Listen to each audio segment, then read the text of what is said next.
Time to go.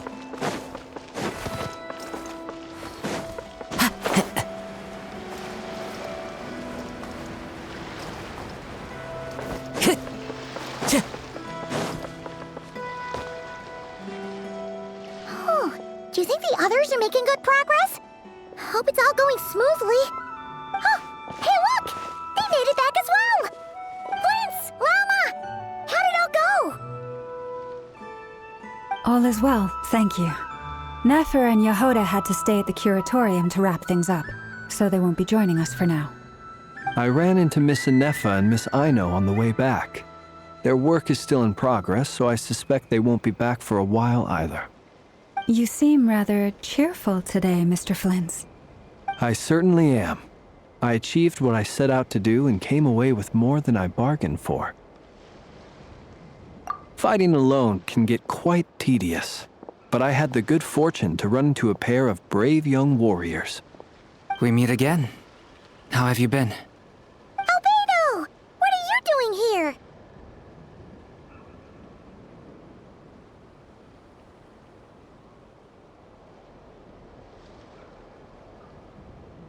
Thankfully, tracking you down turned out to be a lot simpler than we envisaged.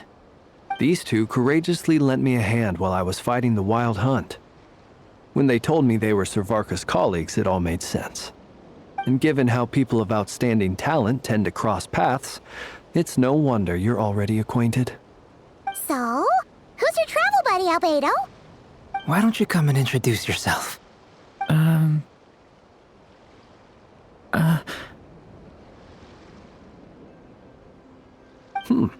A gentleman of few words, I see, and a rather stern countenance. I presumed you were acquainted with him. Is that not the case? It's nice to meet you. Again. We've technically met before. Wait a sec! You're Minnie Durin! That's right. It's me. I'm glad to see you again.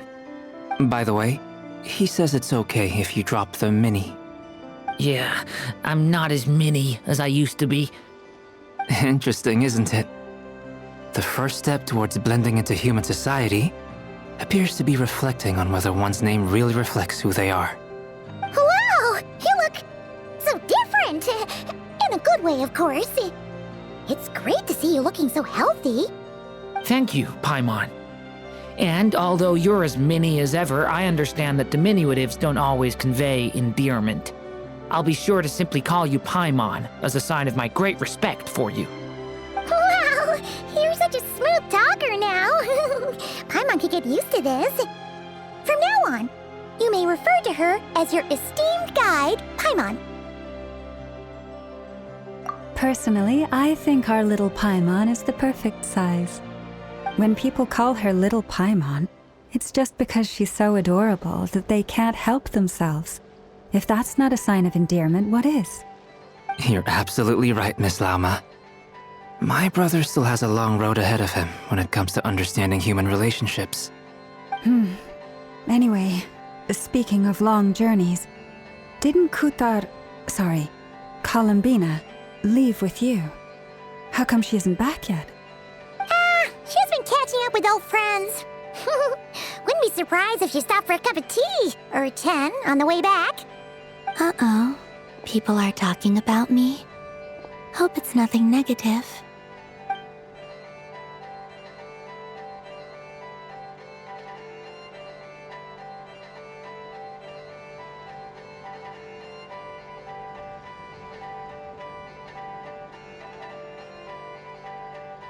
Judging from your expressions, I'm guessing it all went well? It's getting crowded here. I'll go grab some chairs. No need. This is a job for an alchemist. I'll whip some up momentarily.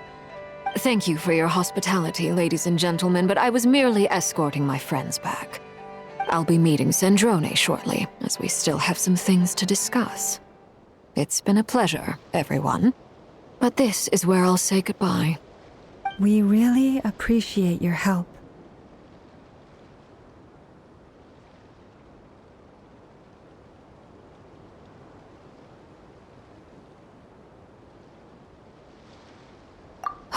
come on. Spare the formalities. I'm just glad I could help out some true friends. I understand. Well, bye for now, Harlequino.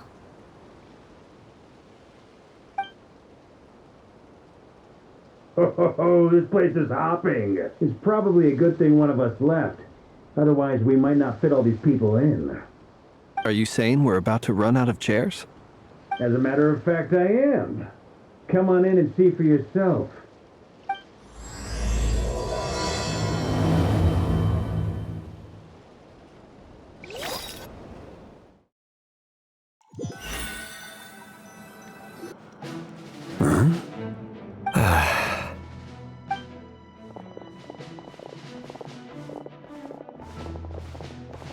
I overheard your little chit-chat outside, by the way.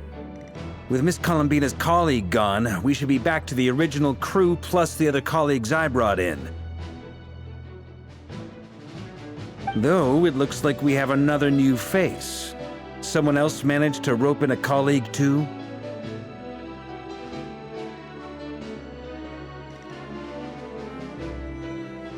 Frankly, you and Paimon are the only people I know here. This here is Deanslip, colleague of Teyvat's greatest guide, Paimon, and greatest adventurer, the Traveler.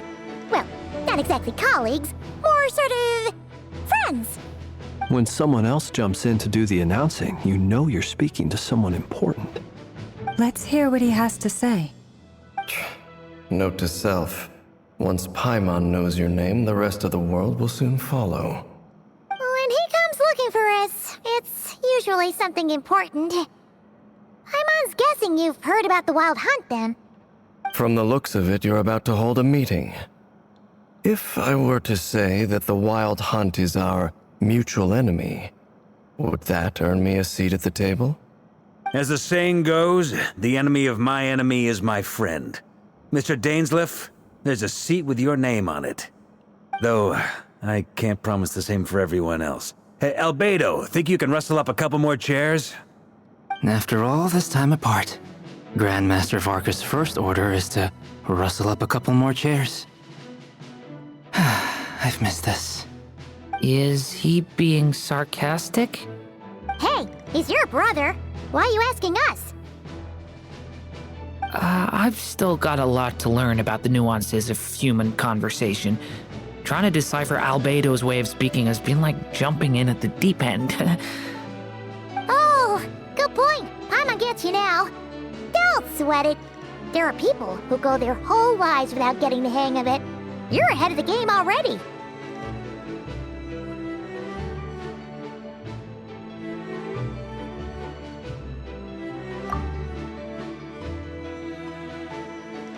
I wonder what's taking Nefer so long. Perhaps you should go and check in with her.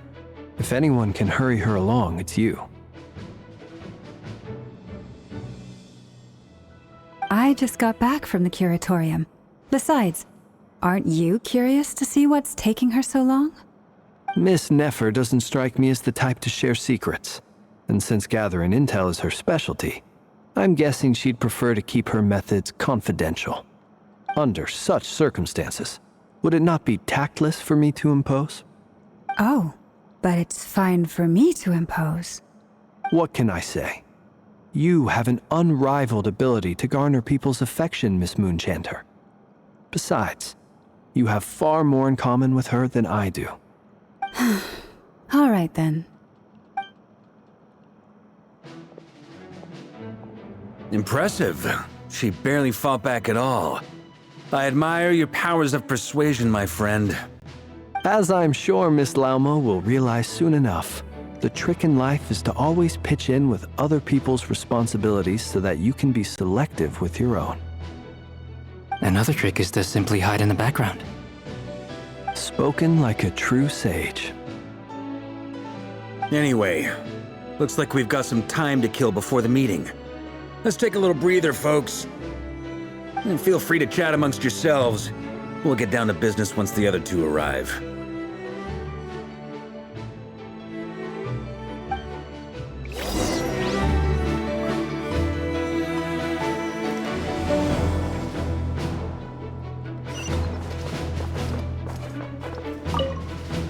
You're both awfully quiet.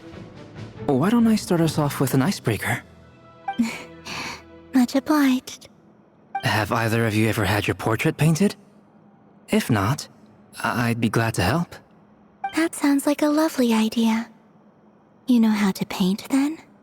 I dabble occasionally. He's an excellent painter. Tables, chairs, people, dragons, you name it. He'll paint it for you. I'm flattered. If I ever get the chance, I'd like to give it a try myself. I'll bear that in mind. Anyway, how about you, Durin? What sort of portrait would you prefer? Oh, I'd be fine with anything. Whatever style feels best to you. Very well. Then I'll play it by ear. You can replicate any style I want? I can try. If you show me a sample, I'll do my best to match it. Thank you. In that case, I'll dig up some reference material for you. Is there something you'd like to say to me? Yeah! For starters, why'd you just show up here without even giving us a heads up? If you think back to our previous interactions, you may recall that that's hardly out of character for me. You do have a point there.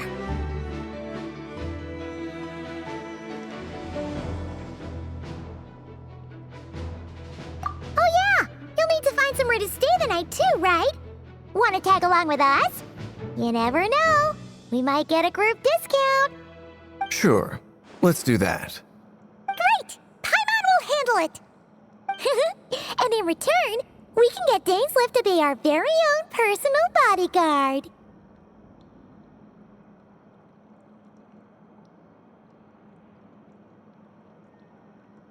If that's what you had in mind, you should have said so sooner. I'd be happy to help. Oh, okay then. Paimon was only kidding, but good to know. Anyway, since we're all here together, we might as well watch each other's backs. That's just what friends do, right? Indeed. Thank you.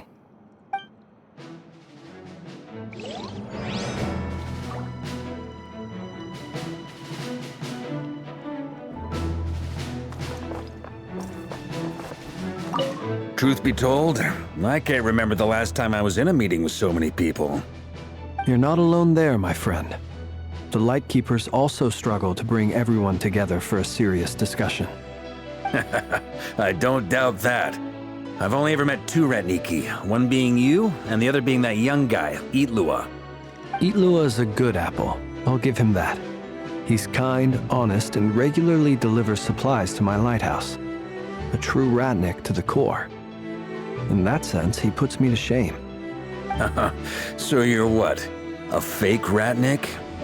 That's what it sounds like you're saying. But I get the feeling that's not quite what you meant.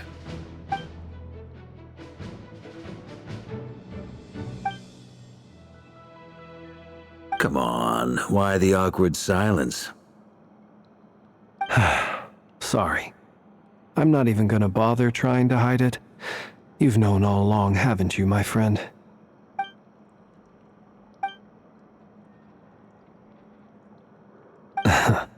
Now that was an awkward silence. Let's just keep this between ourselves. Probably best if Itlua doesn't know, huh?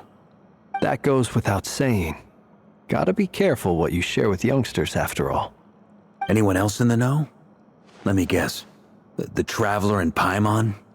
It's dangerous being too sharp for one's own good, you know. Then, in the name of the Animo Archon Barbados himself, I swear, your secret's safe with me. When we went for drinks, you said that you and Barbados were practically best buds. In the light of that claim, do you really expect me to take your oath seriously? Of course. Just as long as you don't go spreading around the fact that I'm close with Barbados, all right? Fair enough, then. Nothing like a bit of mutual leverage to seal the bonds of friendship.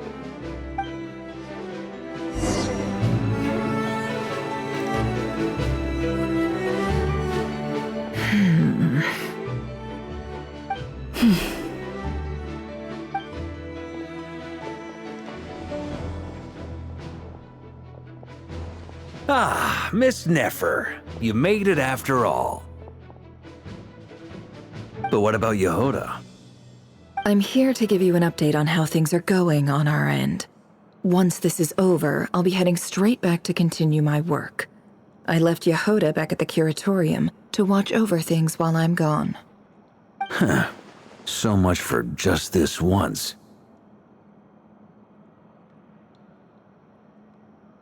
Shh! Not so loud! We're on a roll here. What if she remembers and suddenly decides to back out? Did you say something, Mr. Varka? Huh? I didn't say anything. Right, Flints?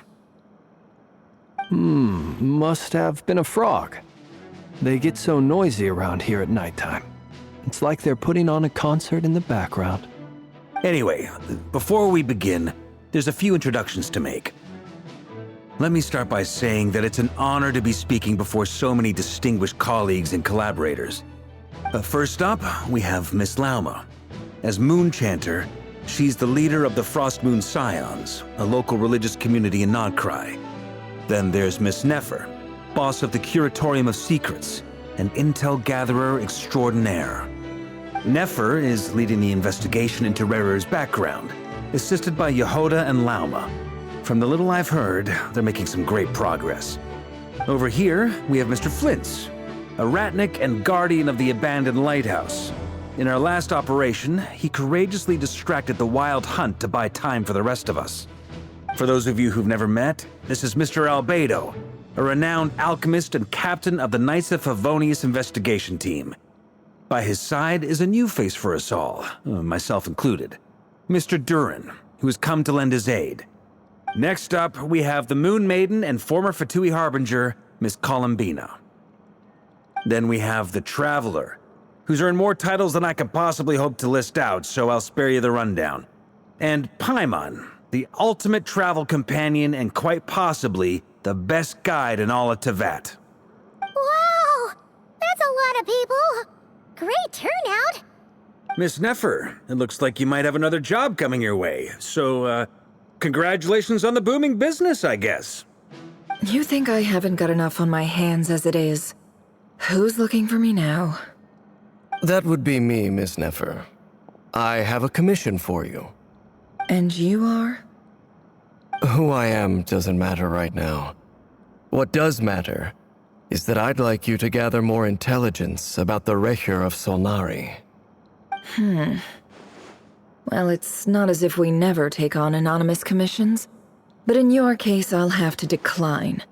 I'm gonna take a wild guess and say your job's probably more hassle than it's worth. Something about you seems like bad news. It's my eyes, isn't it? Conrian, I assume. And what's with the mask? Are you trying to hide your identity? In any case, the fact that you're even still alive raises an awful lot of questions for me. My name is Dainsleif. And yes, I am from Conria. As I'm sure you're aware, the Recher of Solnari's real name is Rerir. He was once an acquaintance of mine. Really? Then you must have been quite an influential figure yourself. You flatter me, but none of that matters anymore. My point was simply to clarify why I have asked Miss Nefer to investigate Rerir's background. So you're both from Conria, and it sounds like you used to be friends? What am I missing here? Surely you already know how he became one of the Five Sinners. I'll tell you everything I know.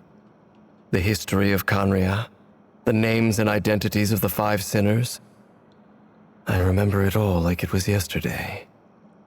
I have never spoken openly of this before, but the truth was exactly as people say. The Five Sinners were each driven by their own desires, and it was by playing upon these that the Abyss tempted them to their fall, tearing Conria apart in the process. The visionary, Vedafanir, who wished to foretell the future. The wise, Haroptatir, who sought limitless knowledge. Gold, Rhindaughter, who desired to create life. The foul, Sertologi, who pursued supreme strength. And last, but not least, Raker of Solnari, Rerir, Ravager of the Moon. Of the five, Rerir is the only one who remains a mystery to me. He never harbored grand ambitions, so what changed in the space of a single night? How did he come to fall like the others? In other words, you're saying that his change came as a shock to you, and you have no idea what actually happened? That's right. You mentioned how the Abyss tempted them, which led to their fall. But what did that look like in practice? And what other context can you give me about the events of that time? The more detail you can give me, the better.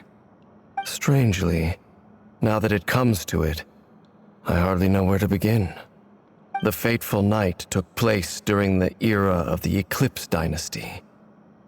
One day, my elder brother, the visionary, Vedafenir, was summoned to the palace by the Vinster King, only for the king to gouge out his eyes and cast him into the dungeons.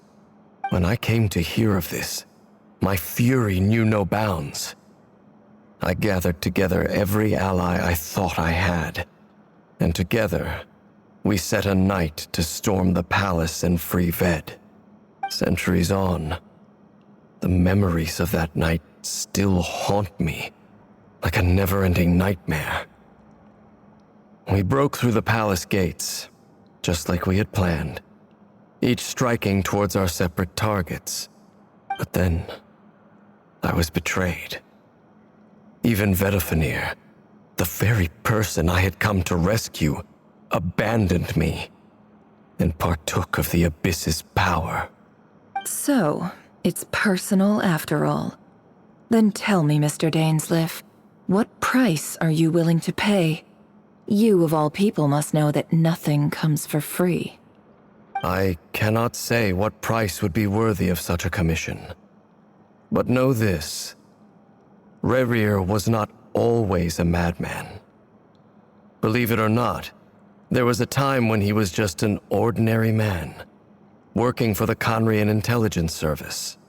Uncovering the truth of Rerir's past is the only way to unravel this mystery.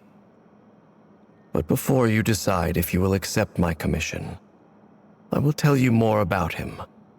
Enough, I hope, to help you plan your next move. Sounds pretty good to me.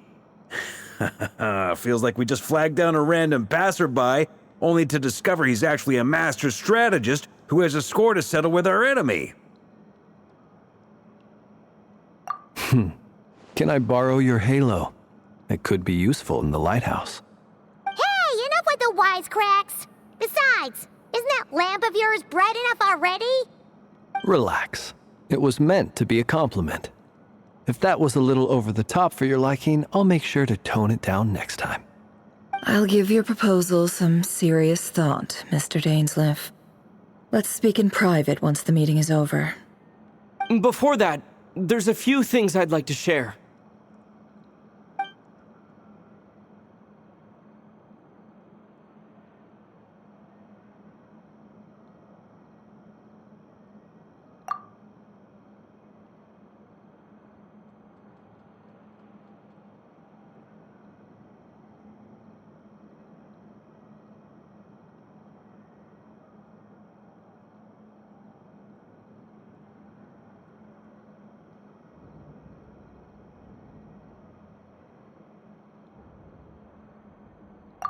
Now that we've united the hearts of the three moons, your power should be greatly enhanced.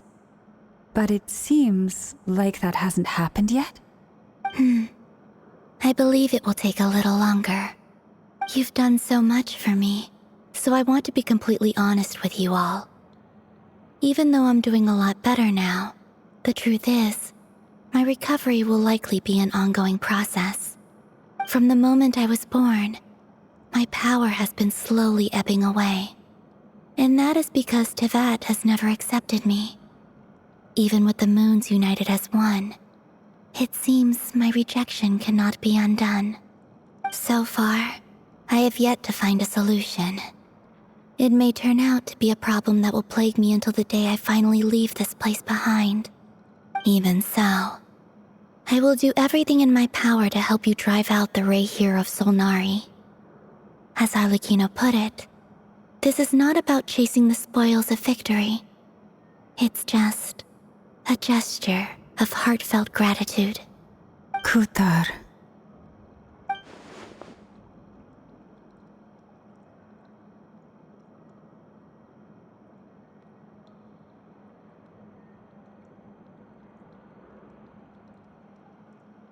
Defeating the Ray here of Solnari will be no easy task. While my strength slowly recovers, we'll also need to gather more intel. Naturally. We should take all the help we can get if we hope to defeat him. We've considered several viable plans now, but our choice hinges on the answers to a few key questions. Is it even possible to kill Rerir? What experiences shaped the person or monster he became? And what's he really after? Given Albedo's expertise in alchemy, I think we should leave him to try and answer the first of these questions. Understood. As for the other two, I'm afraid we'll have to count on you again, Miss Nefer. Believe me when I say it's not my wish to burden you. But right now, relying on your skills is our only option. So you're placing all your hopes on me, huh? We can't thank you enough for agreeing to help us.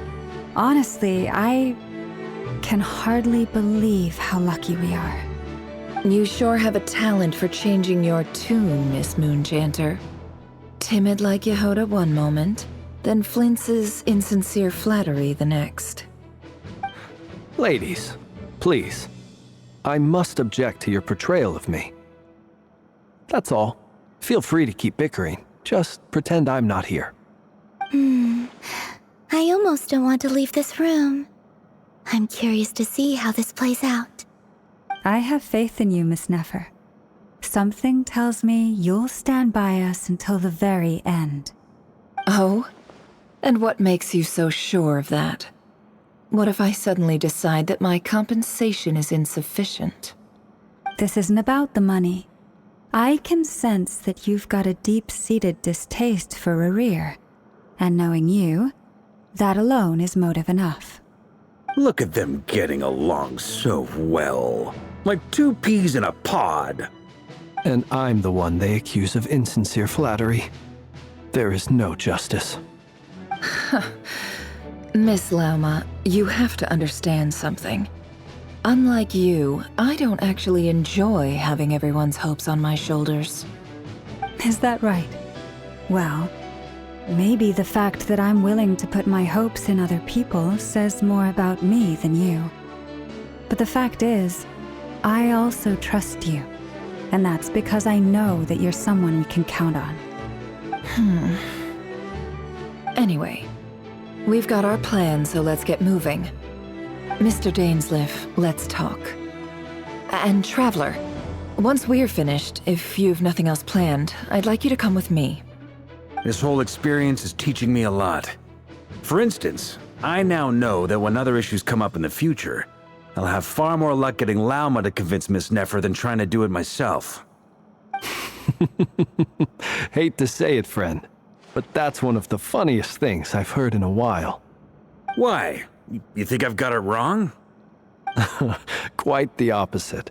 But what makes it so hilarious is how long it's taken you to realize.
Thank you for waiting.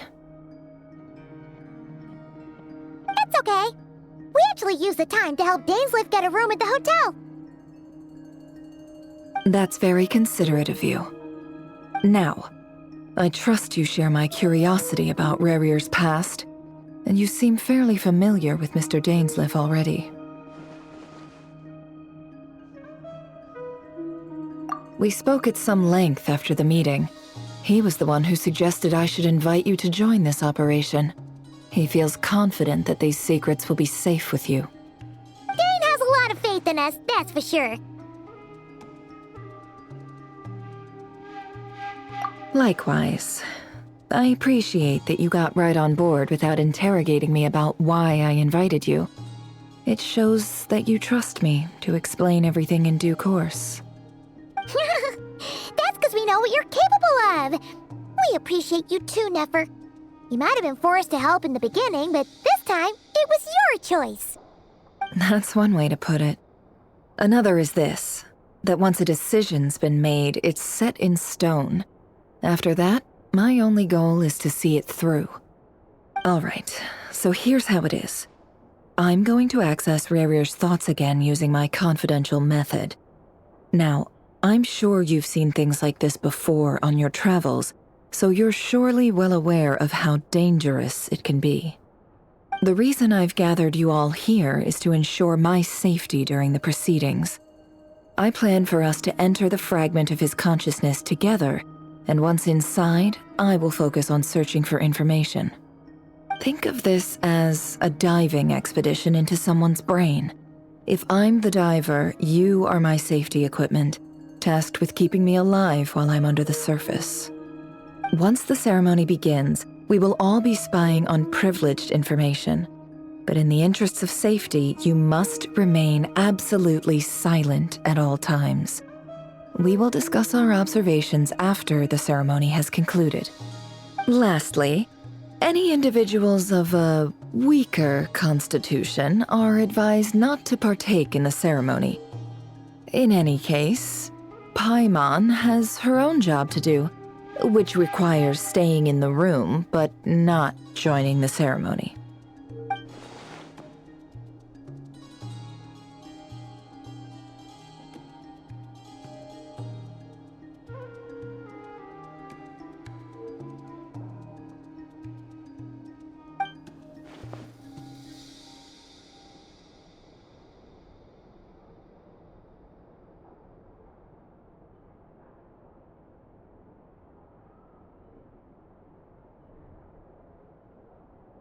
Well, good luck, everyone! Sounds like all Paimon can do is cross her fingers and root for you guys. There's a little more to it than that. I was being serious when I said you have a job to do. While the rest of us are inside Rarier's mind, it's imperative that we have a team member on the outside. In the event that something goes wrong, you will be our first responder. I don't anticipate any issues, but the extra level of safety will be greatly appreciated. I second that. This is a dangerous operation here, and you're our whole rescue team. That's pretty much the most important job in the crew. So, Paimon's like the lifeguard? Yeah, that makes sense. All right, got it. Good. Please, take a seat. We'll get started momentarily.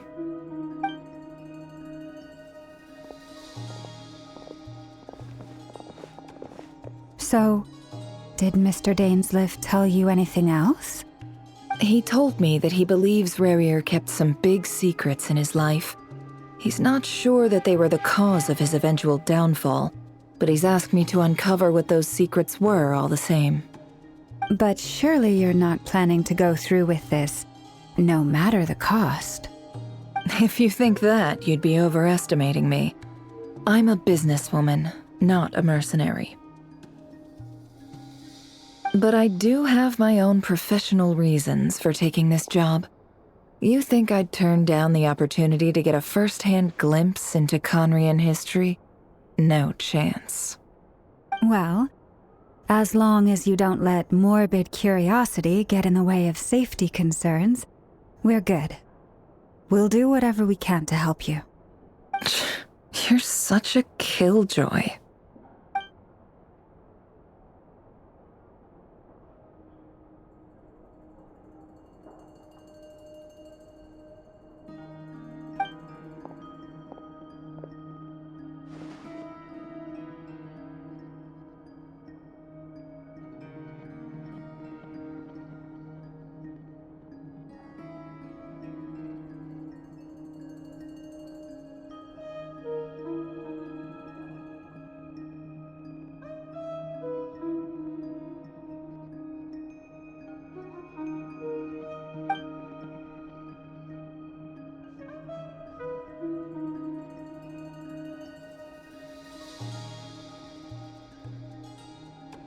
All right, I'm good to go.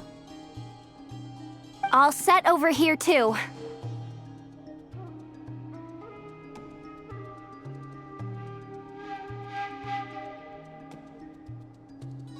Promise, Paimon, you'll be extra careful.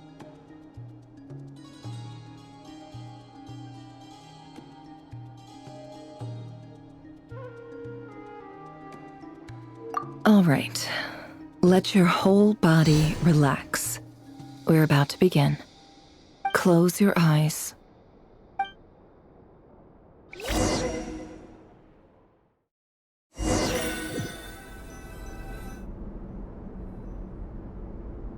Phew. Could this be his office? Pretty standard setup. Bookshelves, paperwork, files. According to Dainsliff, Rarier used to be an intelligence operative.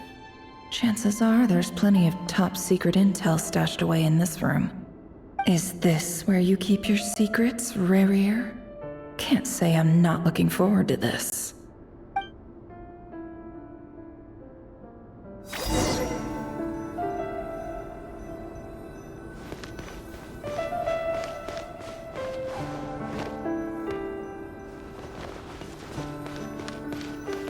He looks even gloomier than last time. I wonder what's changed.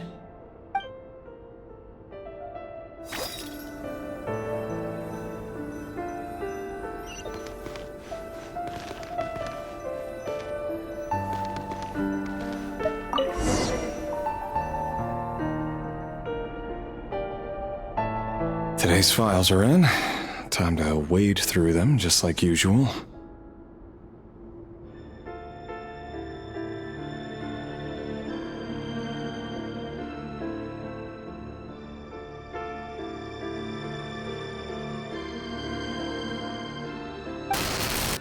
Male, 51. Occupation, cook. Confirmed Crimson Moon descendant. Has maintained frequent contact with other descendants over the past year. Poses a threat to the dynasty.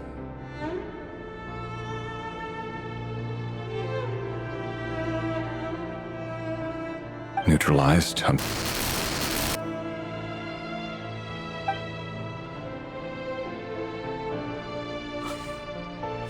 This one should be archived under purged targets.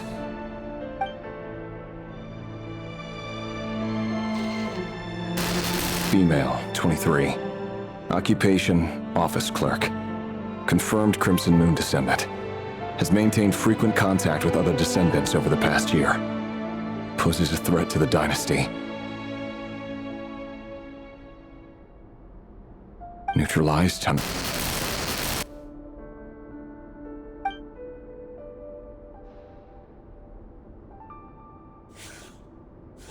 Another one for purged targets. Sounds like she was that other man's daughter. Never mind. What's it got to do with me?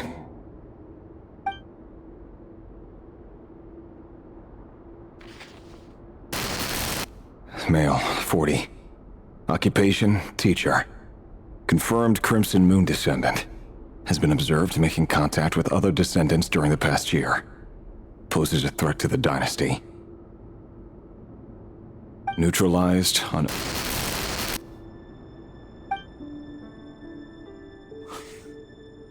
Just another nobody for the archive. Come to think of it, I remember surveilling this man. A case like his never would have been considered a priority in the past. Huh. He barely even interacted with other Crimson Moon descendants.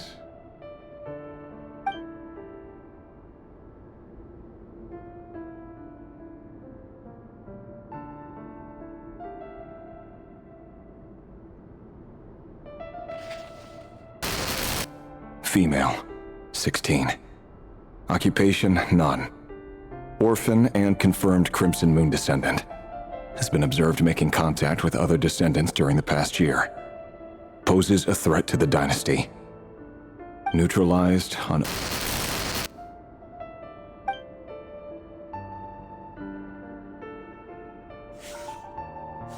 Filed. I have no recollection of this girl. None whatsoever. She doesn't seem to be anyone important, but then again, how many of them really are?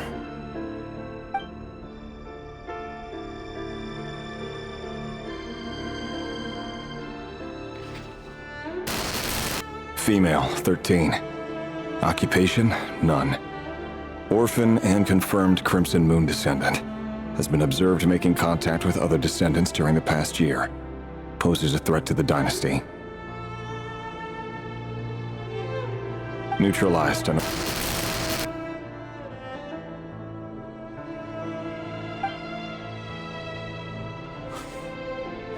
Filed.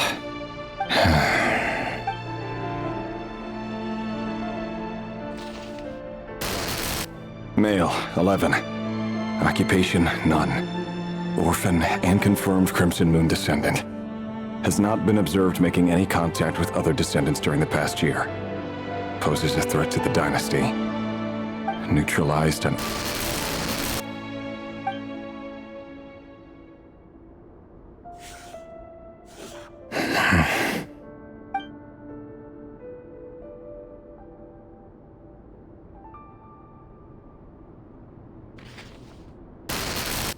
Male. 6. Occupation, none. Orphan and confirmed Crimson Moon descendant. Poses a threat to the dynasty.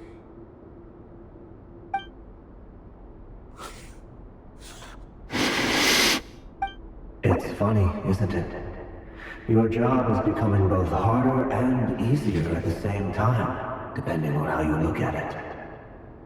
Sooner or later, the Crimson Moon descendants will be completely wiped out. But as their numbers dwindle, they become harder and harder to track down.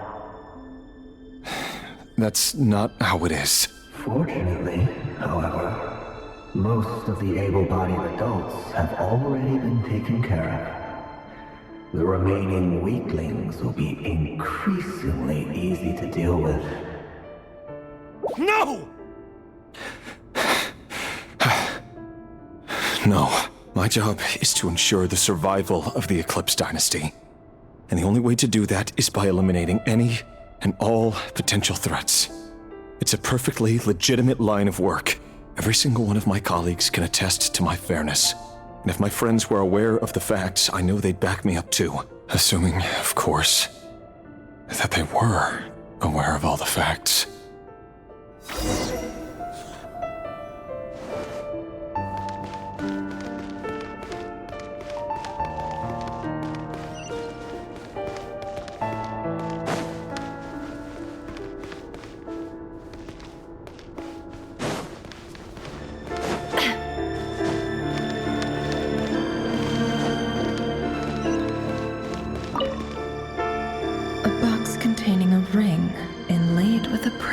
Gem.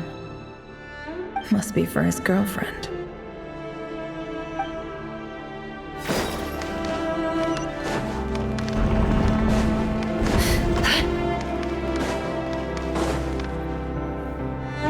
Mr. Vettelfnir, it's been quite some time since we last met. Revier, I trust you're here because you have something important to discuss. Forgive me. I wasn't tuning out, it's just, I noticed you didn't even phrase that as a question. As if you knew I was coming. Tell me, Does someone in your position ever feel the need to ask questions at all? It is indeed within my power to foresee certain things. Things like your arrival. I was just thinking. It won't be long before I'll be inviting both you and Dane to my wedding. That isn't a lie, but nor is it a fact as such. It's a wish, isn't it? No fooling a prophet, is there? Ever since that day we met for drinks, I knew it was only a matter of time before you came looking for me. Does it feel good? Knowing how the future will unfold.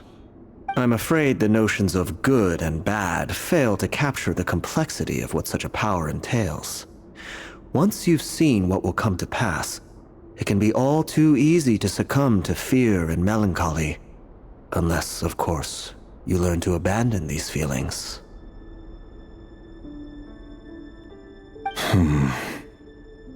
You fear my silence, and long to hear the words I left unspoken that day. That's right. You must have noticed my reluctance to broach the subject, and the reason is simple. Because the truth could never have lived up to your hopes. For both our sakes, such words are better left unsaid. The burden of prophecy was never meant for your shoulders.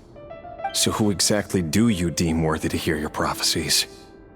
None but our exalted king? Or rather, our king as he once was. You're closer to his majesty than I am. You must know better than anyone how much he's changed. You say that as though it is to my benefit. Yet precisely because of that, I dare not speak rashly. A king can turn out to be the most virtuous of rulers, or a tyrant more terrible than the most vicious of dragons. You are so wise and far-sighted, yet still you would have me live in fear of the unknown? You make a fair point. Especially given my silence alone was all it took to send you spiraling downwards. Very well then. Let me offer you some advice. And I say this not as a prophet or a visionary, but simply as the brother of your friend. For many reasons, there is very little chance of your marriage ending in happiness. If happiness is what you seek, you should find another fiancé.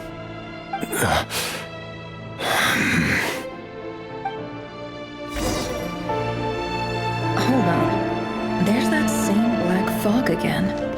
Could this memory belong to Thelindis? Wait. Hear me out.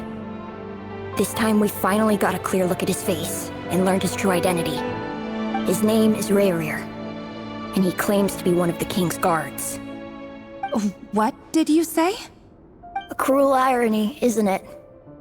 The man you're set to marry leads a double life as a brutal executioner. Why are you telling me all of this now? Simple. It's because I want you to kill him. You are the only person he would never suspect. No, absolutely not. I would never dream of doing such a despicable thing. So you'll just stand by and watch him slaughter us to the last? Do not forget that the blood of the Crimson Moon flows in your veins too. The blood of the Crimson Moon? What does that matter now? The dynasty has long been dead and gone. You think that alone is reason enough for me to throw away everything I have? Why wouldn't it be? You two were once a child of the Crimson Moon, just like me. Don't tell me you've never felt so much as a flicker of fury for the way we were trampled into the dust. As long as you promise to abandon this pipe dream of restoring your dynasty, I can try to persuade him. Or have him persuade the Vinster King. Persuade the Vinster King? Do you even know why he's so obsessed with hunting us down? Why he keeps trying to force us to hand over our secrets? Over and over again? Or why we refuse to give up on restoring the dynasty? The Vinster King. A blind fool. his eyes clouded by powers from beyond this world. A petty little man with a miser's heart. And he dares to sit upon the throne? Mark my words. Sooner or later, Conria will fall. And it will be his doing. If you can't bring yourself to do it, so be it. Just you watch. It won't be long before calamity descends upon us all. The Rehir of Solnari. That really is quite a secret you've been keeping from me, Rerir. But who am I to talk? Am I really any better? I've kept my own past a secret this whole time too. Love should be built on honesty. But ours was born from lies. And yet, is it really so wrong to hide things that would only make life harder? If we don't cover up the parts that no one else should see, how can we go on pretending to be normal? Vedifulnir must have known all this. And that's why he made his prophecy. In the end, nothing stays hidden forever.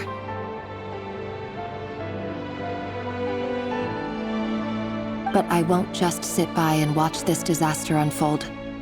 I'll do everything in my power to protect what I cannot afford to lose, no matter who I have to face.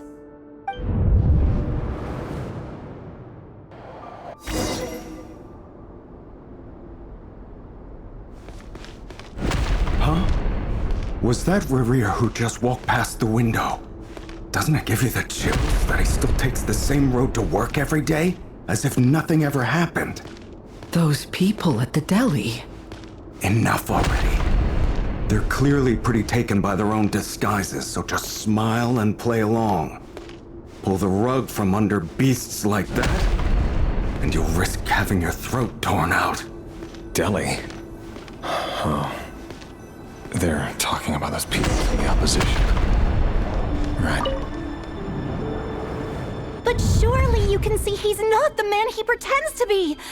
So many have died already, and they say that the king's madness grows with each passing day. We're not going to survive this, are we? But why does it have to be this way? Do we really deserve to die just because of the blood that runs through our veins? Felindis, are you even listening? Sorry, Freether. My mind was off wandering. I heard you, though. You're talking about what Rerir said. He's just following the king's orders. He's a secret agent, and it's his job to hunt down rebels and dissidents. By the time you first met him, he'd already taken lives. Maybe he was using you from the very beginning. No. Rerir has no idea I have anything to do with the Crimson Moon. My family are only distant relatives of the main lineage, and besides, my eyes are perfectly ordinary. Truth be told, apart from my teacher, pretty much no one knows I have any connection to any of it. It's been a long time since my family severed ties. But as Orlog said, who could possibly talk sense into that raving lunatic of a king? No one! I'll work something out. Trust me, I'm with you all. But for now, you need to keep yourselves hidden.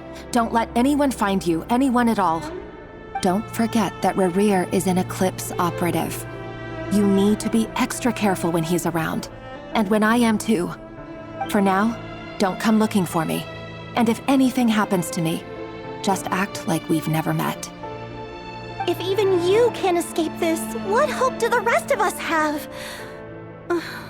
But after all this time together, surely he wouldn't lay a hand on you. I won't speak in his defense, nor can I give you a clear answer to that question. But I'll do everything I can to put an end to this. Here, hold on to this. If an opportunity to escape presents itself, take it.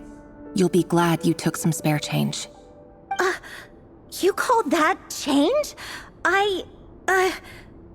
But what about you? I've got a job, and there's still money coming in. But you can't go anywhere right now. Please think about yourself for once.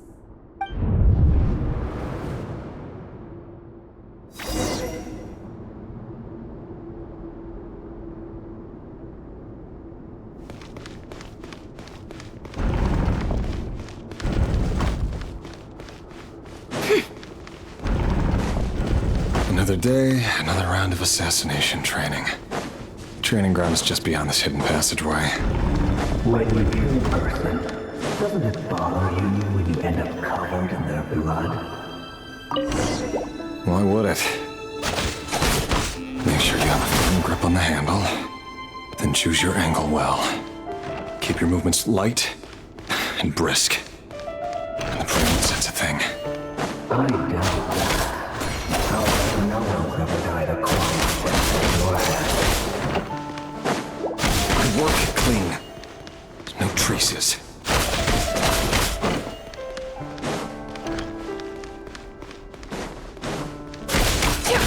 That doesn't make it open and close. The thing that happens to you right now. What a tragedy, doesn't it? That won't happen. He's changed. And there's something so spell of that house. In the beginning, you didn't let you take out a hand for the guilty. But now... The ones I've dealt with have always been guilty. And I've carried out my work flawlessly.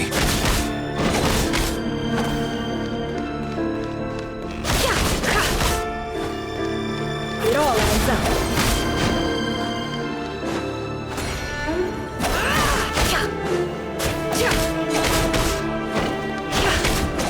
No more lies.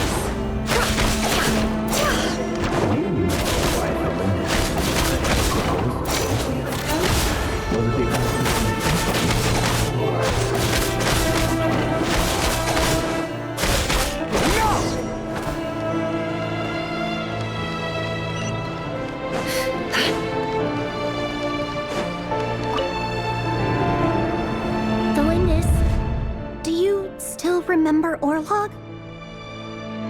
Orlog? The boy who was pretending to sell flowers. You spoke for quite a while, didn't you? Yes, we did. What about him? He was arrested 2 days ago. Chances are he's already dead. He... I just don't get it! After everything he's done, why do you still stand by him? Or does it mean nothing to you that people keep dying? No, that's not... Just hear me out. I need to go now, Thelindis. They're looking for us. You take care too. If you ever need a place to hide, come find us.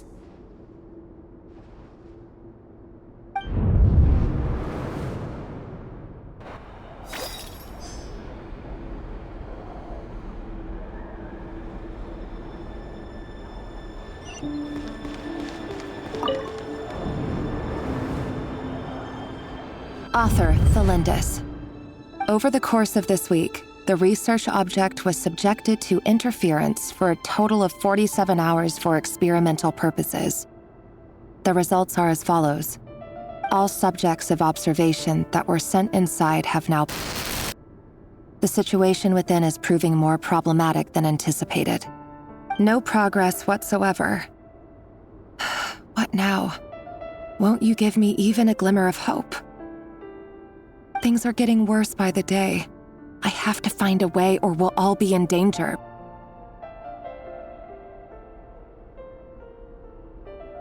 But I... If all this research comes to nothing, what then?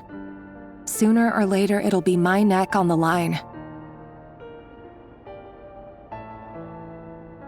But could he really bring himself to kill me? No. Surely he wouldn't have the heart.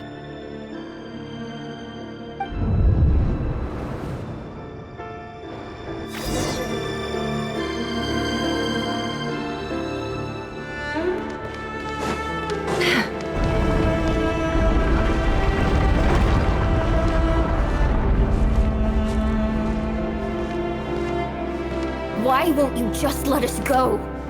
We don't even know each other. All we want is to live ordinary, peaceful lives. You want to live?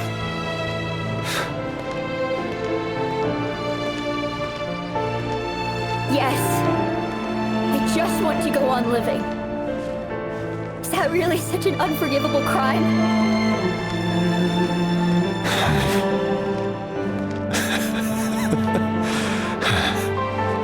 You want to go on living. I want to keep living too. To keep living forever.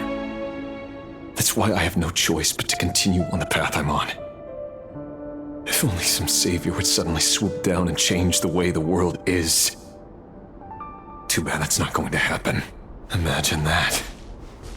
If there really were such a person, you and I wouldn't be standing here like this, would we?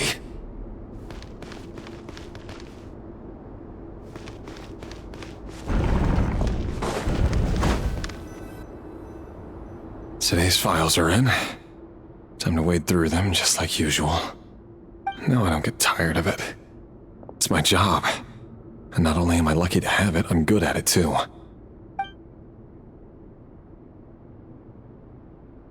Huh.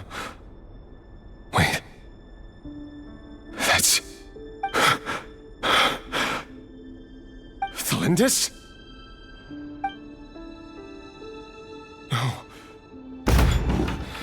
No. No! Why? But you bear no mark of the Crimson Moon. How could you possibly have anything to do with them? It cannot be! A diluted bloodline. Carefully concealed. I see it now. You've been living in the shadows just like me. What a fool I've been. Numbing myself with talk of justice. Even imagining my friends would back me up. But in the end, Irminsul. Finster King! How far are you going to take this? From the direct bloodline to secondary offshoots? And then what? Today it's the descendants of the Crimson Moon. Who will it be tomorrow? Will you not rest until everyone down here is dead? No. This cannot go on. This is where it ends.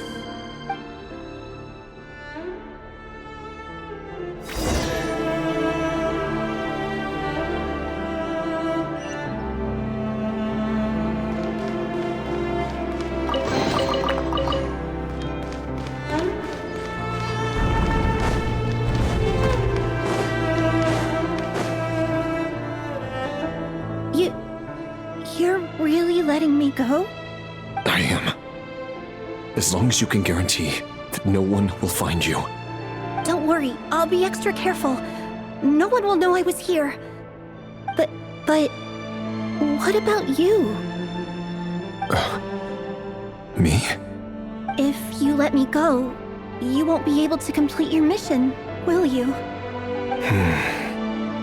Good point. In that case, maybe you should stay. No, please! I just want to see the outside world again. To... Go on living? Yes. I know you're a man of your word. So please, just let me go. If I let you leave, what will become of me? Just kidding. Go, now. But remember, don't let anyone know you were caught. We'll be seeing each other again very soon if you do. Even shadows in the dark must live by a code. But you can't save everyone. You've been whispering in my ear for days now, Vedifalnir. What are you trying to do? Break me down? I only say this because you long for an answer to your problems. Let her go, Rerir, or you risk losing everything. I will not abandon Thelindis. Then you'll need a little more vigilance and a lot more power. The world is changing, Rerir. Keep your eyes peeled for your moment of opportunity. That voice used to be so unclear. But now I know exactly whose it is. It's Vedifalnir. He won't tell me how to actually resolve any of this, but he keeps trying to manipulate me like a puppet. What's his game here? Tell me then. What will this moment of opportunity look like? And no answer. He's like a ghost. Always disturbing me when I'm on edge, but never answering when I need him most. So, the Eclipse dynasty was purging, well, massacring the descendants of the Crimson Moon.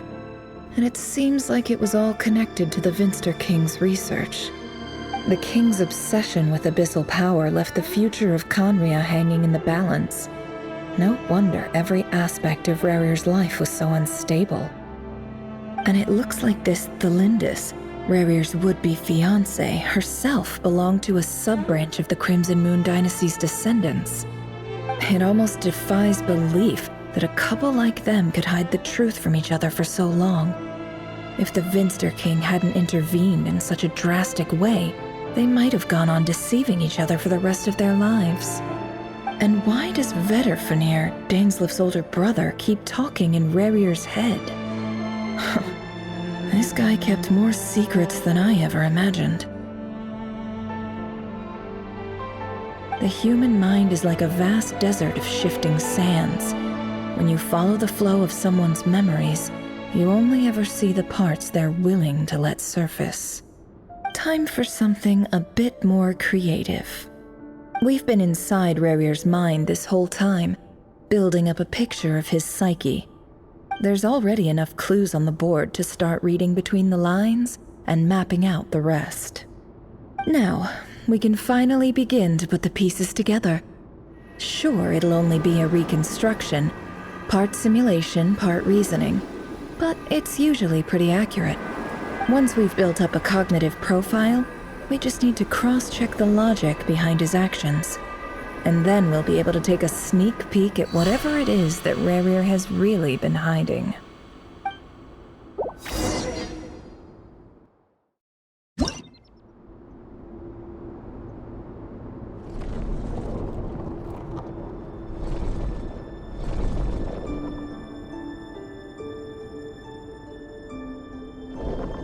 Rarir, are you there?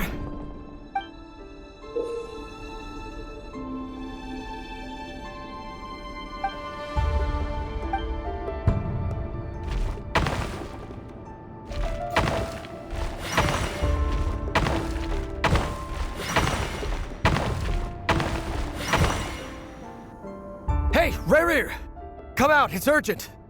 Dane? What's wrong? Quick, come with me. I'll explain everything once we've met up with the others. Okay. I'll come. But the Lindis is still over at the Universitas. I'll need to leave her a note. All right then, but make it quick. I've never seen Dane so worked up before. Whatever this is, it must be big trouble.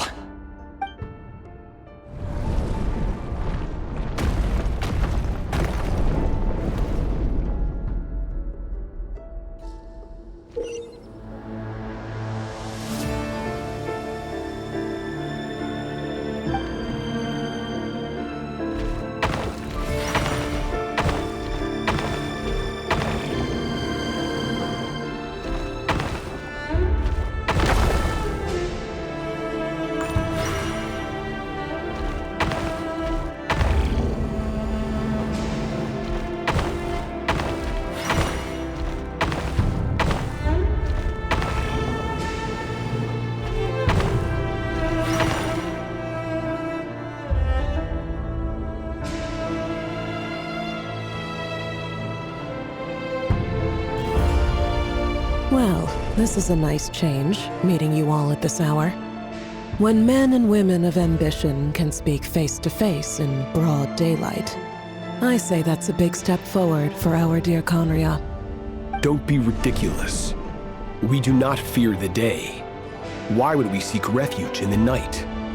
You might ask your blade that same question. I'm told it prefers the cover of darkness. The word on the street is that Sir Delogi only strikes when he has an unfair advantage. But that is patently false. I see you're missing an arm and a leg. Surely only a fair fight could explain that. If this is your way of offering me replacement limbs, believe me, I'll take them. Oh, we can certainly discuss that.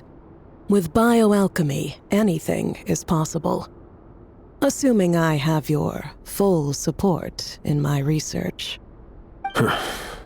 Lunatic.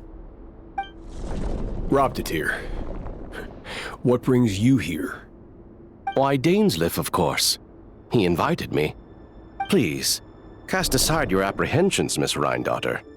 Whatever the rumors may say, I am but a humble servant of the king, and I can assure you he affords me no greater convenience than he does you. Well, the Universitas Magistrorum won't stop fawning over you, so at least some of the rumors must be true. You're clearly doing well for yourself, so drop the humble servant act. It endears you to no one. You're president of the Universitas Magistrorum, the chief royal mage known as the Wise by royal appointment, and by far the most favored among the 4 pillars of Conria. Vice President Veit doesn't even try to hide his envy when he sees you. My success is the product of hard work and good luck. It's as simple as that. Were the king not such an extremist, I hardly think I would have received a senior post at my age. Of course, no job is without its gripes. Serving a king like ours can be a challenging task, as I'm sure you can imagine. And as for Efterveit, in missing out on the presidency, he's dodged a mountain of stress. Like everything else in life, it comes with pros and cons. You're all here. I apologize for the short notice, but it was an emergency.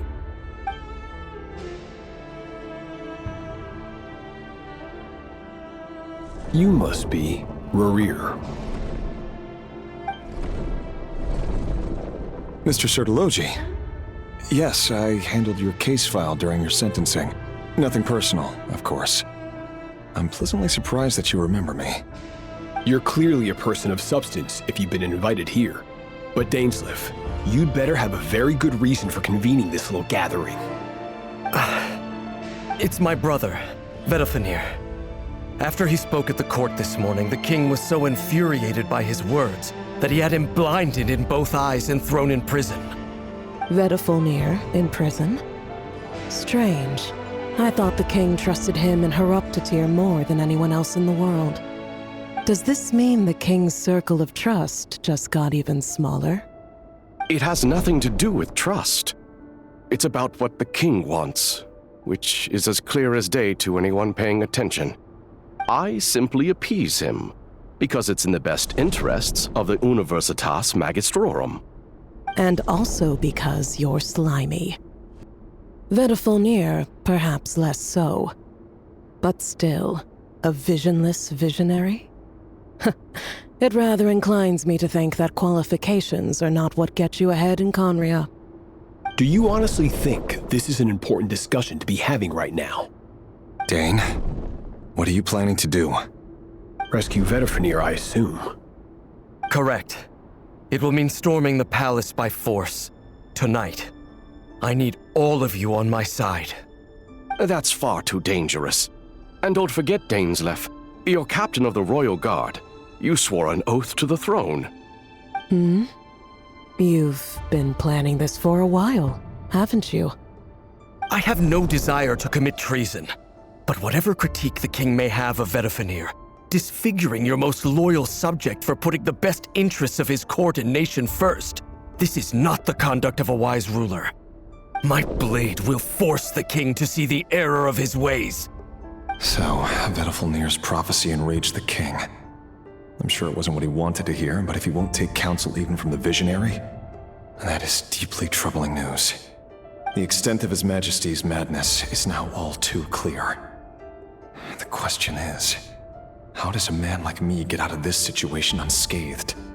You have noble ambitions, Dane, but I'm afraid they don't do much for a guy like me. I'm not interested in saving the world. All I want is a letter of pardon. A letter of pardon? For whom? Thelindis? The chances of the Vinster King issuing a pardon for anyone connected to the Crimson Moon seem vanishingly slim.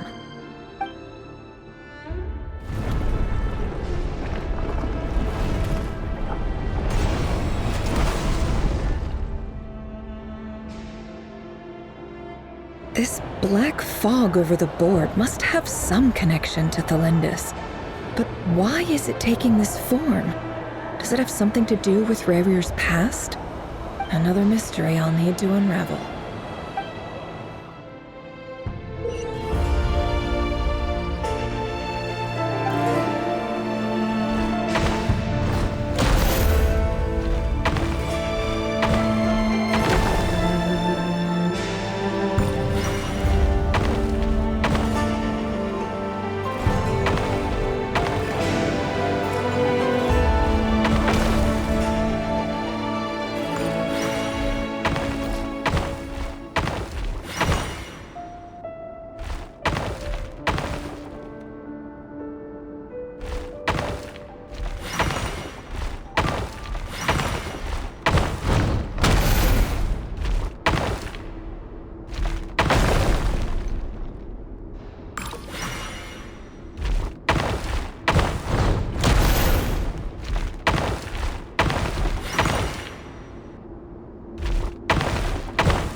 Author Thelindis.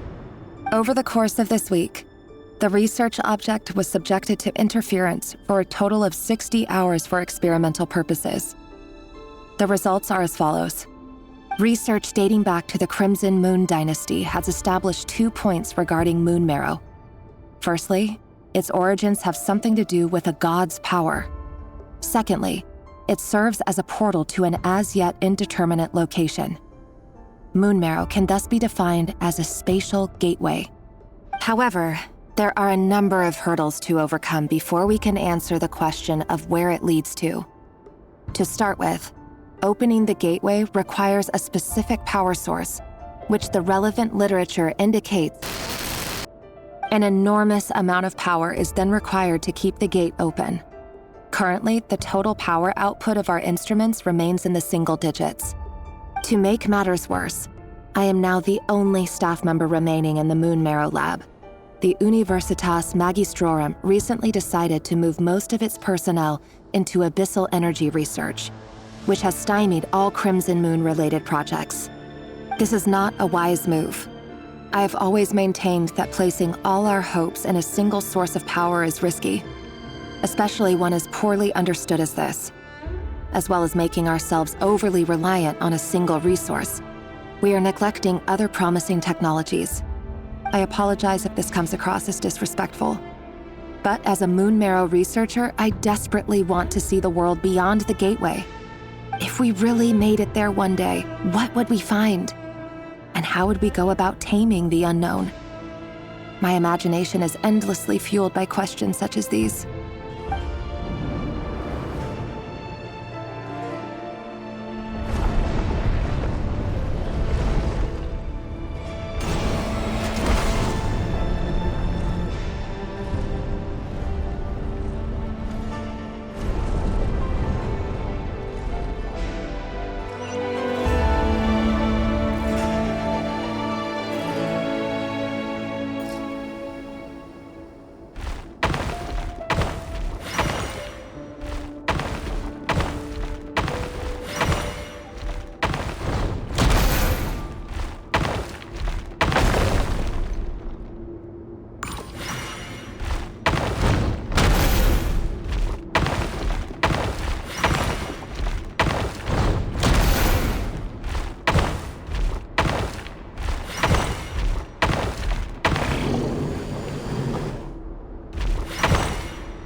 This is for you. I heard you're gonna leave the city with your parents. Thelindis, did you hear about what happened? I've heard nothing. Rerir got back very late last Friday, and he was acting a little unusual, but he slept pretty well, so I'm guessing whatever he did was a good deed.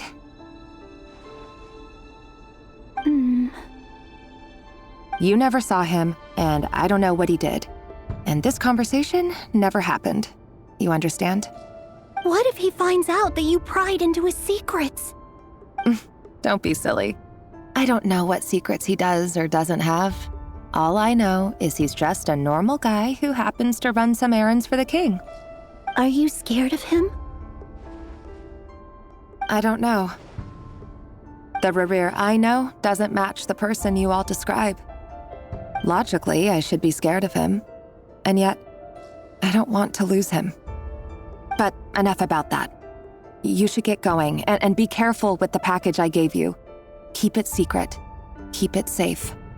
What's in it? A piece of the moon.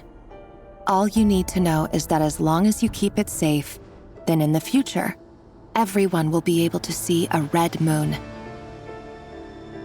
A red moon? You mean our moon? That's right. Our moon. Promise me you'll look after it. I promise, Thelindis. The Crimson Moon bloodline will never die out. Its light, the color of blood, will become like a fire that flows in our veins, no matter how long it takes.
Hurry, everyone, and stick to the plan. Sir Dainsleif, what are you? Is this treason? You know what happens to those who betray the throne. Please, don't do this! It is the king himself who has betrayed the throne. He has betrayed all of Conria. If you have any love left for justice in your heart, you should join me. It's showtime.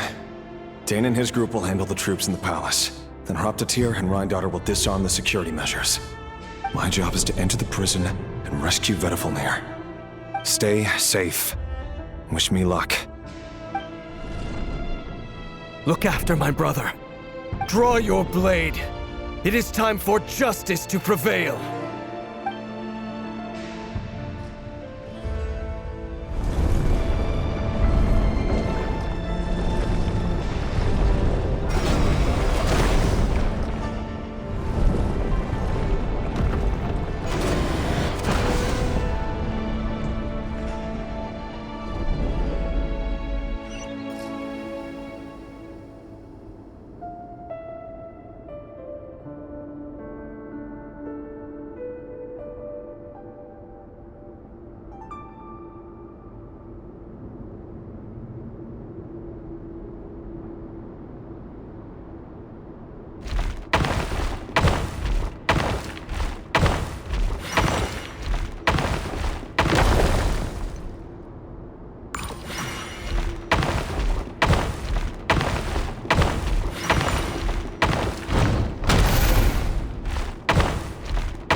smell is abominable. Clearly, the king doesn't allow his prisoners a single shred of dignity. This is dire. Found you. Hello, Mr. Vettelfnir. It's you. Surprised? Oh, wait. I guess surprise isn't an emotion that prophets feel very often. I certainly felt some surprise in the moment when I was blinded. Surprise at the king's sheer ignorance. Surprise at just how unfairly this world responds to words of earnest remonstration. I'm curious. What did you prophesize this time? It wasn't a prophecy. It was a word of warning. Someone had to say it. The king has forsaken all reason in pursuit of his obsessions. I simply told him that if he continues on this path, Conria will surely fall. But he didn't listen. Worse still, he stabbed you in both eyes and locked you away. Dane asked for my help. The court is in complete chaos now, but I'm sure you predicted that. Everything is transpiring as I foresaw, yet I am powerless to change it. Fate is an immutable force. I can but lament as the inevitable unfolds. I do wonder whether giving a man the power to see the future does nothing more for him than slowly crush his spirit. Forgive my curtness, Vettelfnir, but the king did not suddenly turn on you today. His suspicions have been brewing for a long time.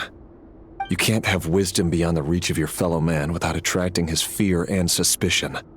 There are things the king does not want to see.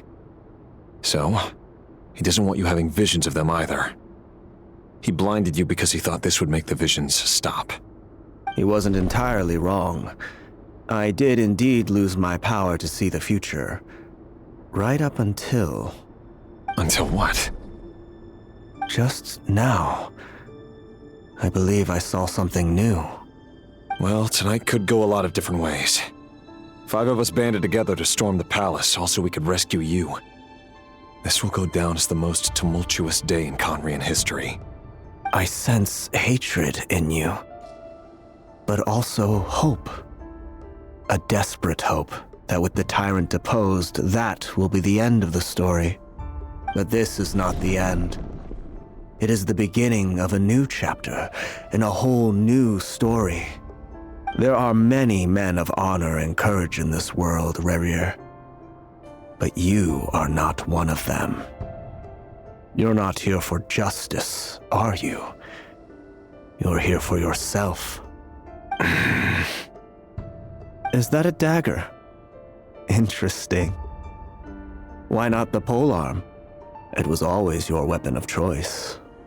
With your abilities, I don't doubt that you were able to recover some of your sight. But I also doubt that you want to make an enemy of me right now. Of course not. We're on the same side, aren't we? We could be. But I need you to be honest with me, Vettelfnir.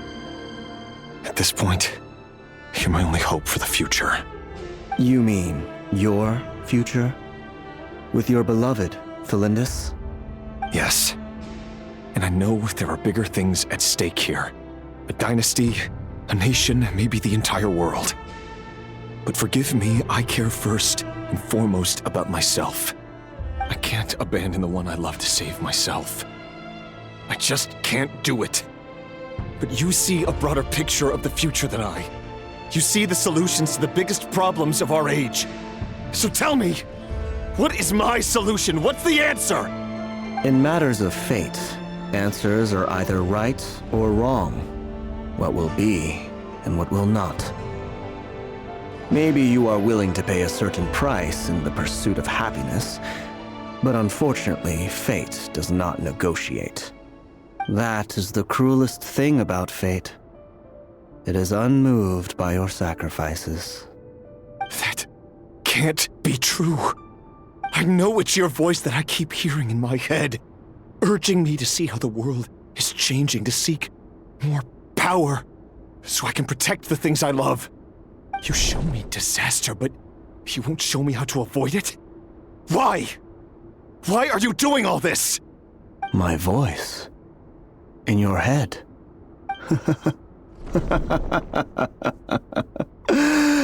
So, you hear it too? The voice that steals your mind, gains your trust, and drives you crazy. It turns out that we are not so different, you and I. Vedifulnir just broke into the strangest smile I've ever seen in my life, as if he'd discovered some monumental secret. But then he suddenly switched to looking extremely weary. Very well then. My advice to you is as follows. You must persevere. Whatever trials and tribulations you may face, be steadfast in the belief that they are your path to the future. For as long as you live, your story with Thelindis shall not come to an end. That is the only chance you have of fighting back against fate. It is up to you whether you believe my words. Regardless, that is all I will say on the matter. I have no right to intervene any further. I will hold you to your word. Thank you for setting me free. In return, I will tell you one more thing that you cannot afford to ignore. Just then, a strange wave of energy rippled through the city. We had no idea what it could mean. If I were you, I would head to the Universitas Magistrorum. The Universitas? Oh no! I'm sure we'll be seeing each other again very soon, Rerir. Whatever Vedifulnir said, I didn't catch it. I didn't even help him out of the prison. There was no time to lose.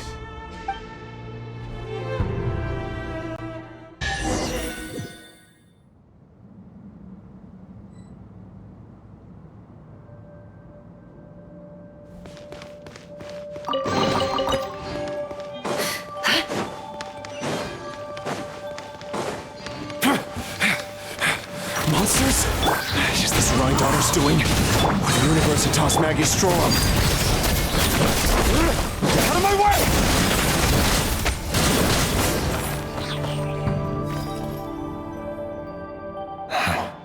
The Universitas.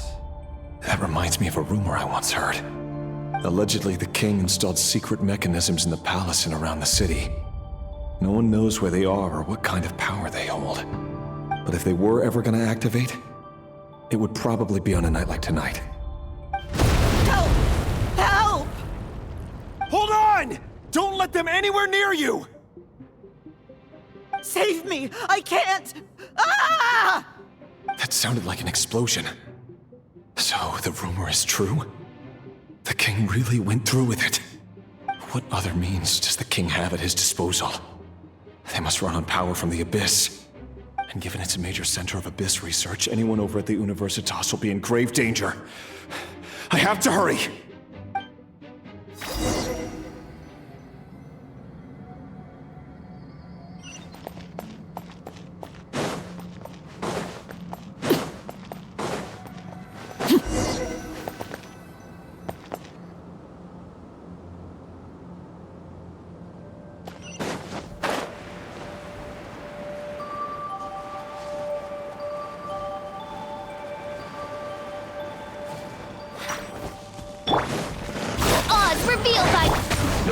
Knows me.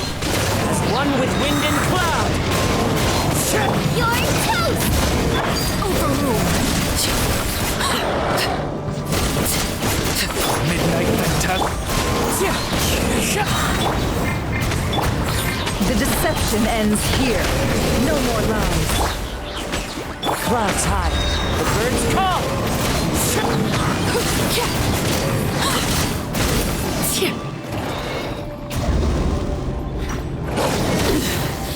Eat this! By royal decree!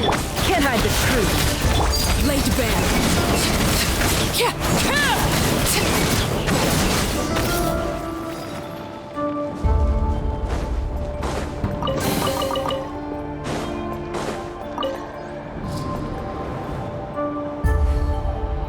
Monsters. At the Universitas Magistrorum? Why now?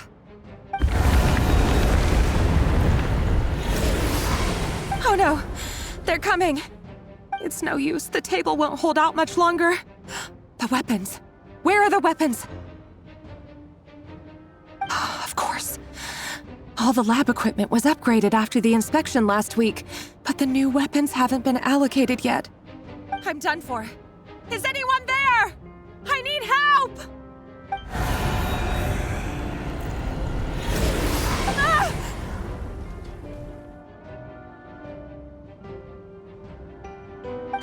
Stay back! Please stay back! Please!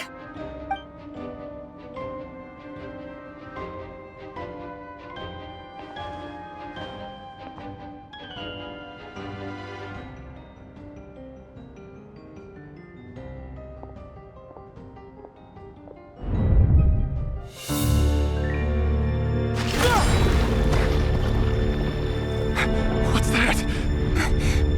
Rear. So the rumors about your work are true. What? No! Listen, something happened at the palace tonight. We have to leave! You don't need to lie to me anymore. What do you mean? I know why you're worried, and I will respect the decision you've made. But it's okay, because I found a solution. I know how to end all this. You can have it back. The normal life you so desire. But until then, I'm afraid our wedding will have to wait. This? No, don't do it! Celindus! Celindus!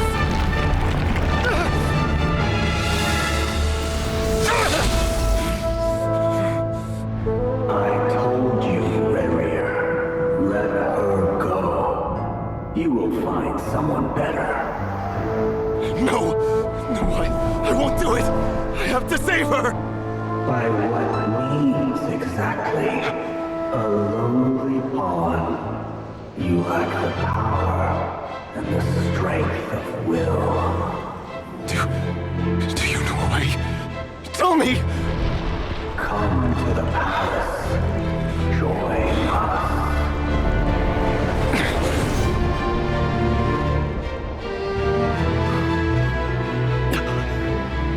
Rerir, thank goodness we... Step forth and take your share. You made it. Not you too.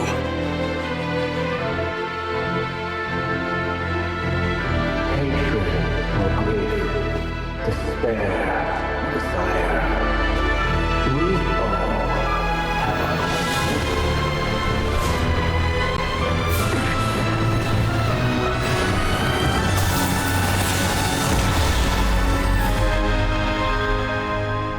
Rerir. Rerir. Celindus? Were you daydreaming?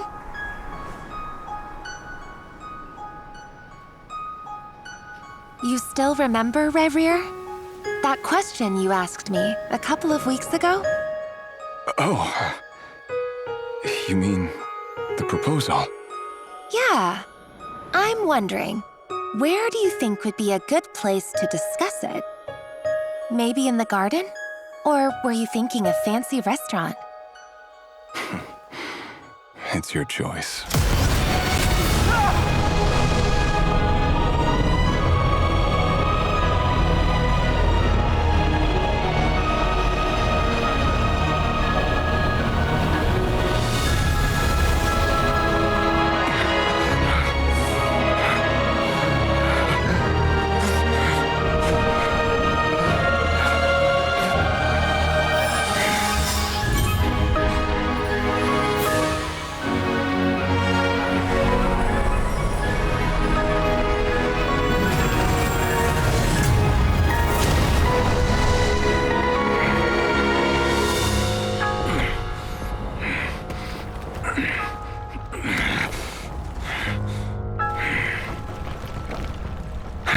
Find you.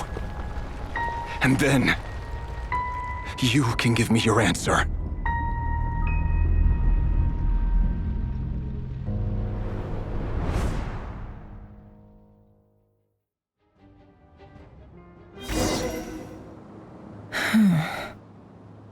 So that's how the Raker of Solnari was born.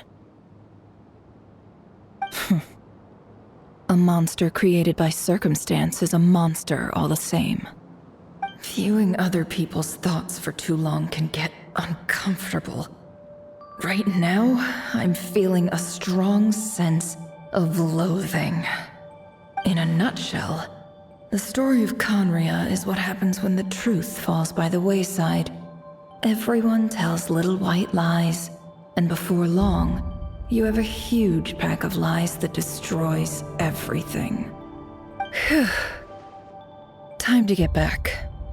His past is filled with sorrow, but the tale of any fallen civilization is one of endless tragedy. Cruel as it may be, that was Conria's fate.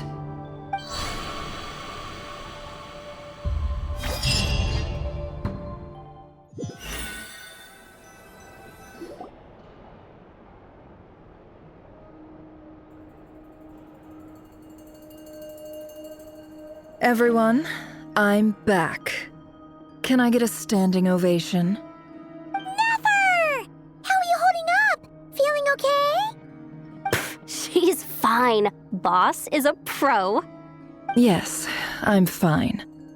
You will have seen the events of Rarir's life through my thoughts. It's now clear that he is just a regular nobody, driven by personal tragedy, as he said himself. I mostly agree. There's only so much we can know about him from his memories alone, but they did give us a clear glimpse into his life in Conria. However, I would not consider Rarir to be a nobody. He was deeply involved in the events of that era. Yet, when the catastrophe of a generation strikes, nobody is safe. Sounds to me like you're speaking in riddles again. Is this you urging me not to abandon the people of Nodcry in their hour of need?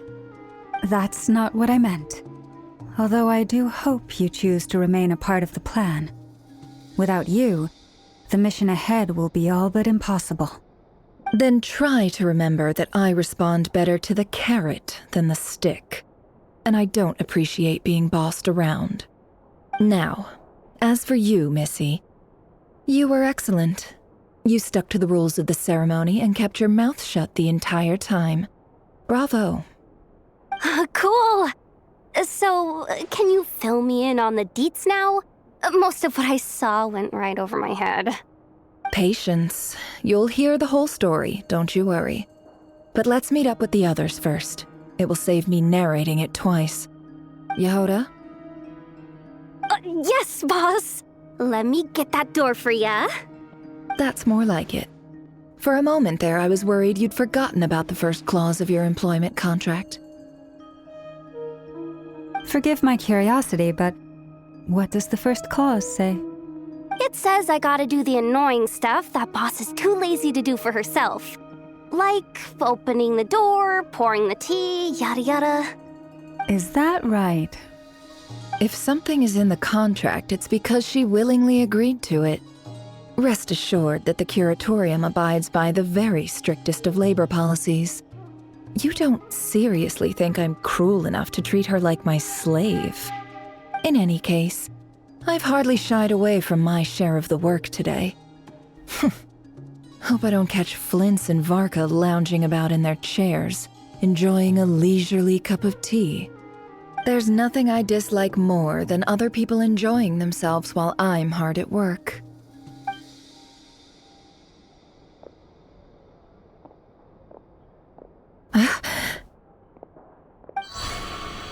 Oh no.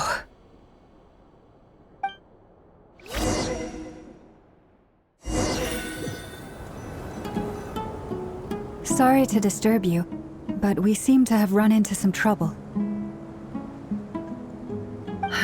Evidently so. Don't worry, I'm not about to leave you to fend for yourselves. I'm not that kind of boss. And it would go against the Curatorium's labor policy. I'm sorry? What did you hear me say? I wasn't talking about labor policy. Wait. How long have I been standing here? Not long. You just appeared by the door a moment ago.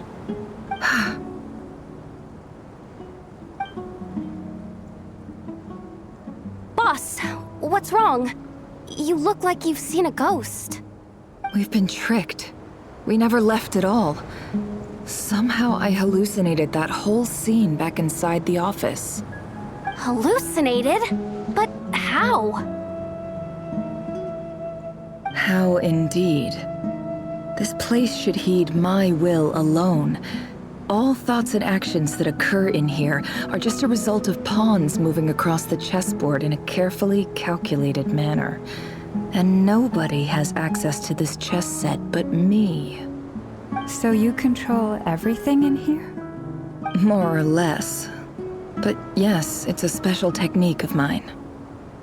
Has anything like this ever happened before? Only once. It was the first time I used the chess set. Is there any similarity between what happened then and what's happening now? I suppose my thoughts are a little turbulent, which was also the case my first time. Is there anything I can do to help? The first clause of your contract clearly states that I only need your help with things that I'm too lazy to do myself. Meaning, you're not feeling lazy right now? Meaning, this is not something Yehoda can help with. The chess set is a personal treasure that I alone understand. I must be the one to find our way out of here. Boss, it's fine. Really. Let me do something useful. Oh, listen to you. Whatever would I do without you, Yehoda? What? Really? Yes, really. Where would I ever find another employee as obedient and servile as you? God forbid anything ever happens to you. Oh, okay. Well, anyway, I was thinking of fetching some water. There's gotta be a source around here somewhere. I suggest everyone finds someplace comfortable to take a rest. We gotta conserve our energy. Even though all this chess malarkey doesn't exist in a physical sense, mentally speaking, it's all real. And so is our tiredness and fatigue. You don't want to dismiss mental fatigue. Just because it isn't physical doesn't mean it's any less serious. But anyway, I got your backs, so don't worry about a thing. Don't I have the best employees? Jealous much? If we can find a suitable time, I'd love to borrow Yehoda for a day to help out at the Frost Moon Scions. Would you be amenable to that, Boss Nefer? Oh, Lauma. Have I ever told you just how pretty you are?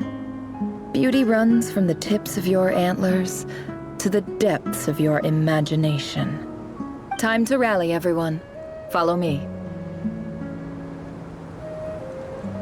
As we continue our journey, the same rules will apply. That means stay focused and no talking no matter what we encounter. And don't disturb the chess pieces. You have my word that I will get us all out of here.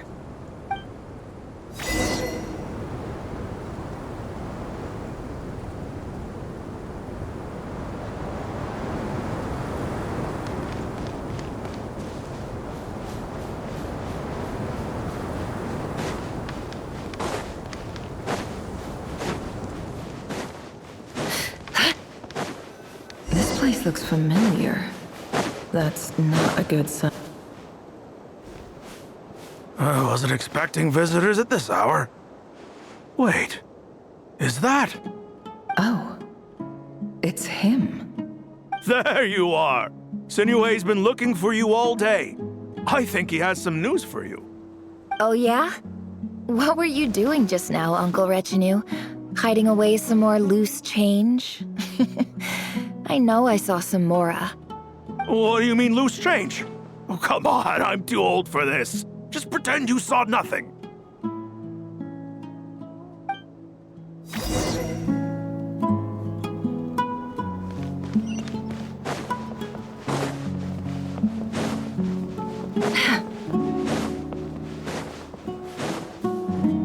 Hey, kid. Mind telling me what Sinuhe's been up to recently? I'm trying to get in his good books and I need a way in. Get in his good books? Why? What do you want with my dad, Uncle Apepe? I've written a new song. I was hoping to showcase it at the next festival, but I'll need his approval. A new song, huh?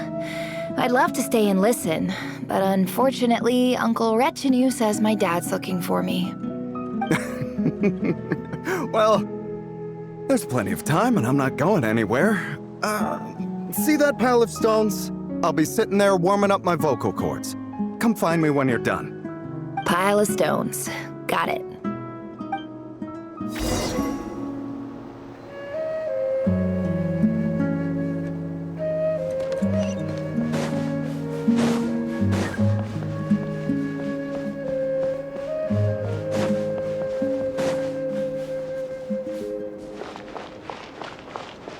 Hi, Dad.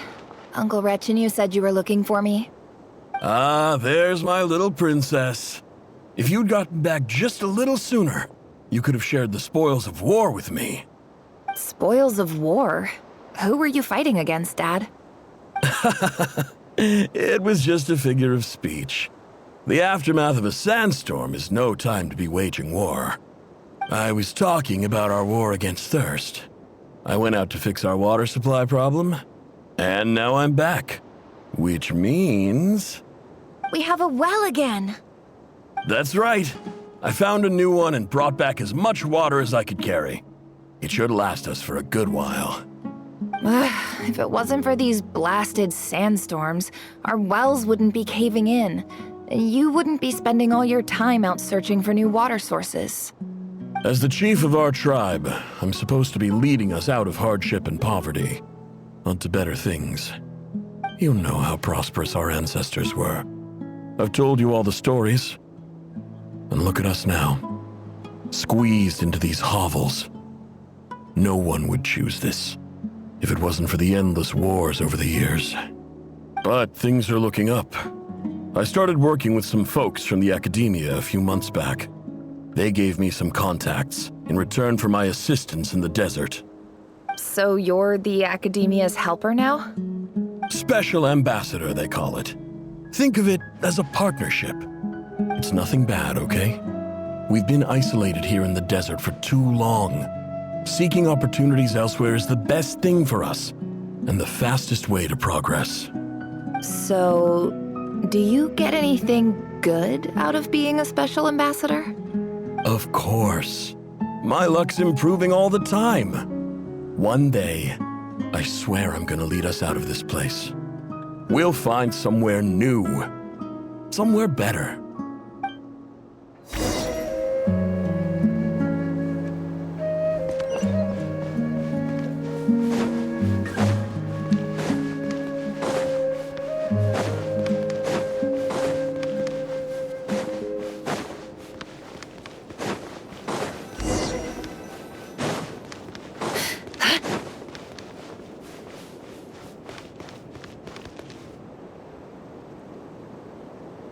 That's our well, and you know it.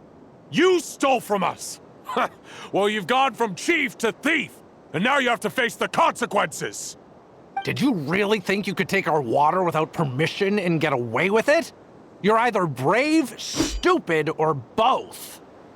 And that special ambassador act? Yeah, nice try. We spoke to the academia. They said it was all news to them. You're a liar and a cheat!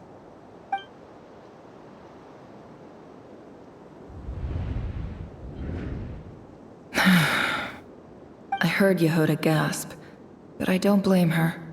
Most people are terrified by the sight of blood. Corpses strewn across the ground. The wounds are clearly from scimitars and daggers. The desert dwellers' weapons of choice.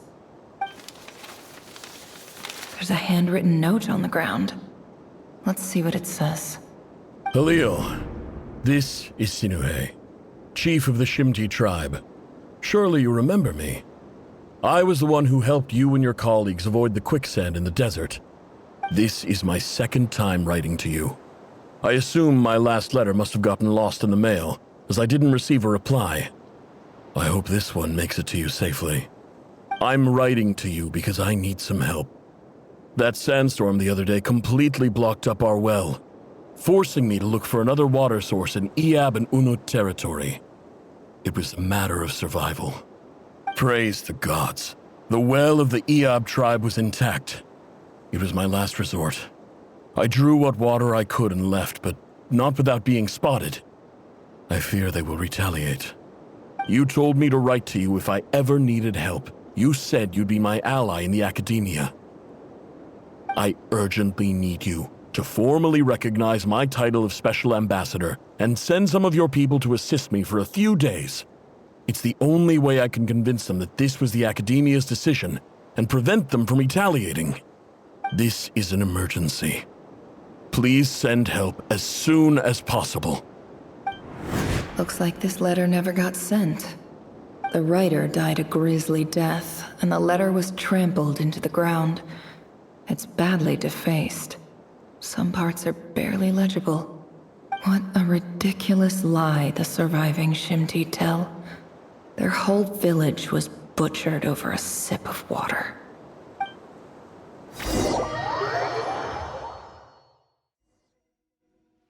Ah, officer. Welcome. Welcome to our humble village. I thought you would at least have the courtesy to provide some respectable libations. This is the finest wine our village has to offer. I promise.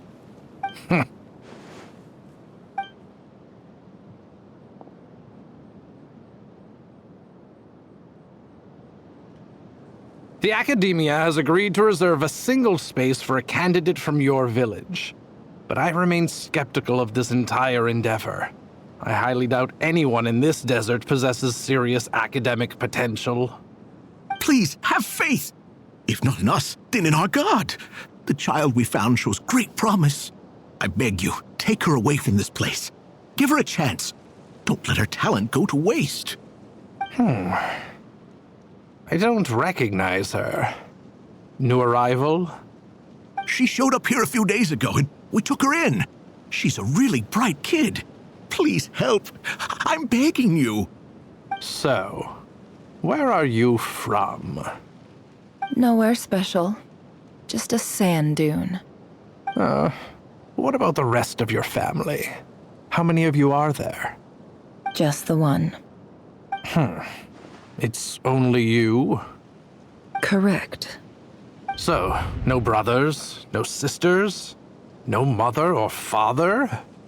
Any who have slept on a bed of sand, I call my brothers and my sisters. Apart from that, I have no family. All right. Get over here. Sign your name on the form.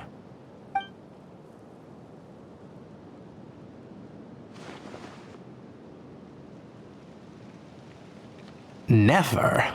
You're rather fair-skinned for a desert dweller.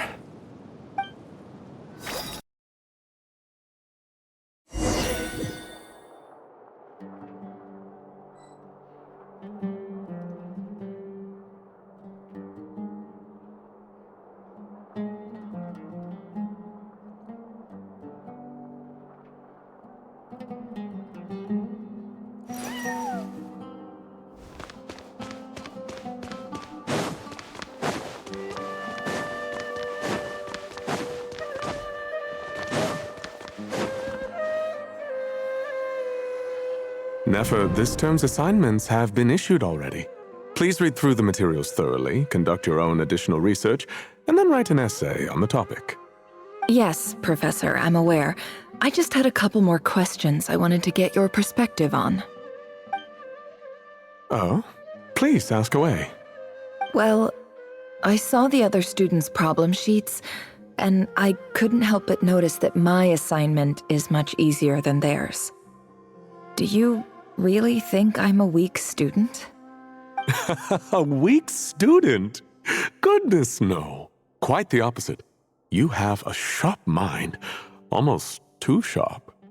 I think what you're saying is, a weak student wouldn't have noticed the discrepancy, and if they did, they certainly wouldn't complain about the lighter workload.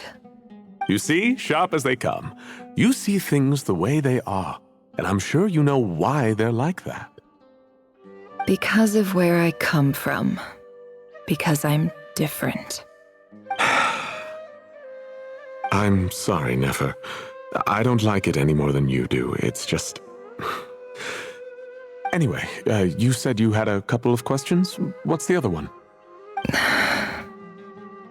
I wanted to check. If someone sent me a letter to the academia, where do I go to collect it? Ah, your family wrote to you. Well, as long as they put your name on the envelope, someone should hand it right to you. Not exactly. It's not even a recent letter. I was just curious where the mail would end up if no one collects it. The house of Dana, I expect.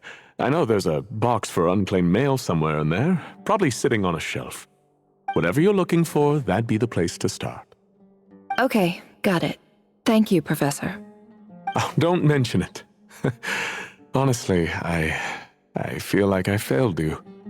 I'm supposed to be your teacher, but I haven't taught you anything.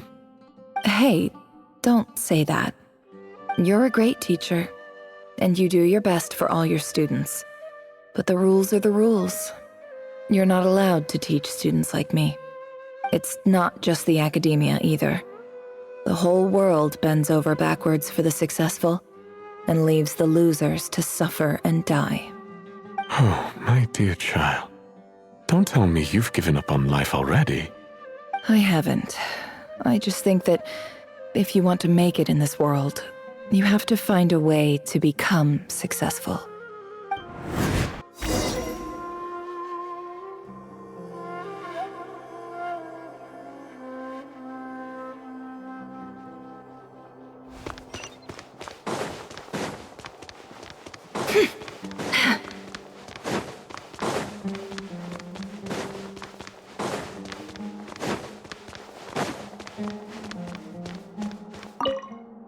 This must be it.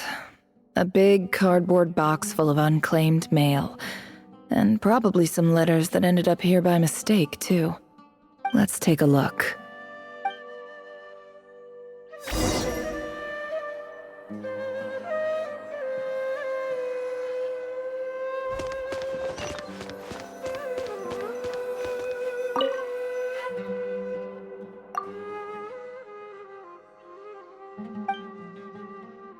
A dilapidation survey from Port Ormos.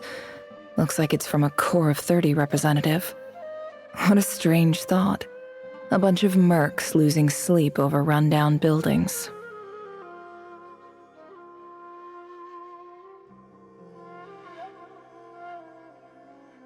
This one was never even opened. I guess the recipient didn't care what the Core of 30 had to say about anything. Who was it addressed to? I don't recognize the name, but it must have been a Kasharawar professor.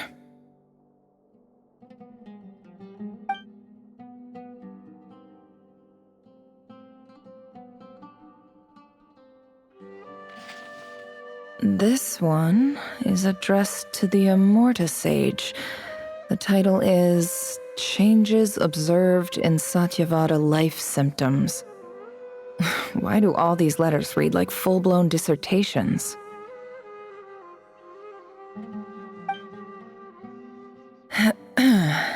Guided by the incense, we became lost somewhere in the forest. All the barriers between levels of consciousness disappeared as our minds soared around in circles, looking for a branch to seek refuge on.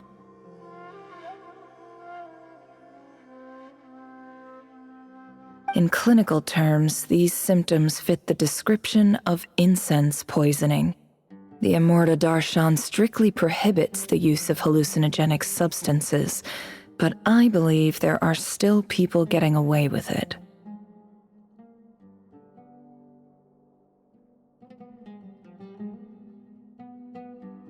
For example, my neighbor who always breaks out into song and dance after using incense.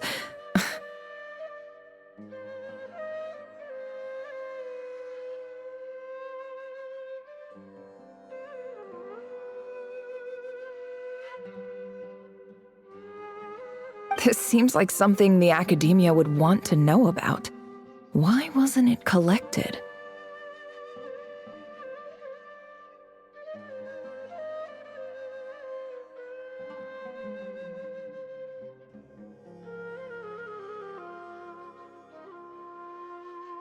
Wait, what's this written on the back? It's so small. The note says, "The sender authored this letter while under the influence of mushrooms. I would send it back, but no return address was provided. Stamped by the Grand Conservator of the House of Dana."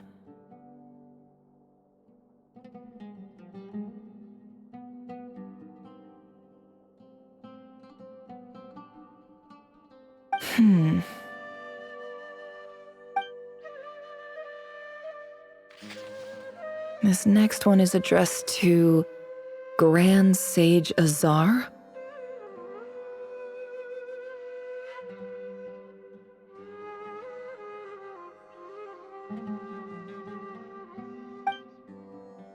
A few words of protest regarding recent changes in Sumeru's educational policy.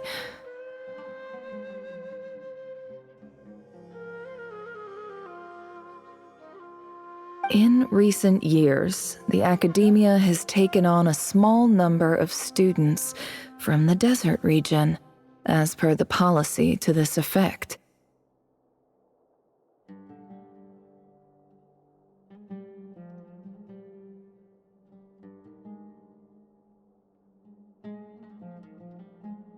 However, it appears to me that these students have not, in fact, been provided with educational opportunities that are, in any meaningful sense, equal to those enjoyed by their peers.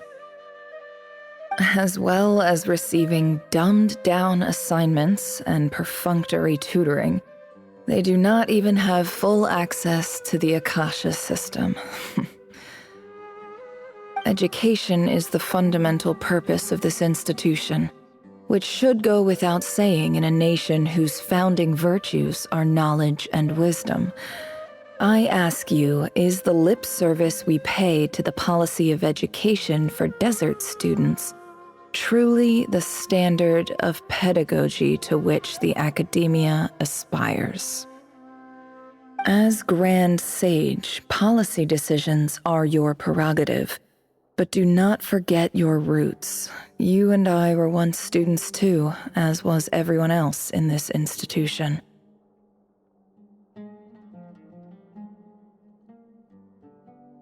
I do hope you will give some serious attention to this matter.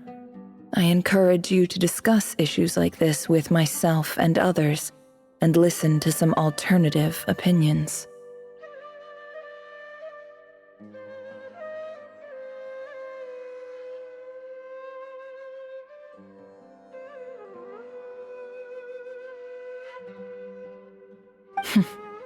Great letter. Shame it didn't get to where it needed to go.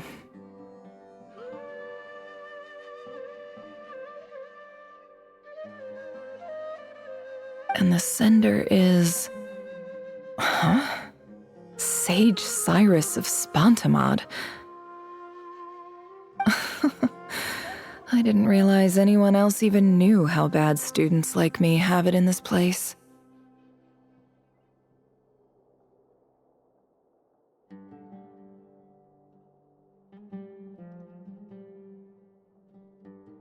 So this is where letters from the Sage of Spontamod end up?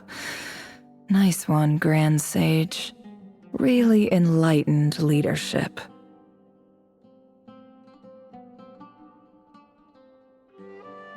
Whatever. This isn't what I came here for. Moving on.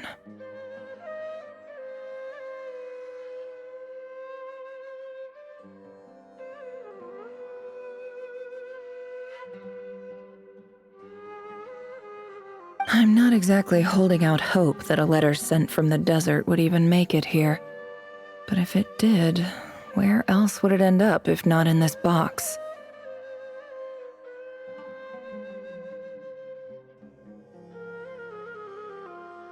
I can't believe how much discarded mail there is. Must have been years since someone last went through it all. And this is just one box. The whole house of Dana is boxes on shelves. I don't believe for 1 second that any human being has sat down and read through all the documents in this place. Who has that much free time on their hands?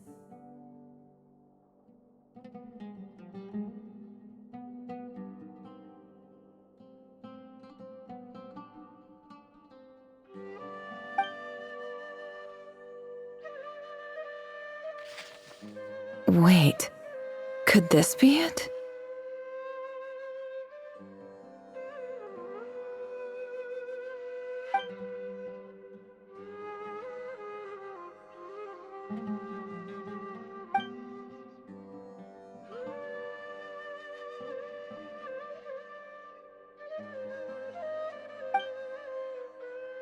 Greetings, Halil. My name is Sinuhe, chief of the Shimti tribe. I was the one who came to you and your colleague's aid when you ran into trouble in the Great Red Sand. I don't know how well you remember it now, but I brought you to safety and gave you some water and other supplies. You seemed very pleased and told me your name.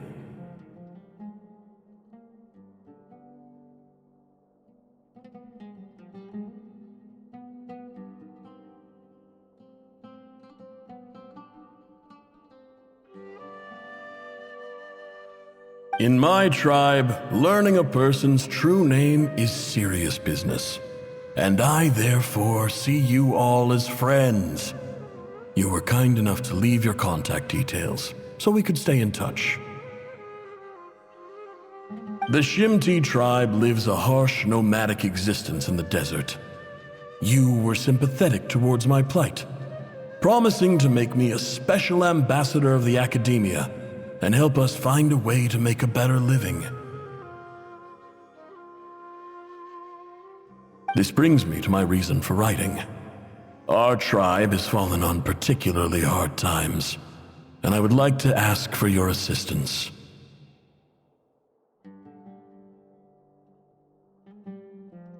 There was a terrible sandstorm a few days ago, which blocked up the well in our land. To ensure my people's survival, I had no choice but to venture into Iyab and Unut territory in search of an alternate water source.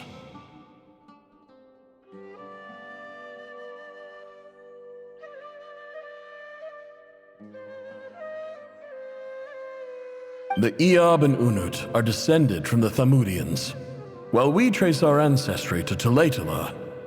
We worship the Lord of Flowers and have had relatively good relations with our fellow tribes up until now.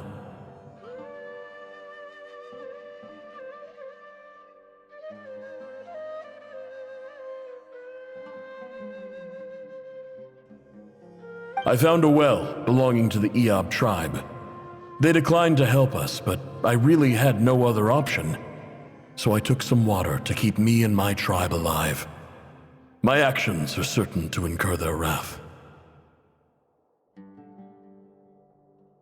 When we met, you assured me that you would be my ally in the academia.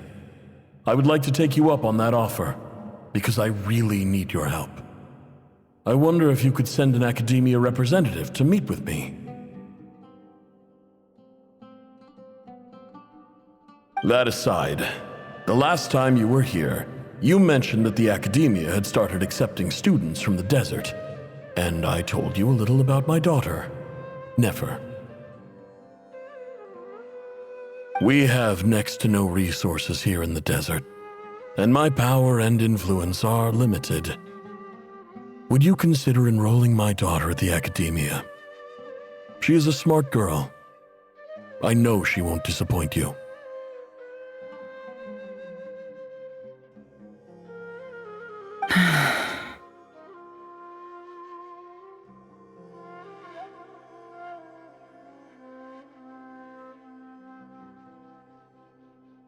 From the outset, the academia never took you seriously.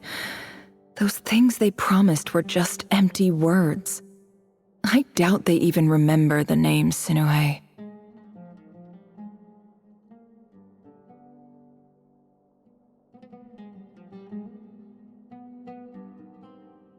And you were so emphatic that your luck had finally changed for the better. You swore you'd lead us to a better place one day. You spoke with such conviction, like you were the most powerful chief in the whole desert. You liar. You lied about everything. You promised the world and delivered on none of it. And who fell for it? Just me, by the looks of it. Despite your best efforts. Which makes you a pathetic liar. You weren't even any good at it. I think I'll take over from here. Let me show you how it's done.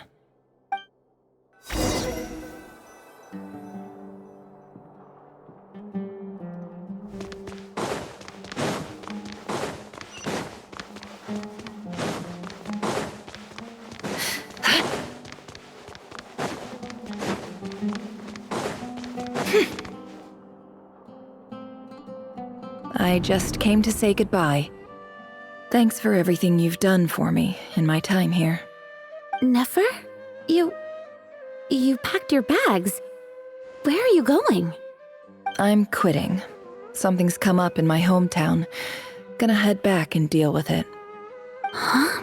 But this was a hard-won opportunity for you. You know that better than I do. It was, but it doesn't matter. I have more important things to deal with, and they can't wait. Oh, and I didn't want to overfill my bags, so I left some incense on your desk.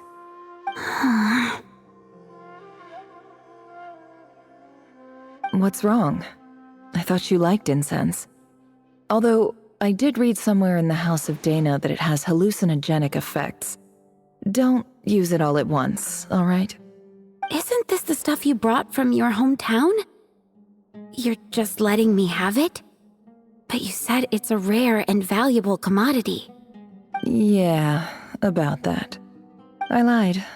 It's not rare at all. There's this bunch of ruins near my hometown that are practically overgrown with this plant. It's not worth much. Keep it, it's fine. But Nefer... All right, that's all from me. You take care.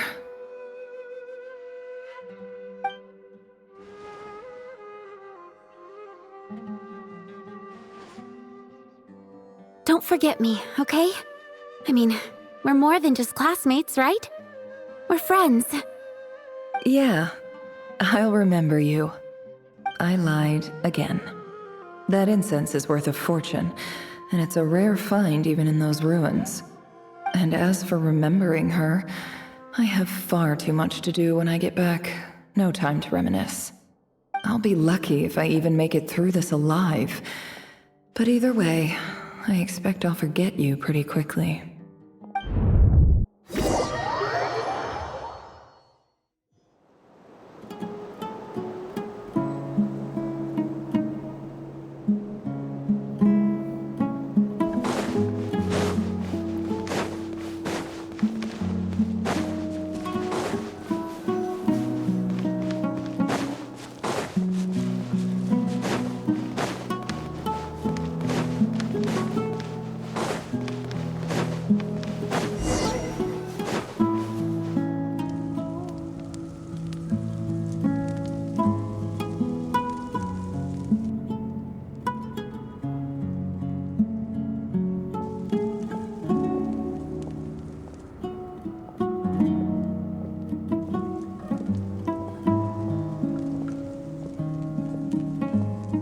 It's a pleasure to meet you, Mr. Arif.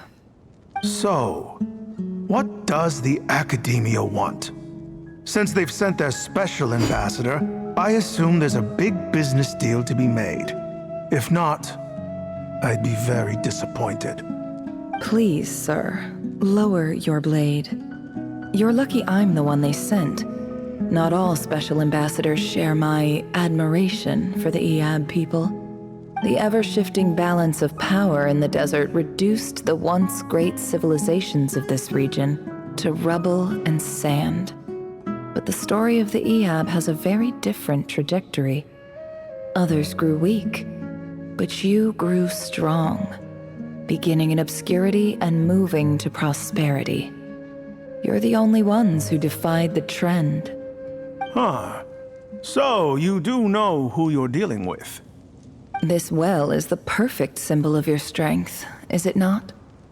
It used to belong to the Unut, but it looks like you have control over it now. You're not wrong.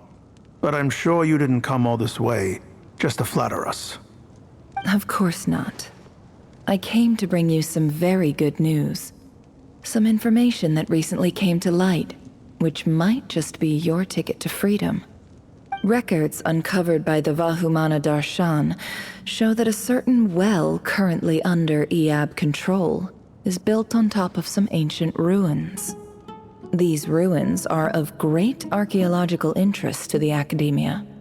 I checked the map carefully on my way over here, and I'm confident that this is the well in question. The Academia is offering 50 million mora in return for excavation rights. 50 million? No, wait. If these ruins are as important as you say, 50 million's a little low, don't you think? Don't get greedy, Ehab. We know far more than you think. We know that you seized this well by force. Wasn't that the first step in your rise to power? To drive away the Unut and steal their water supply? So what if it was?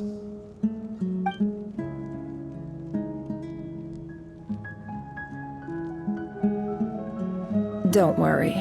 As unscrupulous as it was, it's something we're willing to overlook. The Academia is only interested in dealing with the de facto power holders in the region. I hope I am making myself clear. And I hope your words are the truth.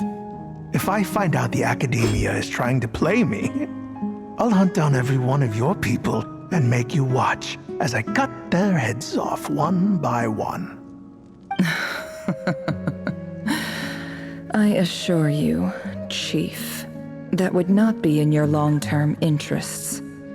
You don't want to make an enemy of the Academia. You see how I'm dressed, don't you?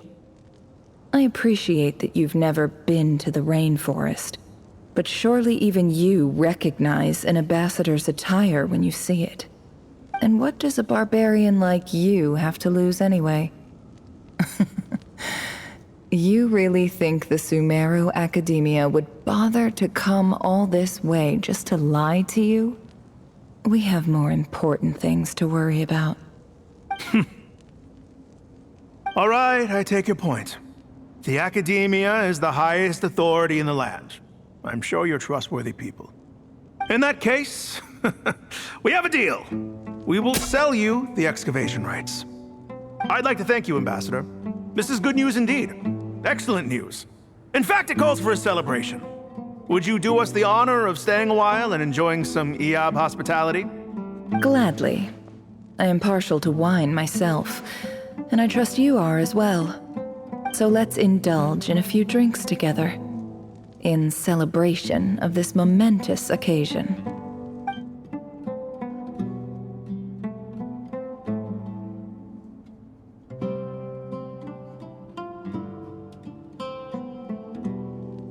Chief! Chief, it's an emergency!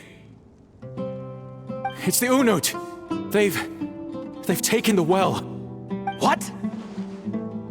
Well, don't just stand there. Take it back. Yes, Chief. I have every confidence in the Ehab's military superiority, and yet... Well, what is it? The Unut's response was alarmingly fast. The day after we reach a deal, they seize the well. This can't be a coincidence. Perhaps there is a traitor in your midst. I don't think so. I am obliged to remind you, Chief, that the Academia will only deal with the de facto power holders. If you cannot regain control over the well, I'm afraid you won't see a single mora of that 50 million. No! Please, Ambassador, just give me some time. I swear the Unut will not get away with this. That well is ours, and so is the mora. Glad to hear it. I will wait here for an update. If there is a traitor, I will find them. In the meantime, make yourself at home. I'll report back as soon as I have an update. Much obliged. Wow. All it took was a few words and I've got him wrapped around my finger. What an amazing feeling. So, in summary, Ambassador, the Academia would rather negotiate with our tribe instead of the Eab, yes? The Eab are ruthless murderers who don't listen to reason. And now they have the gall to interfere in our research projects in the desert region. So let me ask you, Chief. If you were the Academia, what would you do? Kill them all, of course. Precisely. The Academia does not tolerate those who stand in our way. The Eab have held back our academic pursuits for too long, and our patience is wearing thin. At the same time, there is simply no way that the Academia can be seen to be intervening in desert affairs. I'm sure you understand where I'm coming from. We have our own rules out here. If the rainforest dwellers raised arms against a desert tribe, it'd start a bloody war. Right. We can't confront them ourselves, but we can support their enemies. The Unut have always had strained relations with the Eab, which makes you our natural allies. Natural allies. Weren't the Eab your allies once? You were quick to send them after us to protect your interests back when we stole that water. And now look at you. You're at each other's throats. Let me be clear. The Academia wishes to collaborate with the legally recognized rulers of the desert in this matter. We are asking for excavation rights to that well, and our offer is 50 million mora. Say no more. I believe we have an understanding. Good. Then I suggest you get to work. Get us access to that well, and the mora's yours. You see, Dad? Lying is easy when you know how. People will believe anything.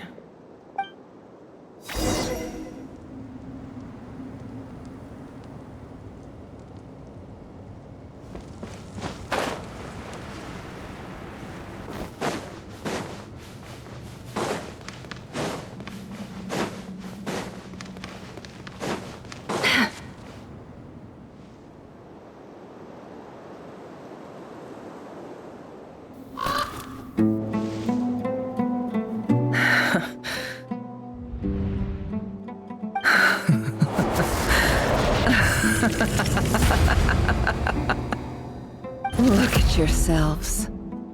You may be vile, savage monsters, but your butchered bodies bleed like any others.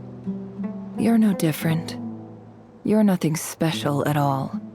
The monsters who destroyed my home, they're just ordinary, petty human beings. What a joke. I think we're even now. Maybe I've even done the desert a favor. It's a better place without all these people around. Oh, Sinuhe, my gullible fool of a father. Perhaps if you'd been as ruthless as I was today, our tribespeople would still be alive. In this dog-eat-dog world, a chief needs to be tough to survive. But you couldn't do what had to be done. So I did it for you. Nefer, it's okay. All of this is in the past now. I believe I remember you promising to remain silent. Yeah, but even so... Yehoda, is there anything you can do to ease the tension?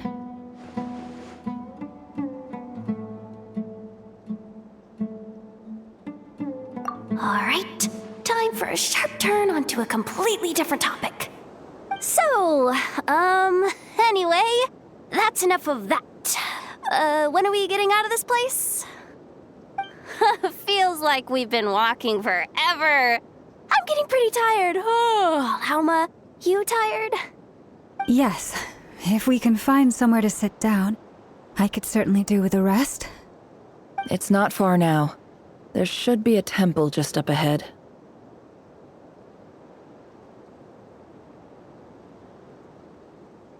Yes. Really? A temple? That's where this story ends? I guess that's how things go in the desert.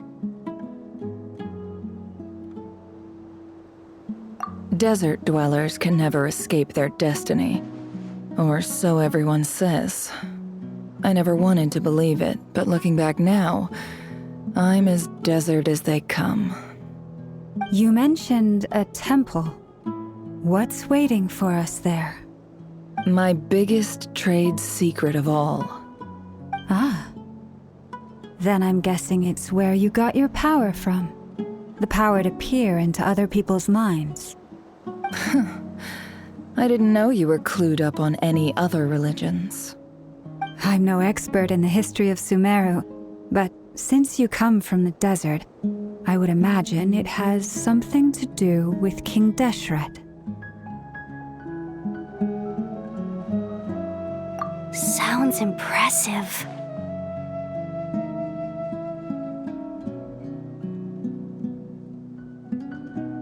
Oh, I know who you mean. General Mahamatra Sino. The spirit of Hermanubis dwells within him. That's Boss Neff for ya. She knows everything. Sino's hardly a figure of obscurity, but I know about Sethos too. What about him? Is he a big deal or something? Well, he's not a small deal, let's put it that way. Please, this is the bare-bone basics. Save the flattery. Thanks for your patience, everyone. I'm sure it's been a lot to take in. With any luck, that's our exit just up ahead.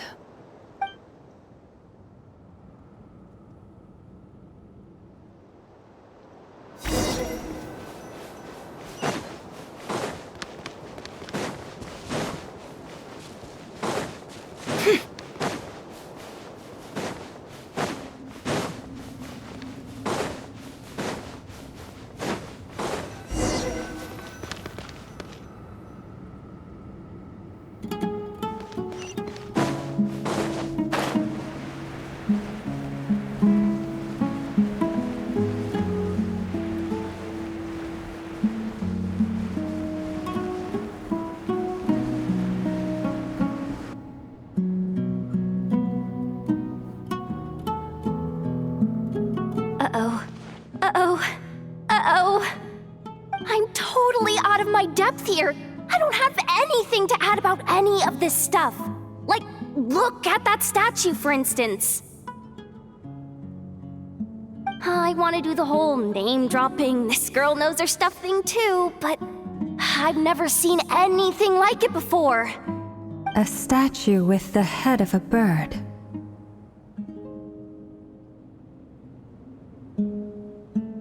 That's Thoth, the Ibis King, one of the 7 pillars of King Deshret.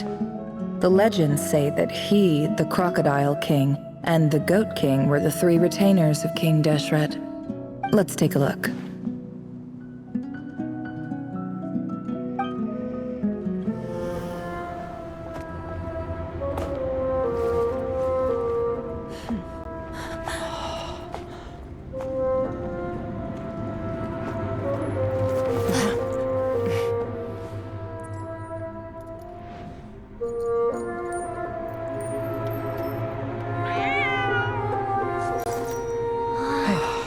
It's just Ashru.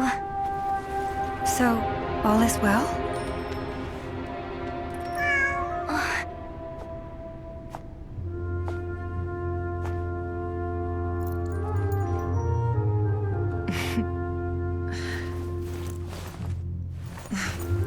Typically speaking, at this point, the world disintegrates. Then we find ourselves back in the outside world. Besides, these are my memories. There's nothing to fear. You're sure? Of course. It's almost over.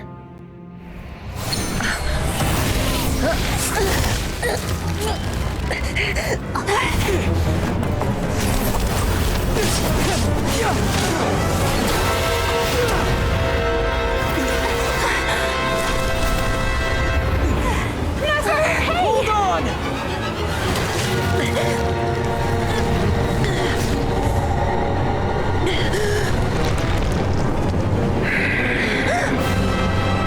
Knowing too much is always a death sentence. Speak for yourself.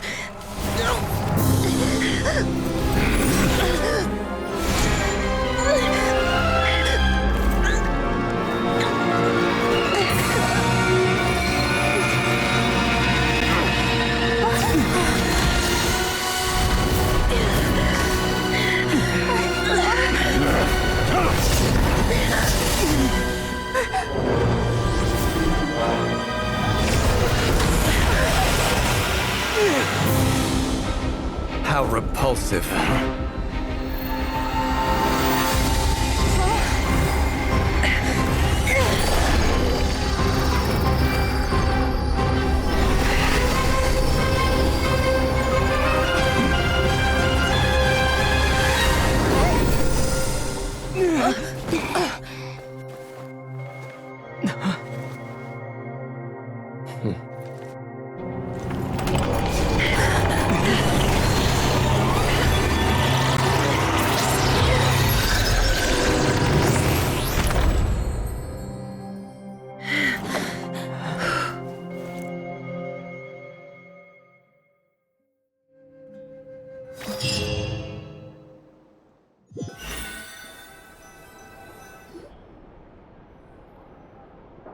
Timed that pretty well, didn't I? It's okay. I'm just glad no one was hurt. Paimon noticed you doing something too, Dainsleif. Were you helping get them out? Of course. When I asked Nefer to conduct this investigation, I was not naive to the dangers involved. I had a duty to ensure your safety.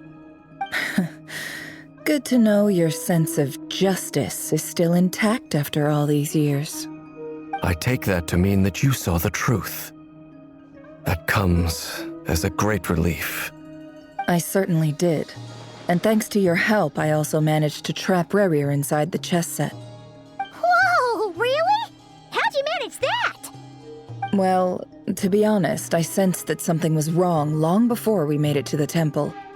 By using this fragment to probe into Rerir's past, well, the monster formerly known as Rerir, it seems I alerted him. I was tracking him, then he caught on and started tracking me too. Can't say I'm surprised. But how did he track you through your thoughts alone? That shouldn't be possible. Rerir was a secret agent who reported directly to the Vinster King. He is an expert at finding a trail and hunting down his pursuers. No wonder. He infiltrated the chess set, read my thoughts, and built a new virtual chess set inside of it. That's why we weren't able to leave at first. Speaking of your chess set, it's quite a remarkable item. Would I be right in thinking you have some connection to King Deshret? You overestimate me. I only have a connection with one of his underlings, the Ibis King. You all saw how this came to be. A long time ago, the Iab massacred my tribe, the Shimti, in our home village. A few years later, I enrolled in the academia, where some new information came to light. The Unut and the Iab fought a bitter battle over the rights to a well, all for the sake of a non-existent 50 million Mora. The Iab ultimately won that confrontation, but their victory came at the cost of almost every warrior in the tribe. The final blow to the Iab came at the victory feast, when an Unut assassin beheaded their chief right before my eyes. The remaining Iab fled, and have been scattered to the winds ever since. Having gotten my revenge, I returned to my hometown, where to my surprise, the nearby temple was still standing. There it was, seemingly immune to the relentless hostility of the desert, while my tribal home lay in ruins. As I stood there gazing at the temple, I noticed a cat just outside. This cat, as it turned out, was home to the spirit of the Ibis King. He led me to a gate deep inside the temple, and there he made a deal with me. This chess set is my gift from the Ibis King. The chessboard within is made to the same specifications as the one in the mausoleum of King Deshret, and represents his power of piercing analysis. With this chessboard in its container, I gained a certain ability to perceive hidden secrets. Now, you could conclude that the Ibis King simply wanted to give the people of this world the power to seek the truth, but I don't believe that's the full story. Every god plays favorites. Their hearts are as fickle as any human's, full of secrets, perversions, egotistical tendencies. But precious few gods are willing to admit this. It is the same with all powerful forces, including fate itself. Their gaze falls preferentially upon a select few. As you rightly point out, this is an act of favoritism.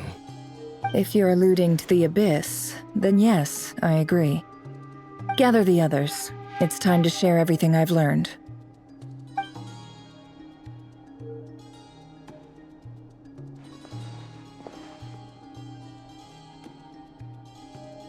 Thank you all for being here. As promised, I did some further investigating into the Reicher of Solnari's background. I am pleased to report that the investigation has been most fruitful indeed. The Reicher of Solnari, real name Rerir, was once a Conrian subject who served the Vinster King.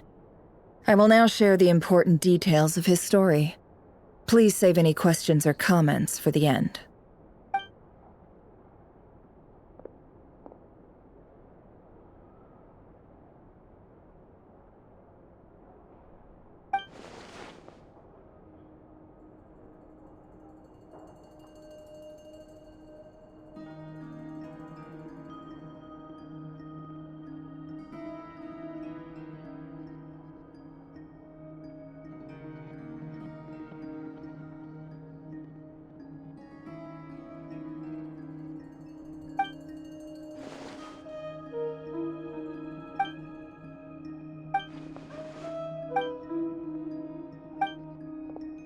So that's why he's so obsessed with the moon. A tragic tale, to be sure. But it does not excuse his many transgressions. No matter how much Rerir suffered in the past, the fact remains that he is what we know today as the Wild Hunt, wreaking havoc upon innocent lives in Notcry. He becomes more dangerous with each passing day. If left unchecked, it is simply a matter of time before all of Teyvat suffers the consequences. This is a threat that the Knights of Favonius cannot ignore. A question for Miss Columbina. Forgive me if this is presumptuous, but have you ever seen the spatial gateway that appeared in Rerir's memory? Never. But I have heard stories of something called the Moon Gate, and this seems to fit the description. Miss Lauma, any thoughts on this? In the lore of the Frost Moon Scions, the moon is believed to hold many secrets. Some sources speak of ancient knowledge, others of a gateway to the unknown. The term Moon Gate is one I have heard before, but as is the case with all of our legends, there are no records of any first-hand witnesses. We cannot know whether it truly exists. Then back to Miss Columbina. As a moon goddess yourself, do you have some idea of where the Moon Gate leads to? Not at this stage, sorry. I do hold the power of the Frost Moon, and my strength is recovering well. I can sense that the gate would open at my command, but... But there's more to the power of the Frost Moon than that? Yes. A moon goddess has the right to open the moon gate, since it is a path to the moon. But as Nefer mentioned, holding open a spatial gateway takes a huge amount of power. And right now, I need to conserve my energy to fight the Rahier of Solnari. I'm afraid this is one mystery we may have to leave unsolved for now. I agree. Better to save your strength. But if you'll humor me for a moment, I have a bold conjecture of my own regarding the world beyond the gateway. I highly suspect that neither Tholindis nor Rarir made it through unscathed.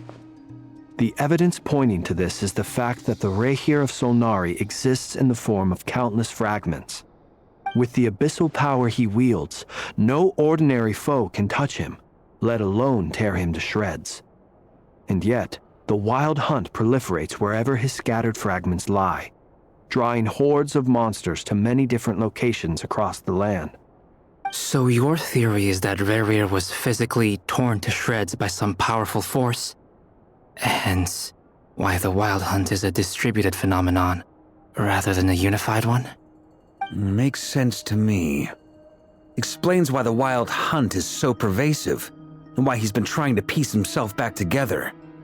He was whole to begin with, and he wants to be whole again. Without the power of the Abyss on his side, he almost certainly would have perished the moment he was torn apart. But the Abyss, much like a curse, has kept him alive. I could not agree more. The power of the Abyss is most surely a curse. It is a compelling explanation, and one that accords with my present understanding of Abyss creatures. Whether the life form in question is primitive or advanced, if a curse has extended its lifespan unnaturally, it will continue to survive in spite of everything. This raises some interesting questions. I will run some experiments and see if there is any validity to my suspicions. That being said, regardless of whether my research bears fruit, I would like to thank Miss Nefer for conducting such a thorough investigation. Already, it has greatly enriched my understanding of the entity we face. My pleasure, Mr. Albedo. I too hope that the information I have shared today proves useful as we look to formulate the next stage of our plan. Hey! What is it, Dainsleif? You look really upset! It's just... when I think of the man I once knew as Rarir, I struggle to understand why things had to turn out like this. The two of you used to be friends, didn't you? I don't know if these words will bring any comfort, but my heart goes out to you. Mine too. We can never know all the hows and whys of the way things are. The moon and stars are full of untold secrets and lies, and the skies are host to many more mysteries than these alone. Yet, none of that can begin to compare with the complexity of human life. Those are the first comforting words I've heard in a long time. Thank you both. Well, I think this is a good place to end today's meeting. I'm sure Nefer needs some time to recover. She's been through an awful lot today. That's very thoughtful of you, Lama. Of course. Sounds good to me. Take some time to rest and digest before we reconvene to nail down a plan.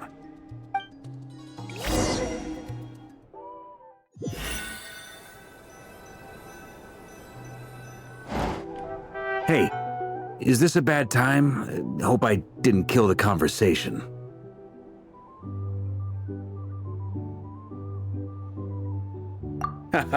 No need. Come on, let's talk outside.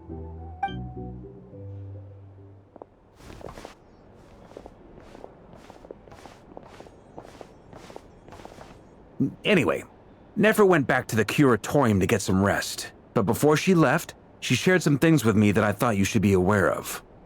Firstly, although she managed to trap the Raker of Solnari inside her chess set, there's no guarantee that the power of the Ibis King is any match for one of the 5 sinners. Their powers are beyond our comprehension. It's only a matter of time before he finds a way to break out. We have to come up with a plan and take care of him before that happens. Honestly, Paimon figured that might be the case. So, how long have we got? Well, I asked her that same question. She talked for a long time, but for the most part, it seemed like she was trying to convince me how precious her chess set is, and what a long and storied history it has. It felt like some kind of sales pitch, you know? The kind where you end up handing over Mora against your will? Anyway, after all that, she finally answered the question. 2 days, at most. 2 days? Holy moly! Can we even recruit enough help in that time? That remains to be seen. Which brings me to the second issue. Dainsleif is obviously conflicted about this whole thing. But given how little time we have, there's no way we can pull this off without his help. You have some history with him, right? Do you think maybe you could talk to him for us?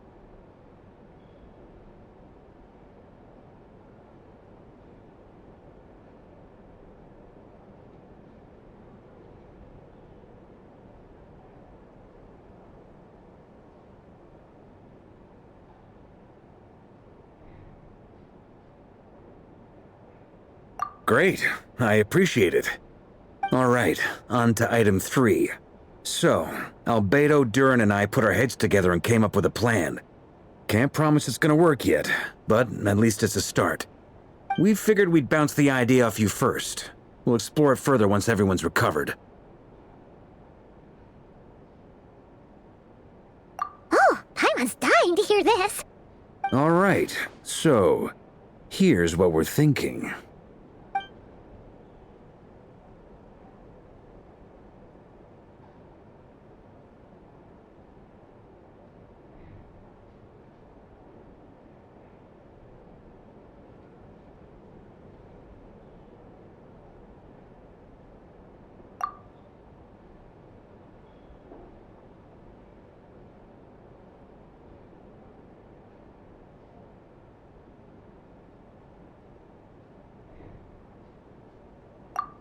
We felt a little uneasy about roping you into this. I mean, firstly, you're not locals, and secondly, none of us are your boss.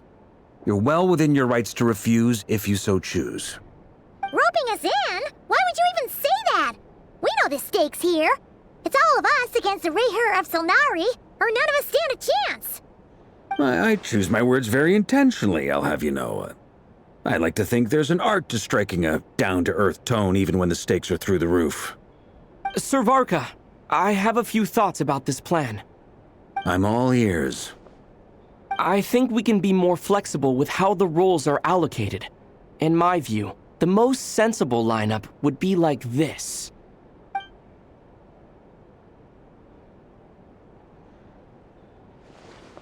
I see your point, yeah. But if that's how we're going to approach this, you'd better make sure you're ready. To be clear, I don't doubt your abilities. Far from it. I just want to make sure. Are you really willing to take all this on? I want to do everything within my power. The Reher of Solnari is a truly fearsome opponent, and if I do my part, it'll greatly reduce the risk for everyone else involved. Well, that tracks with what I've heard. Jean's mentioned in her letters that you're so diligent it's almost abnormal. As in, most people weigh up the risks and rewards in situations like this. But you seem to just march towards danger without a moment's hesitation. Of course, everyone appreciates a fearless pioneer. But all that aside, I'm the Grand Master of the Knights of Favonius, and you're our honorary knight. I want to make sure your courage doesn't come at the expense of your safety. Thank you, Sir Varka. I should be the one thanking you. It means a lot to have you on board. I'll give some serious thought to your suggestions.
This is a thorough plan, but I do have one last question before we take action. How can we be sure that our enemy won't leave the designated area? Great question. Albedo's been hard at work analyzing Rerir and the Wild Hunt's behavioral patterns. His conclusions are as follows. Firstly, from the earliest known confrontation until now, Rerir has never displayed any ability to manipulate the dimension of space. So it's unlikely he has any power in that domain. Secondly, he seems to have a particularly strong vendetta against our group. If we put him in a fight-or-flight situation, he'll choose to fight every time. Thirdly, finally, and most importantly, he is consumed by hatred, both for the moon and for his enemies. Turns out, we tick both of those boxes. We have a reincarnated moon in our ranks, and a spy who accessed his private memories without permission. He'll be baying for blood, not looking to escape. As someone who's had their fair share of interactions with the Wild Hunt, those all seem like valid observations to me. Understood. Then I will defer to the verdict of the group. Well, everyone, that's the plan in full detail. Albedo and Durin are carrying out their part as we speak. Plan approved. Scheduling. Okay, any firepower you need, I got you covered. Let's light this baby up. The Frost Moon Scions are behind you as well. And the rest of you?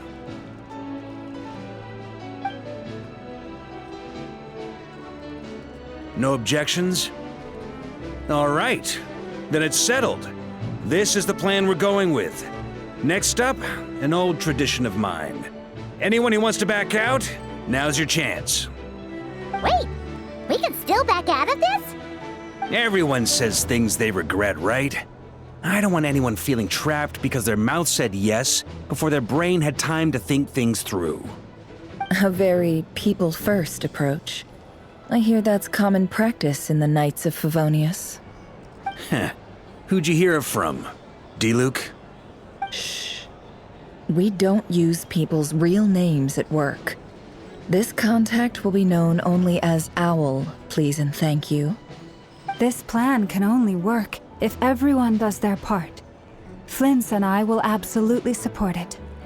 We shall indeed. You'll be glad you accepted our help. Also, you are the last person I expected to see here, Miss Dory. It's not often I get called Dory in a work context. My peers usually call me Lord Sangamabe. So, the longer your name, the higher your net worth. Is that the idea here? In that case, Mr. Flint's here must be worth a fortune. That's right, I know your full name. It's... The walls are thin here. I'd appreciate you keeping that a secret. Okay, fine. I'm actually only here as a favor for someone else. Do you have any idea how much it would cost to hire me otherwise? Oh, does this mean someone out there actually has the power to boss Dory around? It most certainly does not. We have a long-standing and mutually beneficial business partnership. She's actually the mom of a friend of yours. Said mom supplied me with a great little trinket, but now that lady's ruined everything. If I don't start building a little goodwill now, my whole business in Nodcry is gonna go down the drain! Okay.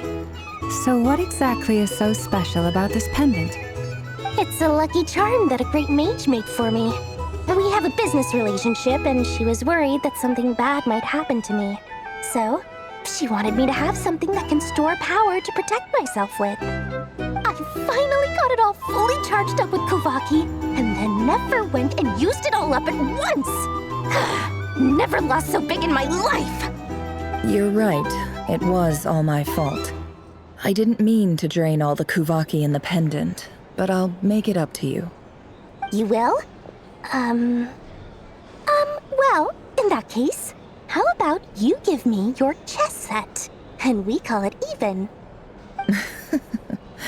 I knew you'd say that. Well, it's yours if you want it. In fact, take it now, and I'll even throw in a free Raker of Solnari. Deal? You're putting me in a difficult position here. It's a very useful thing to have around, but I have a funny feeling it won't be around much longer. I guess we'll see in a couple of days. Looks like bankruptcy for me. Hey, don't be so pessimistic. See this through and you never know. You might find a new business opportunity on the other side.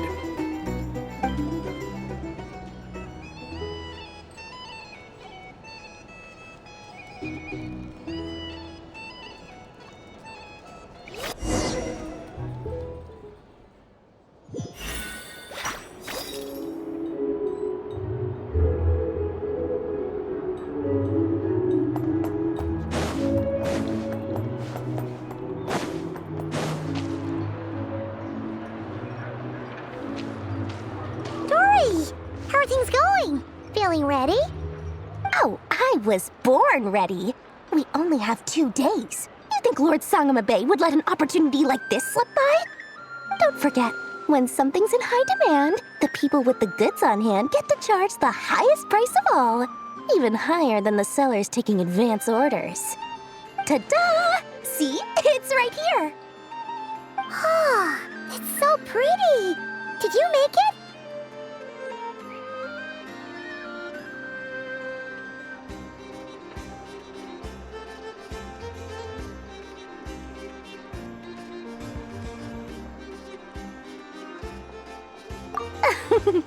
No, I have a supplier. We go way back, so he made me a very attractive offer. Aha! No wonder you were talking about Lucky Charms at the meeting. You've been getting Kave to make them for you. That's not the full story. It actually started a while back as a project between me and the Dendro Archon. Mage Alice once warned me that this world won't stay safe forever. There may come a day when everyone faces a great crisis. I passed this on to the Dendro Archon, and she secretly brought together a research team made up of Sumeru's top scholars to invent a technology that could keep people safe. I won't go into the details because it's all very complicated, but if you want to know more, you can ask the Dendro Archon about it sometime. Anyway, point being, it was the Dendro Archon who asked Kave to build this little contraption. As one of the top Kasharawar talents, he was the obvious choice. Took him long enough. He stressed over it for ages. Must have gone through at least a dozen designs before producing a final product. But that's Kave for you. Marak delivered it to me a couple of days ago, along with a letter from Kave. Could I ask why I'm sending this technology to you? What's your proposed use case? Has it been approved by the relevant authorities? So nosy. My fault for sending him the research permit to begin with.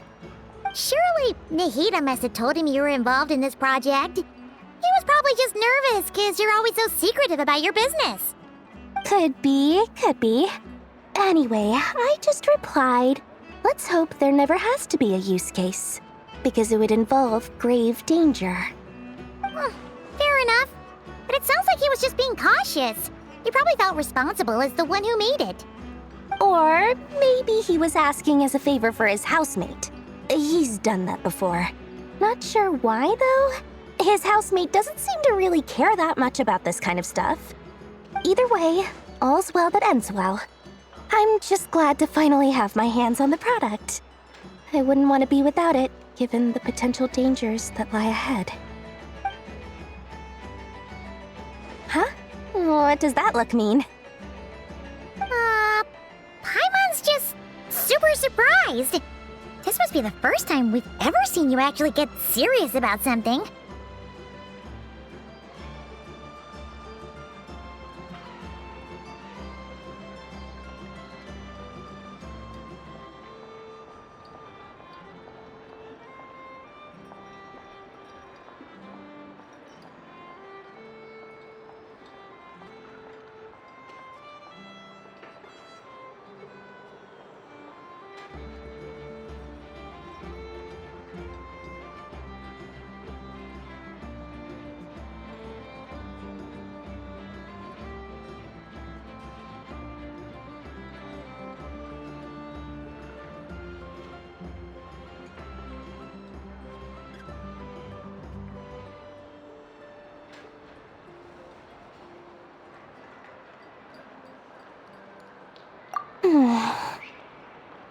Well, a long time ago, I made a promise to myself.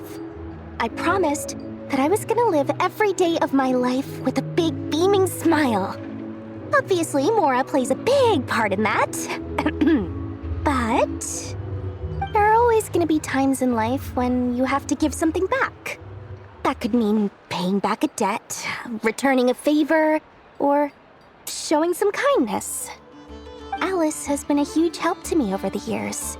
She was the first investor I ever had. And I want my investors to know that Lord Sangama Bay is the best in the business. And more than that, no one knows what the future will bring. Whatever happens, I want to make sure the Dendro Archon and all of Sumeru is prepared to face whatever comes.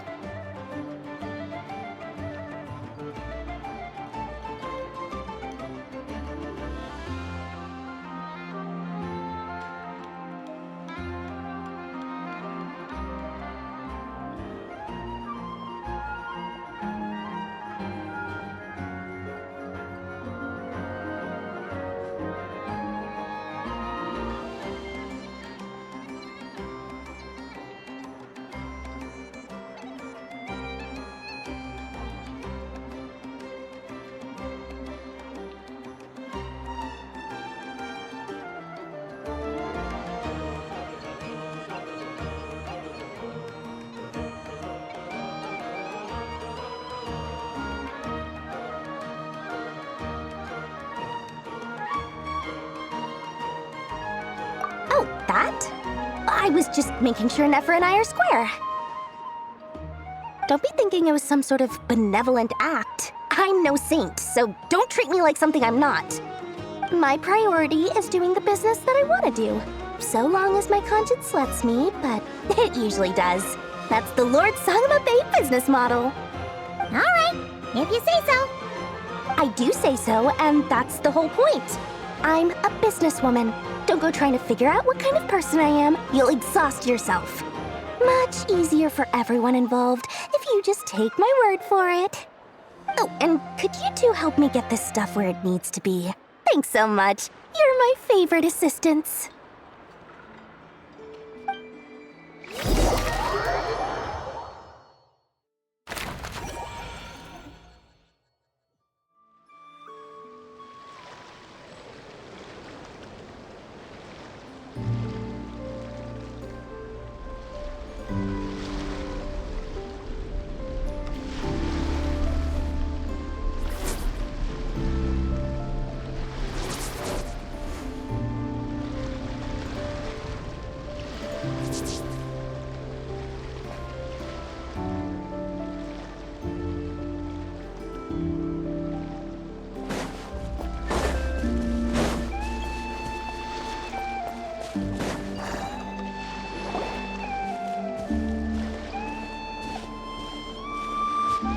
Traveler, Paimon, it's good to see you.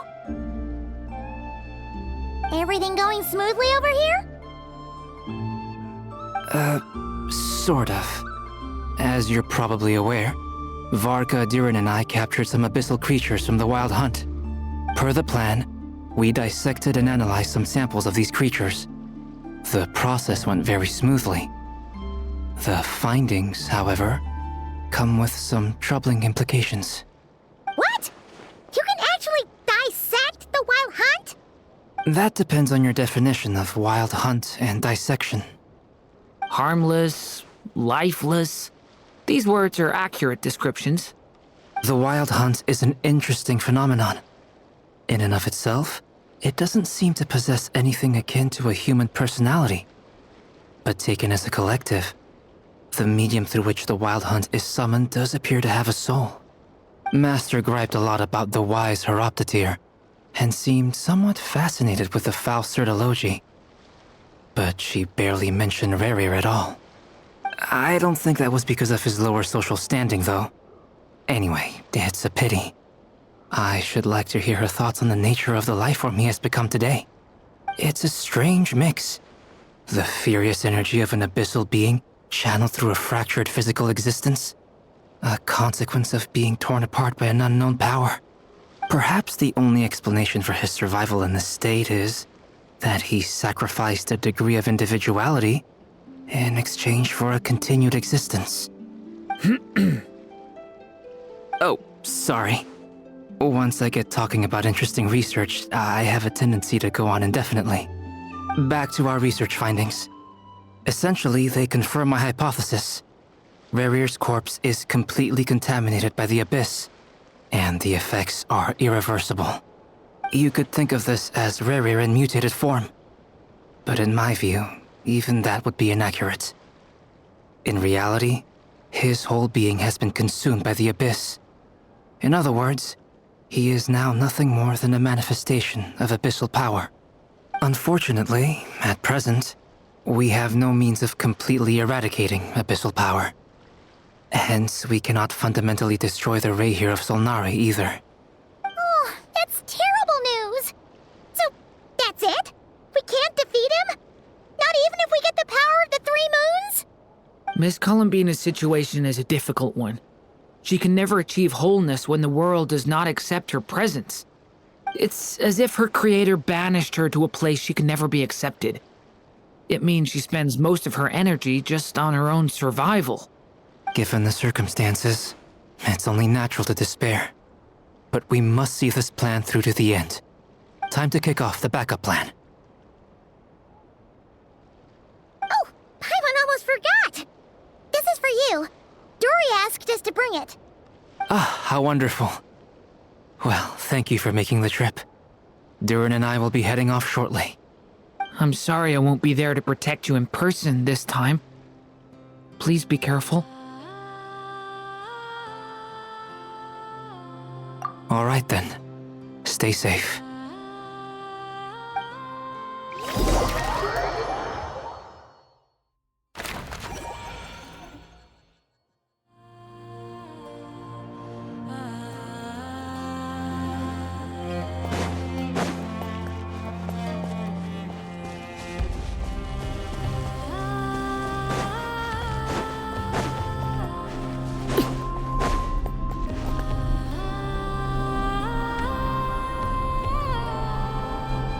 Miss Lauma, is everyone here?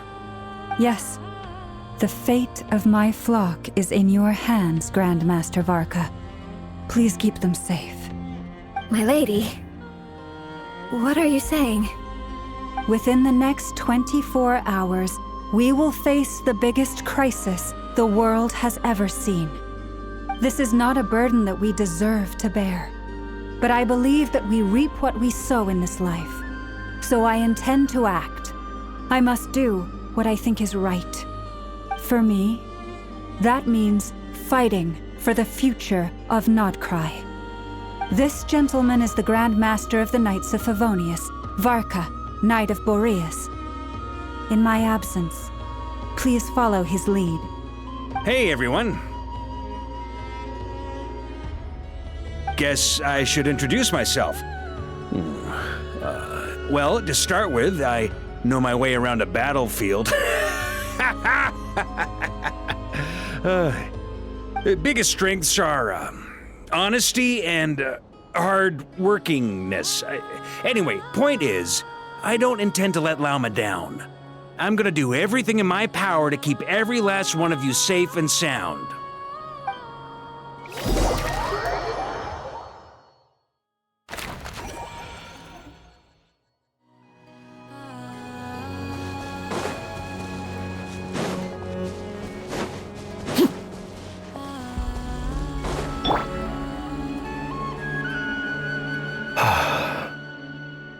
Something on your mind? Miss Columbina, was it? I believe that's how the others addressed you. That's right. Names are funny things. Have you always been called Dainslev? Yes. I take it your own name has a more complicated history. I have a different relationship with names than other people. To be honest, I'm not even sure that Columbina is my name. At least, not in the same way that Dainslev is yours. But it's what everyone calls me, and I go along with it. A lot of my life has been that way. I get so used to things that I forget to question why they are so. I never used to think much about where names come from, or what they mean to people. Maybe something's wrong with me. You're different from other people. I sensed it the first time we met. You're more perceptive than most. I'm sure your long life and rich range of experience explains that. Do you ever find yourself missing Conria, Mr. Dainsleif? Difficult to answer. I have dreamed of the past many, many times. Sometimes I'm fighting tooth and nail. Other times I'm lying on the ground, defeated. I don't recall any happy moments from that time. It has been too long. Is that because hatred survives longer than love and affection? That would not be for me to say. I make no excuses for the grudges I bear. But whatever the reason, I remember little that was beautiful or sentimental. Thank you for your help with the Rerir situation. Without your efforts, I never could have learned the hidden truth of his story. You're welcome. I know he's your friend. Friend? He betrayed me. And I never really understood what he was going through in life. Some friendship, that is. Okay. So, do you plan to fight him with us? You see, you're torn. Now you know what really happened. You see the things he's done in a new light. I need some time. Of course. I completely understand. Anyone else in your position would feel conflicted too. Actually, I went through something similar myself recently. Something happened that changed my perspective on a situation. A situation I took for granted at the time, but now I feel very grateful for it. You mean the Harbingers who still support you, even though you've left the Fatui? Yes. I always thought they were only helping me because Harbingers are forced to work together. But then I abandoned them. A warrant was even put out for my arrest. And even now, they still support me. Which means I was wrong about them all along. Clearly, they view you as a friend. I feel a little guilty now. I regret not seeing her help for what it was, and not treasuring it. I see the guilt that you're feeling now, because I feel it too. Hopefully, talking about it will do us both some good. Have you noticed that the Traveler and Paimon are over there?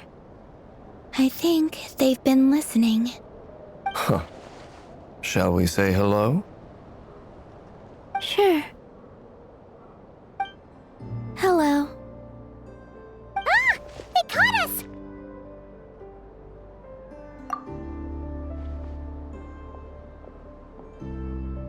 I apologize for making you worry. No doubt you wish to know where I stand on the plan to take down the Reihir of Solnari. I'm afraid I need a little time, but I will seriously consider joining you. You will? Oh, thank you so much! Everyone will be so grateful to hear that! They needn't be. This was something that I was going to have to face up to eventually. That doesn't matter to them. They're grateful to you regardless. You can't control their gratitude, so just accept it. And then, have a think about whether you're willing to join us.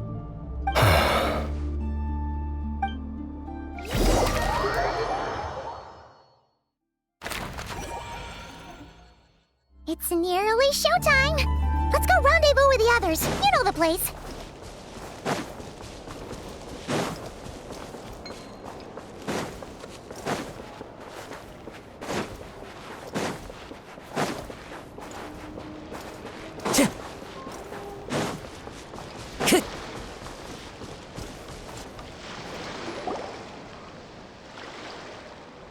Ah, you're earlier than I expected. Hey, Flint's! Not too long. I came a little early so I'd have some time to think. Are you nervous about the battle? Quite the opposite. I'm reminiscing on my past battles. When I was awakened by the Ratniki, I had not touched a weapon in many years. I felt like the battlefield was not where I belonged. But after waging war against the Wild Hunt for so long, I came to realize something. A life of absolute peace is simply not a possibility for me. My restless flame indicates that somewhere inside of me, there is a deep yearning to root out the evil in this world. Oh, that doesn't sound like such a bad thing.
Well, in the past, when I was a Fae whose primary concern was hibernation, it was hardly ideal.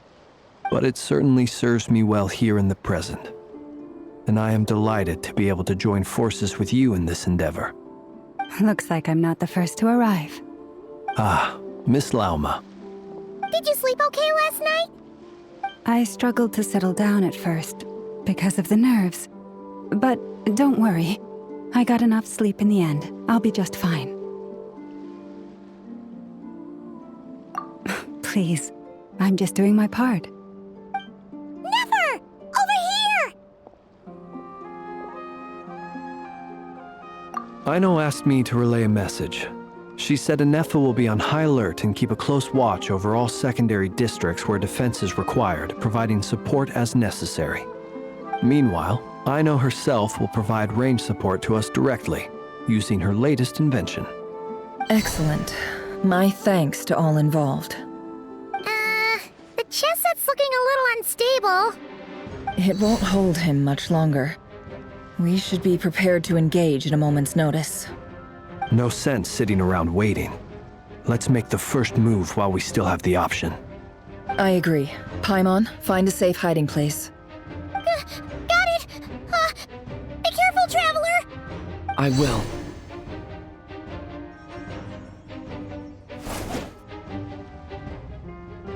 Everyone, take your positions as soon as the battle starts. Every ounce of strength we have in our bones, let us bring to this fight. Ready? Let's go. I've seen all your futile ploys before. You have become the authors of your own demise. I wouldn't be so sure about that. You are merely a moment of sport before I tear down the moon.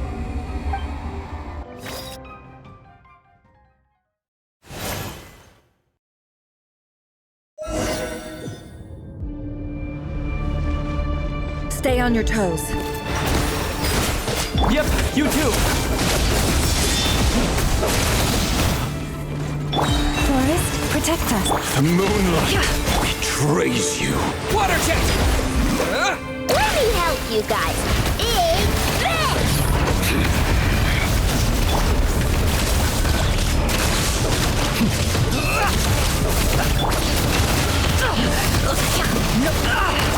It all adds up. With one heart, we pray. The night cometh. Observe. The moonlight. The mystery unravels. No more lies.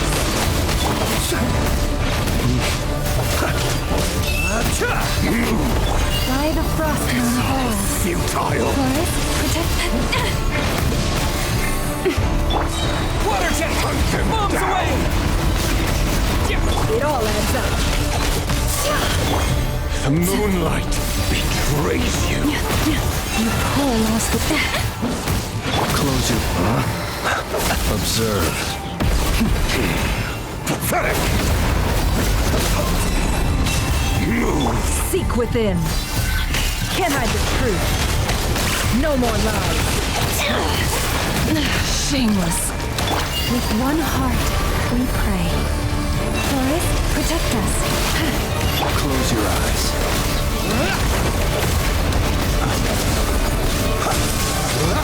Be silent. Are you quite finished? The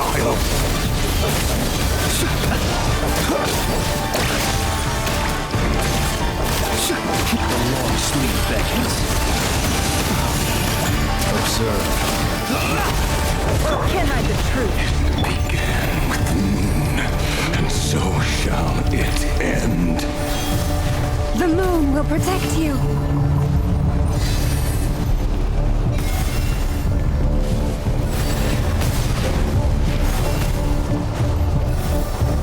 You poor lost lamb.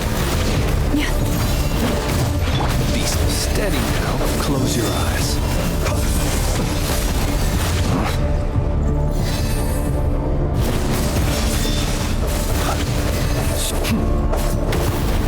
Are you quite finished? Do you see?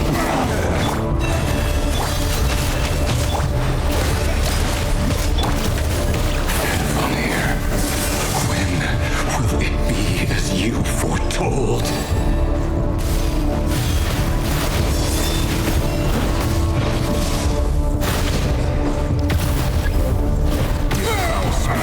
Welcome here. For the everlasting fork. The mystery unravels. Go! Yeah!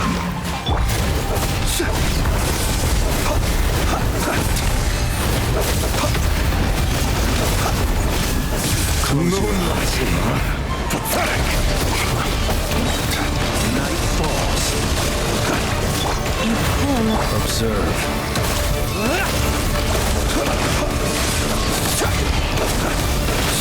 Are you quite finished? It all. Futile. No more lies. With one heart, we pray. Be silent. It all adds up.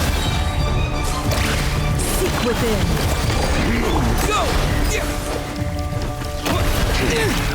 Hunt him down. Observe. The long sleep beckons. Hunt him down. No more lies.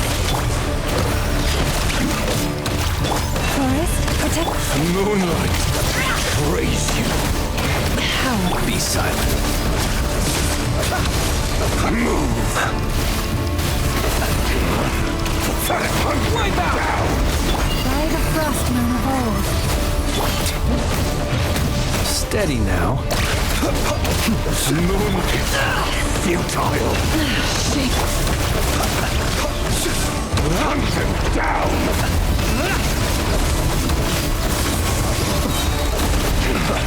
Pathetic! Almost. A grave transgression.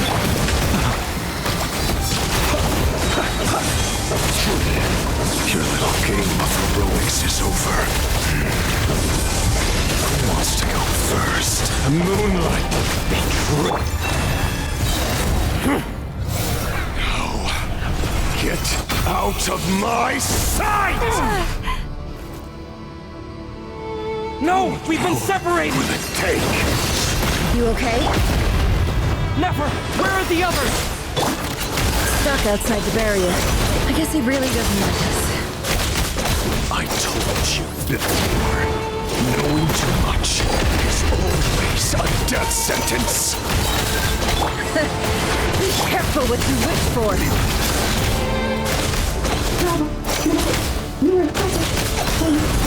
Lama! Can you hear me? Run or hide. Silence. But at least I know they're still there. I need to focus. Stick to the plan. Remember my most important task. Just keep stalling him. If I can stall him for long enough, the moment will come. Unravel. Can't hide the truth.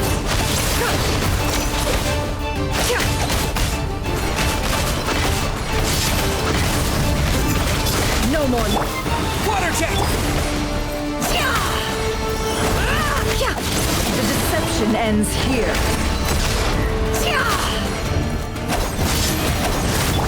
Go! It all adds up. Destroyed! Bombs away! Reborn! How much power will it take? Seek within. Can't hide the truth. Conclude.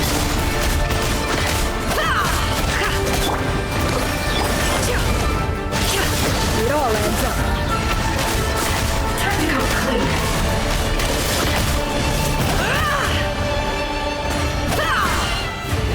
Wipe out!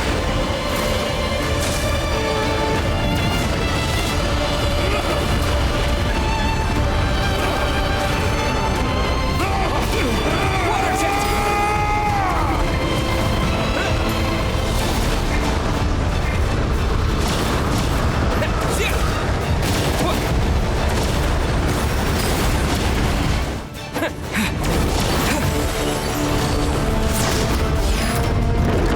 This is not the end.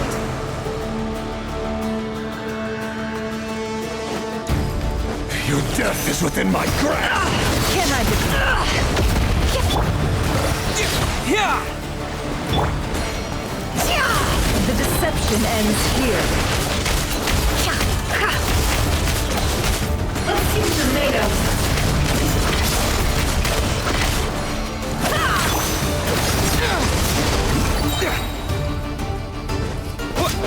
Yeah!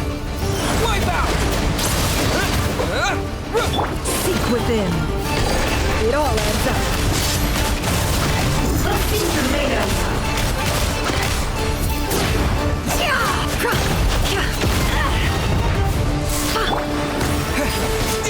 No more lies. The deception ends here. Water jet! Yeah!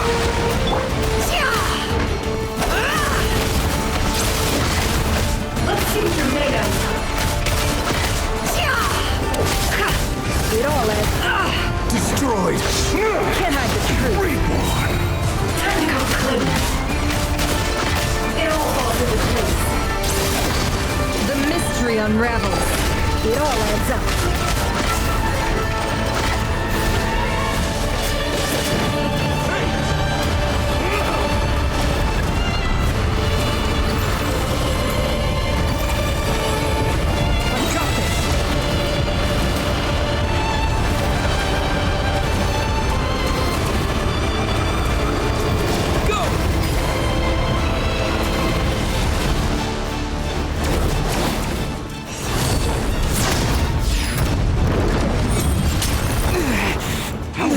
broken. Will it take? Can't keep this up. Don't push your luck.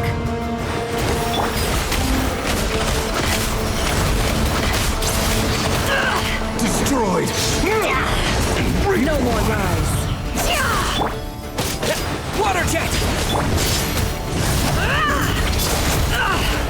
Can't hide the truth. Time to come clean. Nowhere to run. Bombs away! Water jet! It all adds up. Let's see what you're made of. The deception ends here. Can't hide the truth. Let's see what you're made of. No more lies. Let's see what you're made of. It all adds up. Let's see what you're made of. The mystery unravels. Go! Can't hide the truth.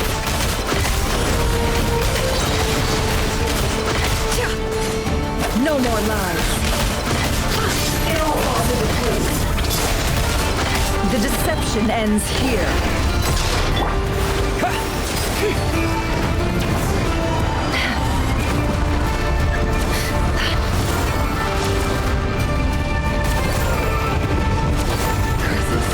There's no other way.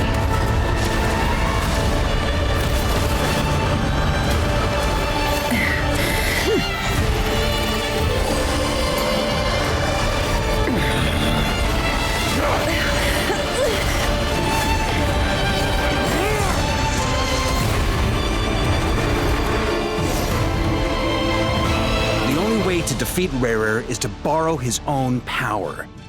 That means Columbina will have to disappear while you two bear the brunt of his attacks. You have to hold on. Find a way to keep him focused on killing the two of you.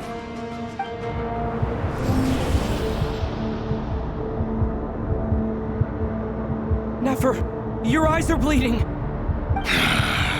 Soon you will be powerless to resist. And then I will reduce you to dust. But that dust will plague your memories. Come on, keep holding on. Any other tricks up your sleeve? Let's see them. As entertaining as they are, you've backed yourself into a corner. You don't fool me. I see your fear clear as day. I have to stoke his rage. Make him unleash everything. You fear what you could never defeat. You fear the thought of never being able to save your beloved. You cannot win the fight against fate, Rarir. Is that what you think? Well, now it's your turn to feel afraid! You fear the sound of your own name? Is it us you hate? Or is it what you've become? Let's see what becomes of you!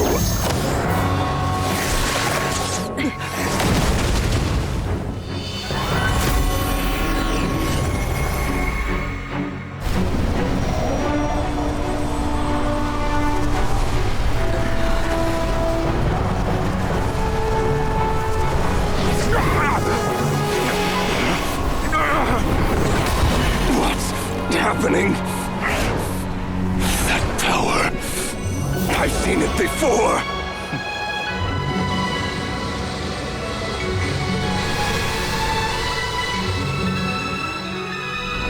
His power is on another level.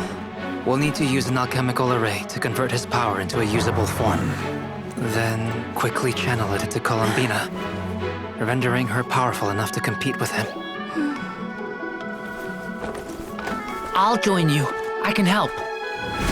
If I release enough abyssal energy into a confined space, it'll create a potential difference, allowing us to extract a huge amount of elemental energy. Next, I'll synchronize with everyone's minds using Pyro, then give you temporary access to their abilities and fields of view. But it won't last long. Can you see? Well enough. So, we have a student of Gold Rhine-Daughter in our midst. How about that?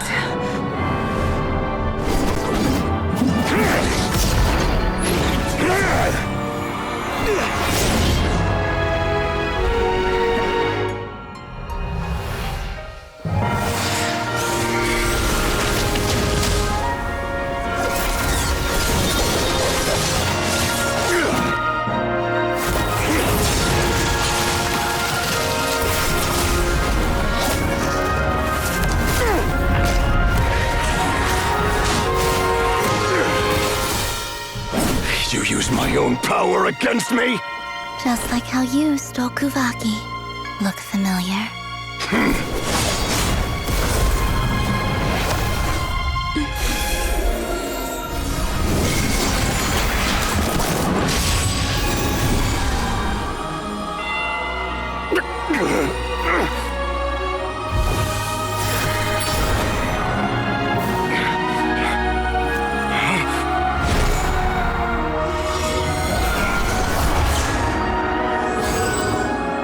Don't you realize?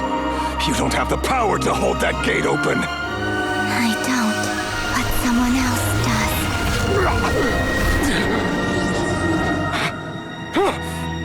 Goodbye, Rerir.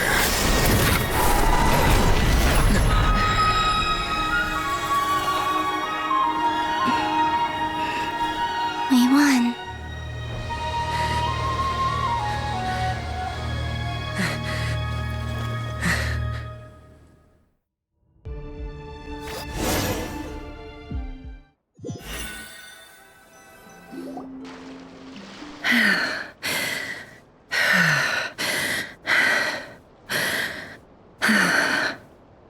Nefer, how are your eyes?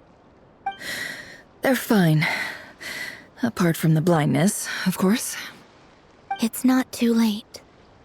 Let me handle it.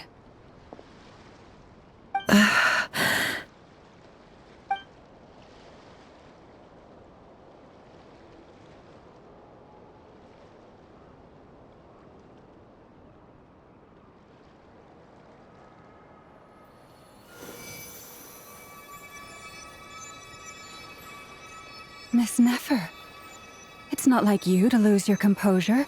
That was the most reckless thing I've ever seen you do. Reckless how? The situation was critical. Our lives were at stake. We had to do something. Even so. Okay. I guess you're right. Under the circumstances, it was a wise decision. You traded your eyes for an incredible victory. In business terms, I suppose that's a huge return on investment. I'd be hard-pressed to argue otherwise. Still, I don't like this outcome, and I don't want you to lose your sight for good. People suffer when they make sacrifices they shouldn't have to make, whether that means faith, strength, or in this case, your ability to even see. I had hoped you could win without sacrificing so much as a single hair on your head. Thank you. Really. All done. Don't try and open your eyes just yet. We'll see how you're doing in a couple of days. Until then, please follow your recovery plan to the letter. I'll send full details through Yehoda. For now, just get yourself home, relax, and rest. My dear friends, we have fought bravely and achieved a spectacular victory. A dark cloud has been lifted from the skies of Nodcry. All in this land will be grateful for what you have done. The moon will remember this day. Thank you both.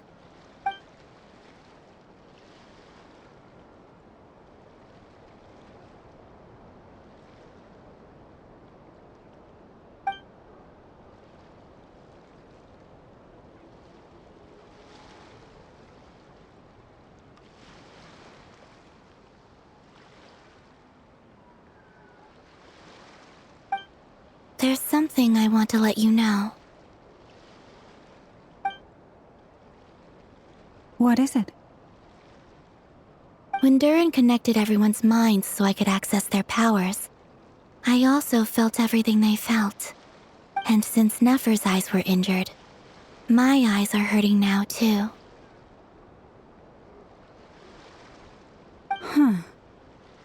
Hold on. Let me try.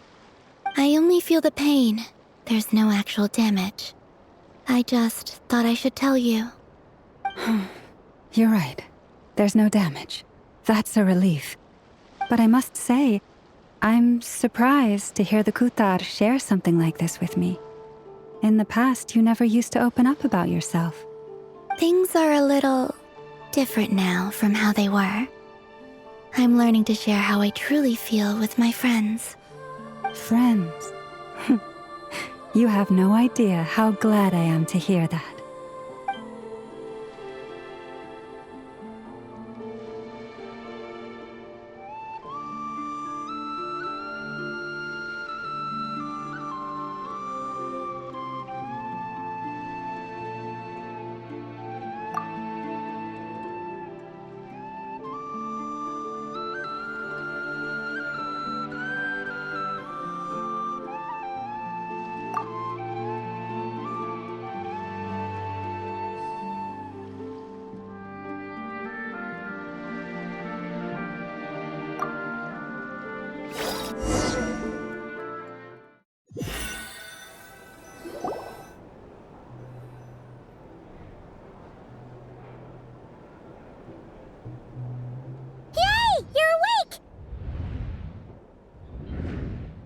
How are you feeling?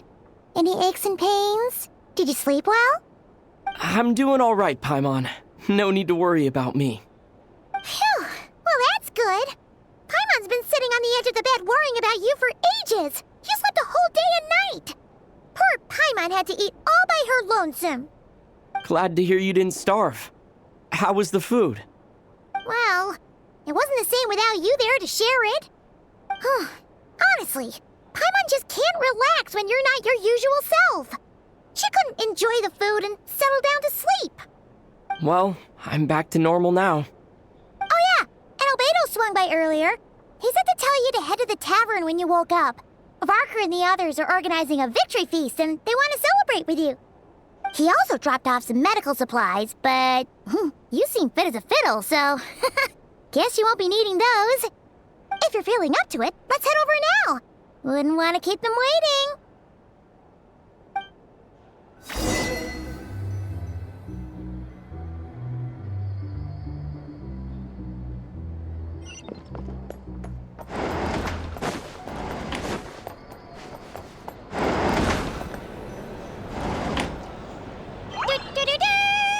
We're here! Oh, Traveler and Paimon! Perfect timing! We were literally just saying how there's no way we're holding this victory feast without you any longer, and we would have postponed it till tomorrow. How are you feeling today? Much better. Thanks. Don't worry about me. Relieved to hear it. If that changes, just let me know. Happy to check you over at any time. Yep, we're here for you. Anything you need, just let us know. Oh wait, where's Nefer? How are her eyes doing? Nefer's right over there. I'm sure she'd love to catch up with you.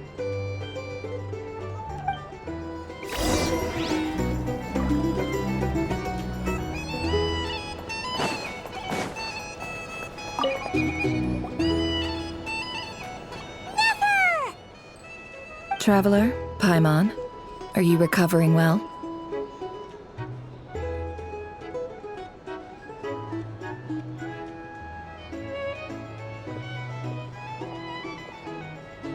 Turns out that moon chanter has some real talent after all. My eyes were mostly recovered after just a couple days' rest. I can actually open them again now. Yeah, but you gotta be careful. Lauma says not to strain your eyes while they're still healing. Yes, thank you. I'm well aware. Yehoda, could I borrow you for a moment? I could do with an extra pair of hands. Oh, sure. Coming. Did you hear that? I gotta go help Lauma for a second. You guys chat among yourselves. I'll grab us some drinks on the way back. Paimon, you still like 'em sweet? You bet! Make it extra sweet, because Paimon's earned it! Sure thing!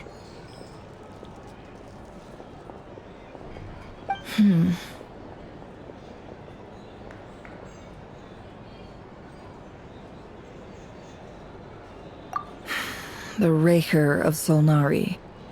Kind of a snake, don't you think? No, definitely a snake. A poisonous one who spewed his venomous hatred everywhere. Anyone who seeks revenge out of hatred for other people has become a snake. That's something my dad used to say. Perhaps. I'm sure it sounds like a very wise and open-hearted perspective to your ears. But me? I think hatred is a perfectly justifiable emotion. What else is left when everything you depended on in life gets stripped away? Something's gotta fuel that drive to keep on living. If you're worried about me, you can nip that in the bud. I'm not someone who gets stuck in the past. It's just... I suddenly feel like I was wrong to call my father a liar. He was just a fool. That's why the academia turned their back on him, and why the other tribes ganged up on him. Oh, Father. How much better things could have been if you were a skilled liar. Look at the Ibis King. Thoth is a fiendishly cunning liar. And yet, strangely, he feels more like a father to me than my real dad ever was. He's never brought it up, but I'd bet he feels the same way. Why else would he give me the power to perceive the truth, while at the same time training me in the art of deception? Well, King Deshret banished him to Aru, which is essentially a prison, and posed 3 questions to him. He promised that he'd have his freedom if he could find the answers. His response was to take on a physical form and approach me, hoping that I could become his envoy and search for one of the answers on his behalf. Did he really think I'd fall for that? He's stuck there. He can't make me return what he gave to me. So that's enough for you to decide he's nice, is it? He's a prisoner, and he was scared. So he decided to perform some good deeds to win people's approval. He lives in fear because he's a deceiver. How is Rerir any different? You can't work as a spy your whole life and expect a happy ending. It's preposterous. Yet I can't say I don't understand it. Liars live in the darkness of their own making, but it's still human nature to want to go on living. They say that a liar's soul is the most worthless thing in the world. What do you think? Good. If you understand that, it means you're smart, and you see things objectively. If you ask me, the soul of a liar really is worth nothing, because all they care about is themselves. For example, when something good falls into my lap, I don't go sharing the news around. Stops other people trying to steal it from me.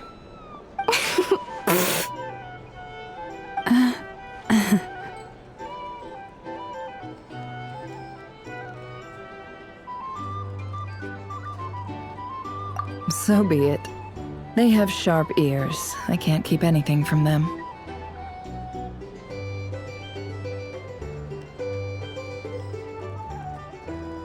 Wow, is that what it looks like?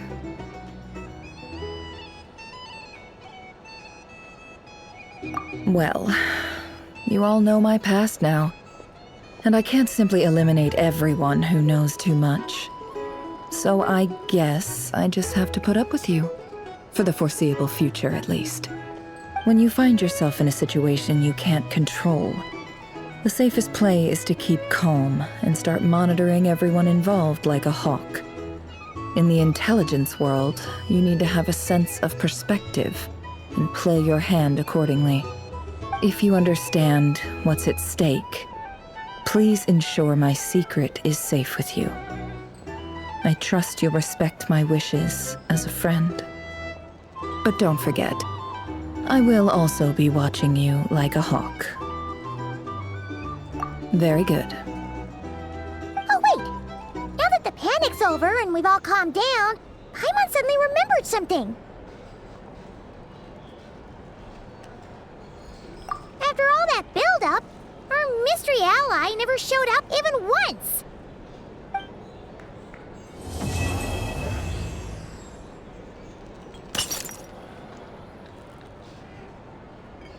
Huh? Am I imagining things?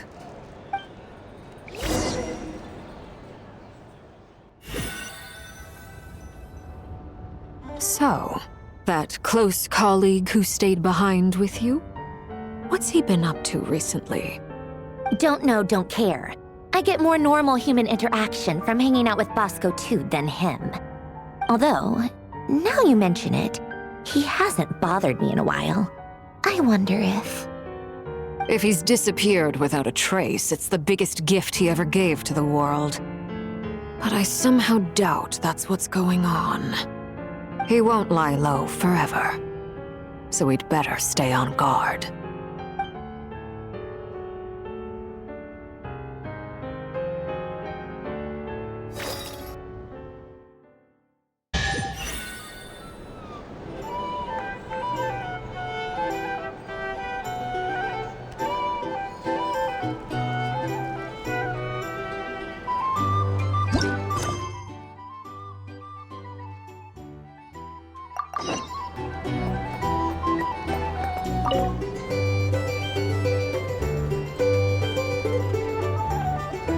Ah, Lord Sangama Bay. How lovely to see you. I must thank you for the device you provided. It was an enormous help. Would I be right in thinking that it was developed by the Academia? Why come and ask me when you clearly know already? I mostly came to thank you. That's more like it. A little gratitude goes a long way with Lord Sangama Bay. Play your cards right, and you might even stand a chance of becoming my long-term supplier. The chance to work with such a kind and charitable investor as yourself would be a great honor for the Curatorium. Huh? Charitable? Who said anything about charity? First time hearing about it. Let's see.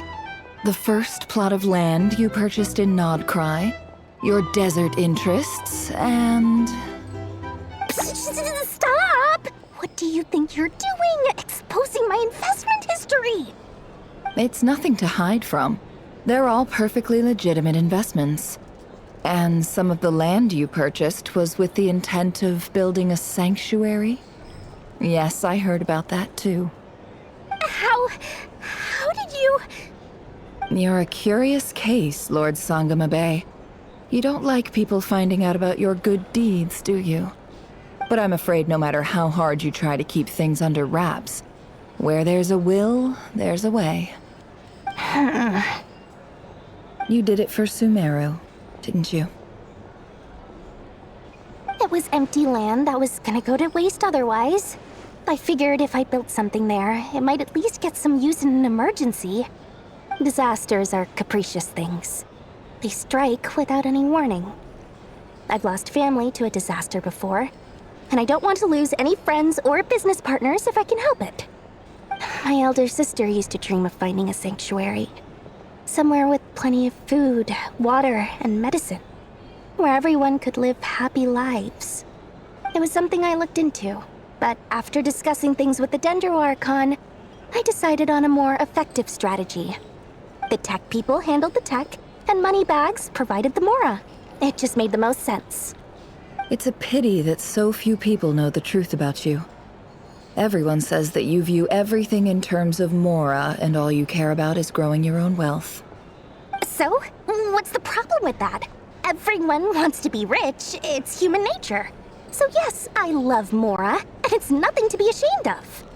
But surely you have dreams of your own beyond just making Mora. You don't get it, do you? My dream is to invest in other people's dreams. And, you know, make a nice little slice for myself along the way.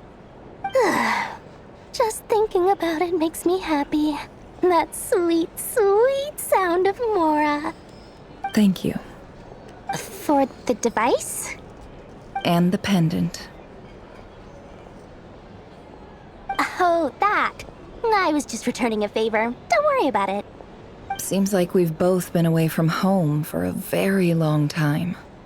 Yeah. So long that I barely remember what my family even looked like. That would be your mother, father, and sister? Yeah, though it's been years since my sister passed away. It's not like I want to forget them, obviously, but memory can be even more ruthless than the most calculating business person. Beyond a certain point, if something isn't helping you, it just gets rid of it. My sister can't help me now. Slowly but surely, her face is fading from my mind's eye. It's become a vague impression. Not everything will fade. When loved ones pass away, the beautiful memories are the ones that last the longest. Yeah, that's true. If you ask me, that's the one silver lining in all of it. Well, that, plus, I'm sure that life is much better now than it was back then. Oh, absolutely. I have tons of Mora, a big beautiful house, business is booming, and I'm as happy as can be. You've got a lot going for you too. Boss of the Curatorium of Secrets? I'm sure there's plenty of Mora to be made in that line of work. I appreciate the vote of confidence.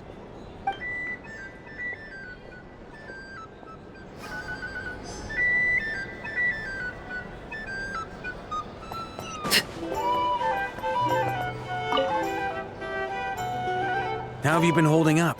Any adverse reactions? If you start to take a turn for the worse, make sure you tell me right away. You don't need to worry about me, Grandmaster. I'm fine. I mean, I barely did anything, so... What? You're too humble, young man.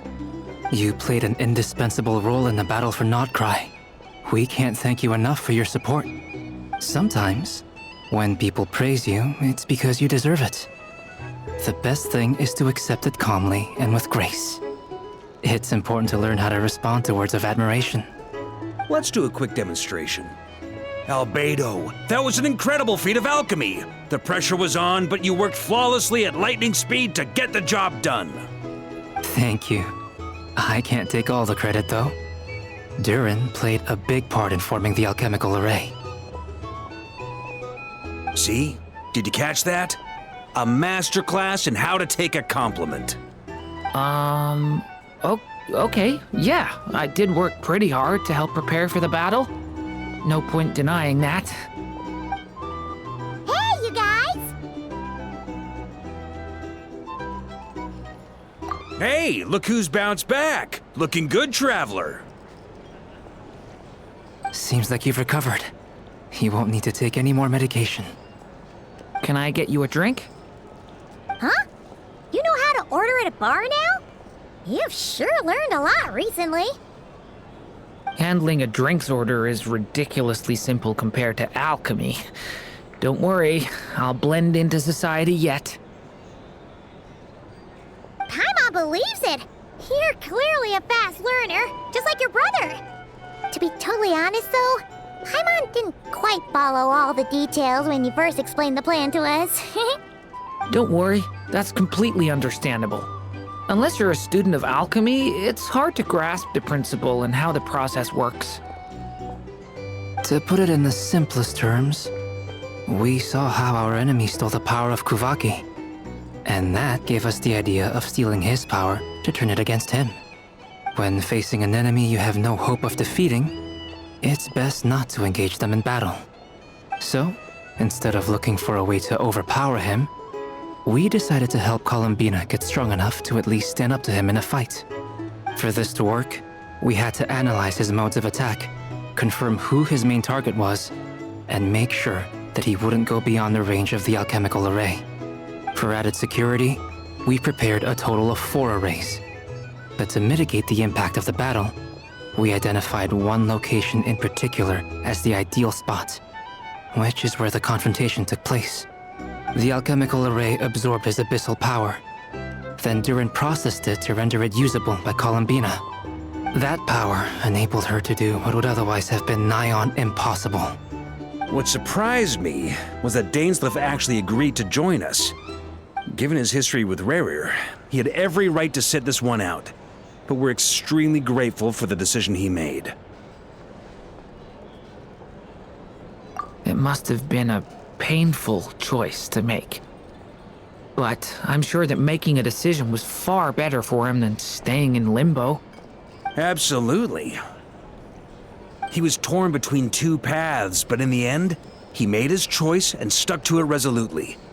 He doesn't strike me as the sort of person who'd stay trapped in limbo for long. Anyway, however you cut it, everyone gave a stellar performance. And now, it's time to kick back and celebrate.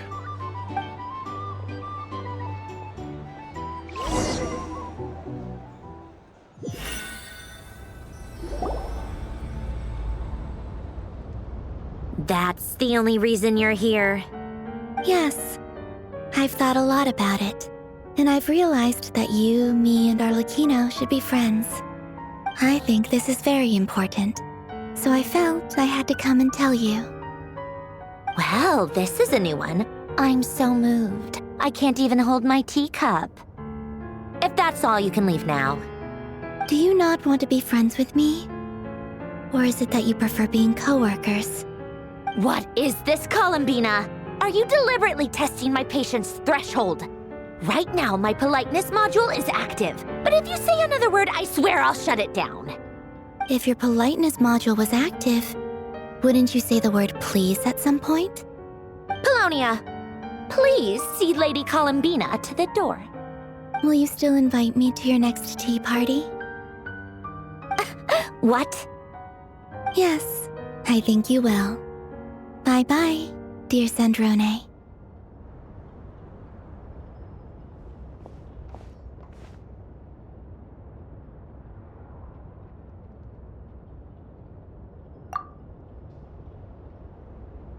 Last time, the Wild Hunt escorted you out. Would you rather I handled it myself this time? We just wanted to, see how you were doing now that it's all over. Why? Out of concern for my safety? I hope you didn't seriously think that the Reihir of Solnari would be able to lay so much as a finger upon me, given how prepared I was. Mostly because you kind of helped us out, so we just wanted to check you were okay. Looks like all your robots are fixed, huh? Oh, don't you worry about that. Tea time is already a write-off. The visitor before you managed to kill my appetite. If you're in the mood for tea, go ahead and help yourself. Otherwise, it's going to waste. My coasters are still missing in action, though. Use this notebook instead. Whoa! Pretty hefty notebook. Look at all those calculations. You can ignore those. They're just dumb scribblings. I doodle and write in my free time. Sometimes I remember the distant, dreamlike past. Sometimes I imagine the far-flung future. And other times, I grit my teeth and note down all the crazy nonsense going on in the present. Some people do the crosswords in the newspaper. This is my equivalent of that. Trying to predict the future is like daydreaming. And writing about the present just makes me furious. The past is my favorite. If nothing else, it's already set in stone, so I don't have to rack my brains trying to figure it all out. Huh. Although, having said that, the only vaguely interesting memory in my past is probably that guy they call Lord Artificer. Who else? Pretty much all the mecha in Fontaine are his personal handiwork. Wait, are you saying you know him? Like, personally? As a friend? I mean, I guess we were friendly enough.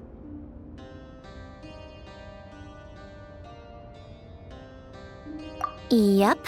In fact, I'm probably the only normal person left who knew him at all. We used to chat occasionally back when he was still around. Before he passed away, he asked me to destroy all his manuscripts.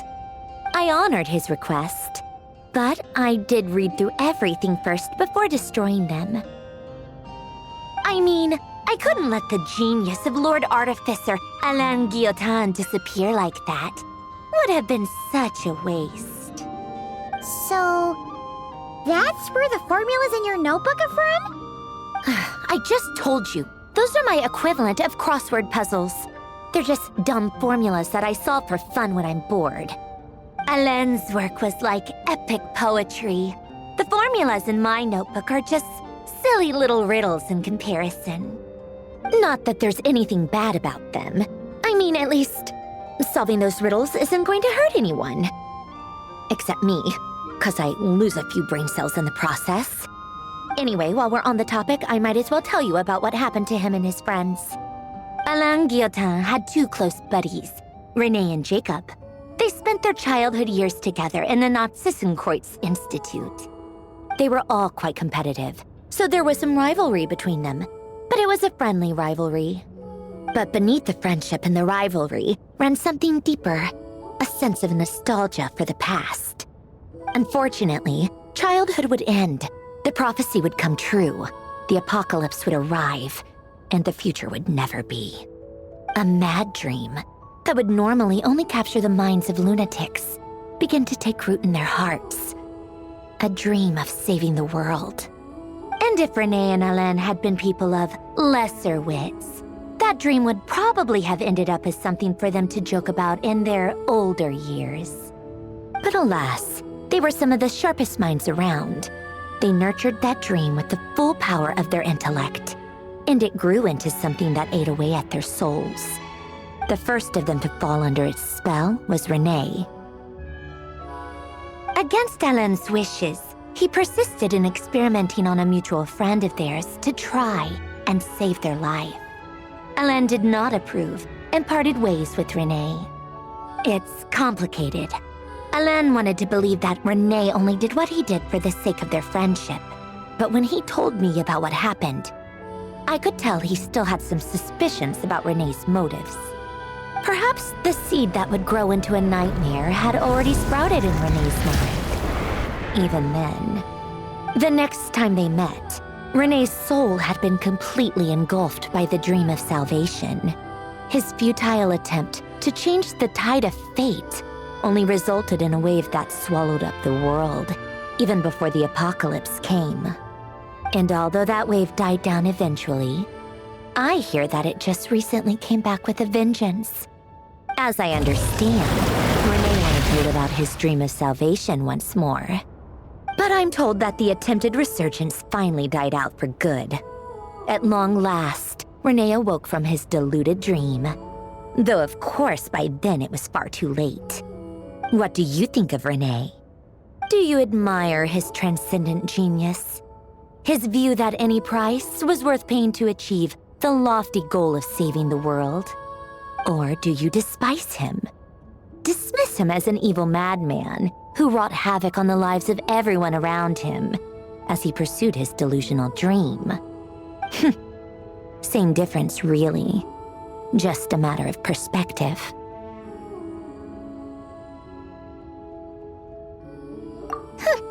Doesn't surprise me. You share one thing in common, after all. You both want to be the savior.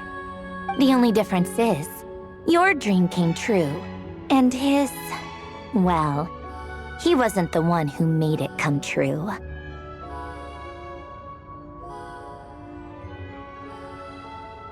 I don't like fanatics who give up their whole lives for their ideology. Nor do I like fools who let their delusions take control. Maybe I could understand if René had just been an ordinary person. But he had a sage-like intellect, and still managed to get himself lost in the labyrinth of his own desires. Anyway, that's enough about René. Now, moving on to Alain Guillotin, the Lord Artificer. He managed to put a stop to the first storm whipped up by René. But after that, Alain lost his friends and family. To his credit, I suppose, the loss of his family and friends was purely a tragic accident.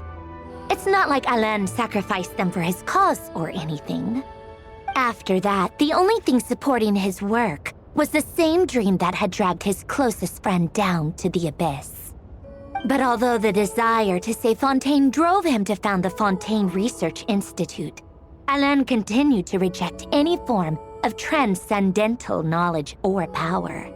He was suspicious and fearful of it, having seen the way it had affected his closest friend. I think that formulas and machines derived solely from human intellect were the only thing that gave him a sense of spiritual comfort. Yet Alain's intellect was simply too great. It barely left him space to breathe in his lifetime.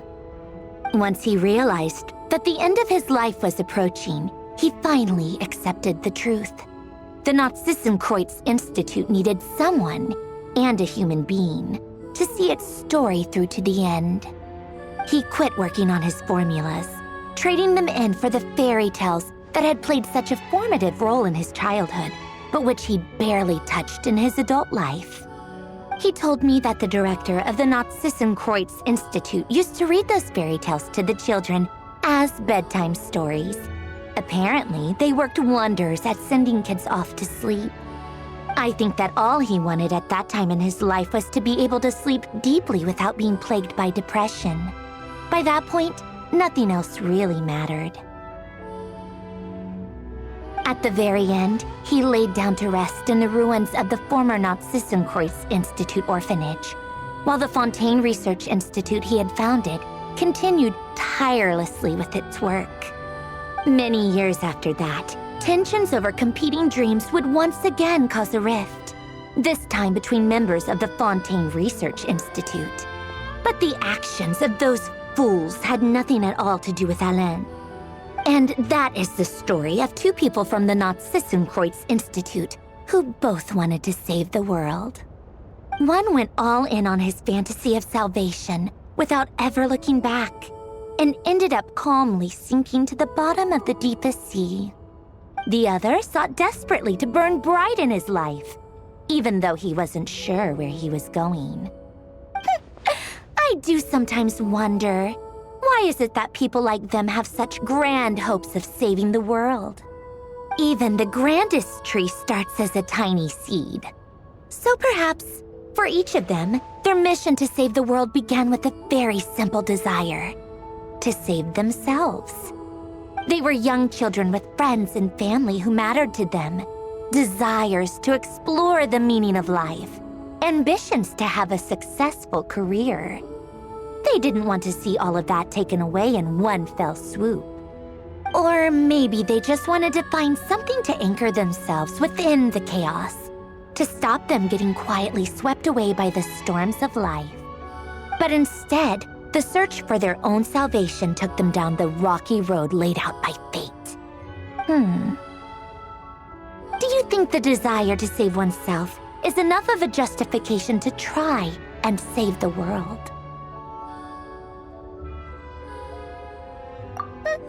The way you said that sounded just like Alain. I asked him the same question back when he was in his prime, putting all of his energy into his work. He gave the exact same answer as you did. No elaboration, just a quick short answer before getting right back to his work. He was always that way. All right, tea time's over. I owe Arlecchino a favor for telling me these stories. I'll have to bring a whole sack of gifts the next time I visit the House of the Hearth. I'm gonna go tinker with Polonia now. You guys can do whatever you want, as long as it doesn't involve interrupting me. Polonia, exit hibernation mode. Begin diagnostics.